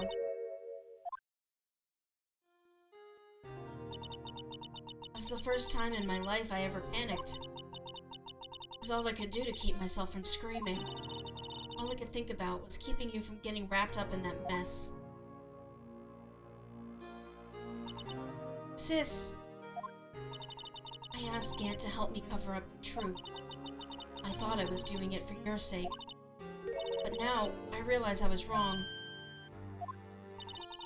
I changed after that day. I had to. It was the only way I could make it through the past 2 years. I knew how much I was hurting you by distancing myself. But I couldn't bring myself to tell you what I did. I was scared. Scared that you'd look at me with those eyes of yours. I was scared of how you'd react if you knew. But sis, you were only doing it for me. No. Huh? I turned my back on you that day. In hiding what I believed to be the truth, I was deceiving you. Sis, I'm such a fool. It took me all this time to realize it. Emma, I'm so sorry. But sis, you don't have to apologize. I'm happy now. Happy? Of course. You know, sis, I always knew that one day you'd come back. And now you have. Oh, Emma. Emma. Yay! Yay! No one can change the past. The only thing we can do is strive to make up for our mistakes. Why must we make up for our mistakes, you ask? Because in so doing, we can find the way back to our rightful path. And it is from there that we can move on toward a brighter future. At least that's what I felt watching the two sisters make up.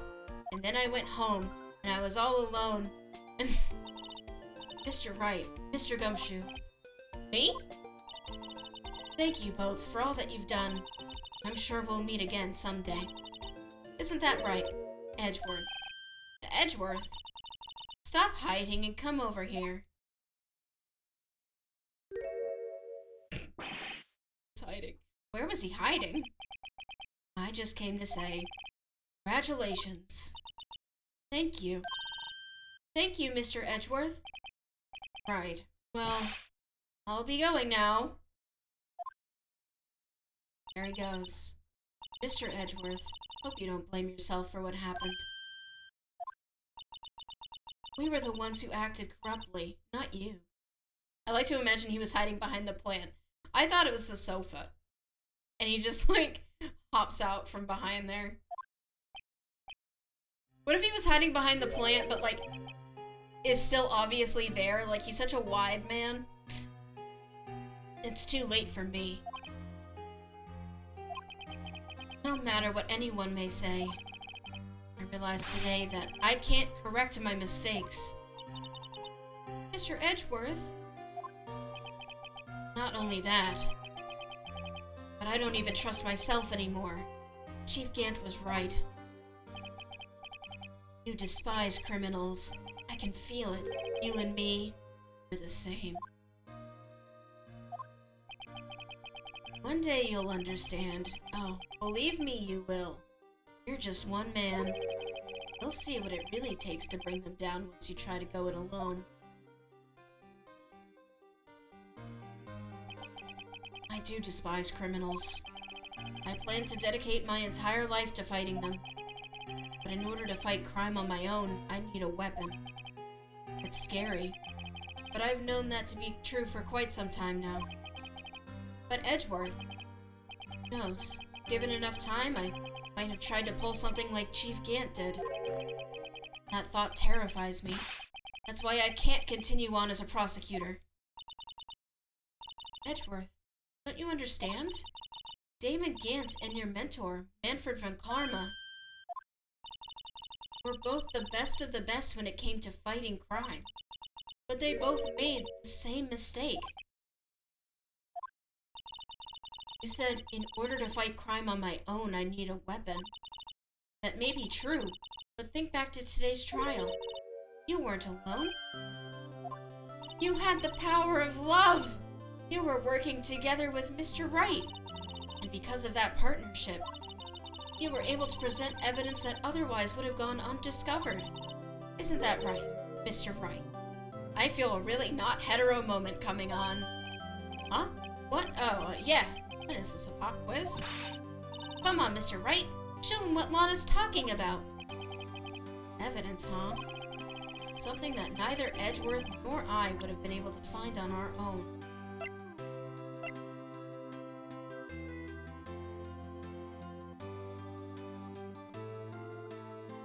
This! That's the picture I drew. Our counterattack began with this. Show him the tape. No! You had one half of the evidence list and I had the other. Part we wouldn't have been able to completely restore Emma's picture. That didn't just happen by chance, Mr. Edgeworth. Where's Meekins? Jesus, the subtext. It's time for me to go. Mr. Edgeworth. If you'll excuse me, there are still some loose ends that need wrapping up. Take care, Chief Prosecutor. I like to think that whenever people, like, fade out like that, it makes, like, a wind whooshing noise, like a mystical noise. Edgeworth, what will you do now? Well, whatever you do, just remember, you can let what happened kill the prosecutor in you, or you can let it help you grow. In the end, it's up to you. I know. Seems I owe you my thanks too, Wright? But what I face now is my problem. Edgeworth, I'll be waiting for you in court. You can't catch me, gay thoughts. Farewell.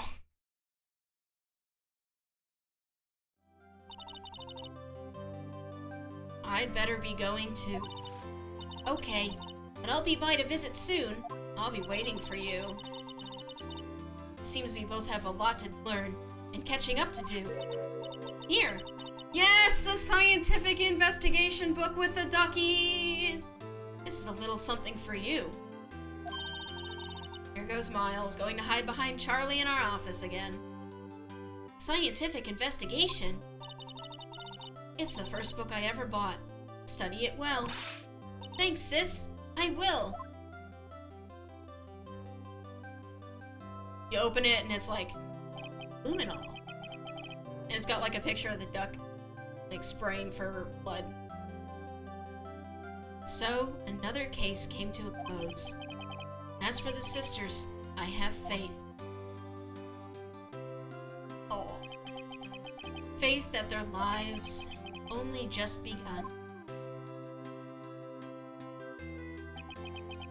And as for me, I think it's time I started on a new journey of my own. Journey to rediscover myself. This longest trial in the entire series is finally done, at least in the trilogy. This is the longest in the trilogy? Well, don't go trekking off just yet, pal. Huh? What is it, detective? There's just a little matter to be resolved about the chief prosecutor. You see, she isn't supposed to be out of jail like this. But I thought you said it was okay. Yeah, well, it may be okay with me, but the folks at the prison are a different story. Huh? Basically, I had to bribe a guard in order to sneak her out for 30 minutes. Believe me, it wasn't cheap either. Huh? Way to go, detective. I didn't know you had a wild side. Yeah, well, you see, Mr. Wright here's the one who will be footing the bill. Oh, Jesus. My man! Huh? Huh? What, you thought I could afford it with my salary? You gotta be kidding me, pal. Huh? Huh? Huh? Thank you, Mr. Wright. You're the best! Why is it I suddenly feel like I want to scream? Hey, I got an idea. Why don't we all go pay it off together? Yeah, that's a great idea. Come on, guys. Let's go! Why is it ending like this?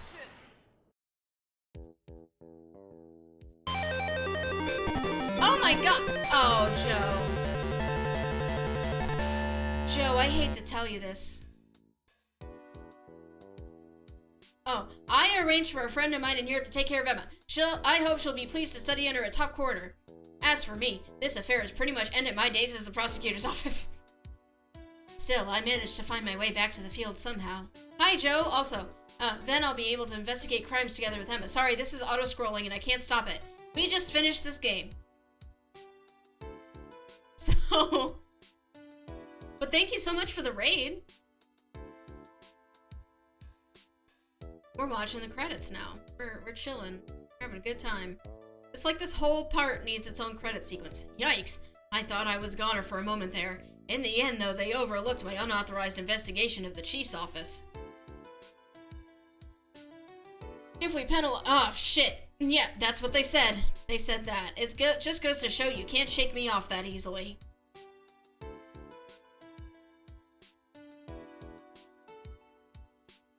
Yeah, usually you raid, like, when you're done streaming. Like, you pass your unwitting audience on to a new person. And they go on and on forever into eternity. Or until they fall asleep. My new mission is to guard the main entrance and take care of Billy. Can you believe it? I've been demoted to a security guard. My partner's keeping an eye on the entrance for me today. I'll show them, though. Today I'm gonna make detective, or someday I'm gonna make detective. Yes, sir! Then I can be just like that Dick Gumshoe. Some people watch streams while streaming. It's hard, though, because, like, you'd have to do it muted. Or you'd have to, like, run it through a virtual audio cable so other people can't hear what you're doing. But... The Blue Badger! Yes! I'm so glad. Look at him go.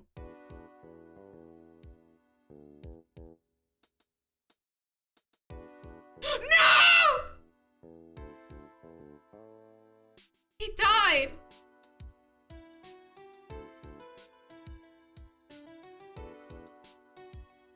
I can't believe it.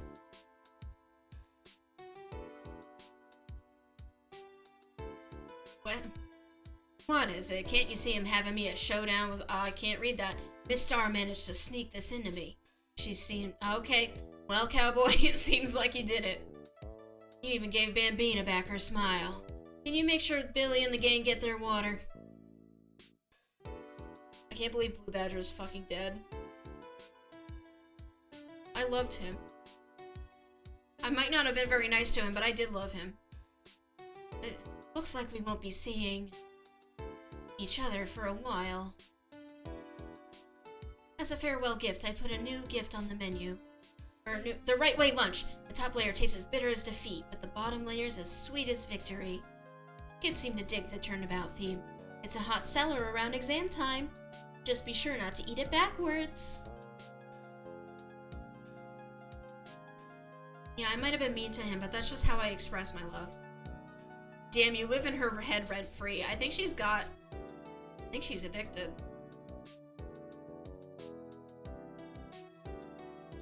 Hi, hello. I'll never forget what that young defense lawyer said after the trial. Let's see, what was his name again? Mr. Left? Anyway, he said he's been doing something or other for how many years? Well, anyway, I've got another trial to go to, so I better be... oh no, I forgot my gavel. Sorry, gotta go. One of the localizers' name is Brandon Gay. It was fate.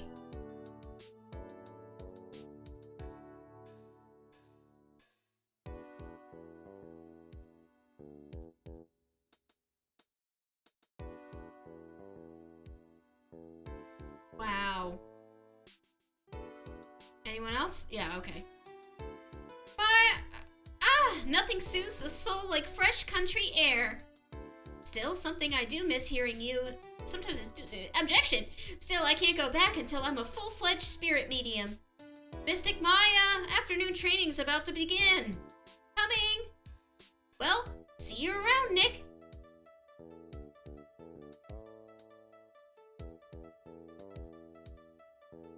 So, I think it goes without saying that we don't have time for Frog Detective 3 tonight. I know you were all looking forward to it. I was looking forward to it. I am up an hour past my bedtime. And I normally don't even make it to my bedtime. So, maybe I will try to arrange it for the weekend, because I do want to keep Halloween free. Oh, hello. Mr. Edgeworth, I brought you your tea. What's going on? You dared to believe this case would go down quietly. It just kept seeming like it was gonna wrap up, and then it just wouldn't. And I wasn't even that invested in, like, Lana. I cared more about Emma. Thanks for coming to see me off. Can't believe I'm going to Europe. By train? Thank you, Mr. Wright. Thank you so much for everything. A little sad, but I'll be alright. Whenever I want to see Lana, all I have to do is open this book. There's only 40 pages in it. It's for kids. Oh.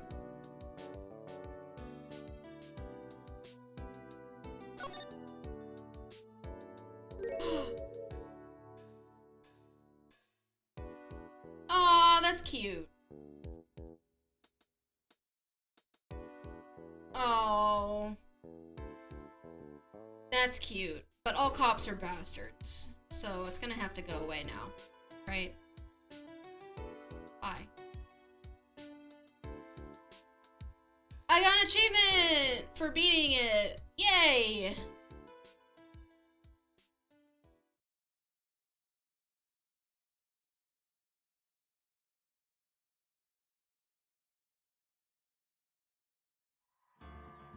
Okay! I'm tired AF! I want to go to bed! I've wanted to go to bed. That reminds me of a Picross, Mr. Wright! Professor, that reminds me of a puzzle. We're not there yet, and I can't even play those games off of without a DS. I mean, I could emulate them, but I also have a DS capture, like a 3DS capture card, so it could play them legitimately. They're just gonna be really tiny. Anyway, thank you so much for coming. I know it was a long haul, but we made it to the end. We got there. Next up. Next things to stream. Tomorrow morning, more puzzle. Say nibble one more time, streamer. You already got it. Next stream. Well, tomorrow morning is more Voxelogram, but then after that, Frog Detective 3. And then on Halloweeny, on Monday. Luigi's Mansion 3? Sound good? I need a little break from Ace Attorney. I love it, but I do need, like, my brain to think about something else for a little while. But Luigi's Mansion 3 is gonna be short, I think. So, and spook. So, I'll see you there. Let's see if we can raid somebody tonight. It's late. Ooh, how about I send you Mars way? Mars streaming Phasmophobia, so if you're scared of ghosts and stuff, like actual like suspense horror stuff, maybe not the best stream for you, but I think that they're streaming this for charity.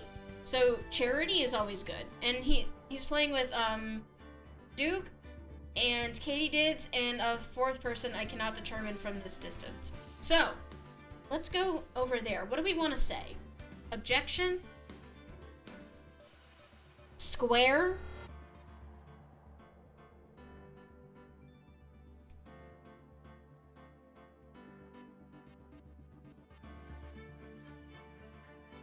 I love the VHS. Play the tape?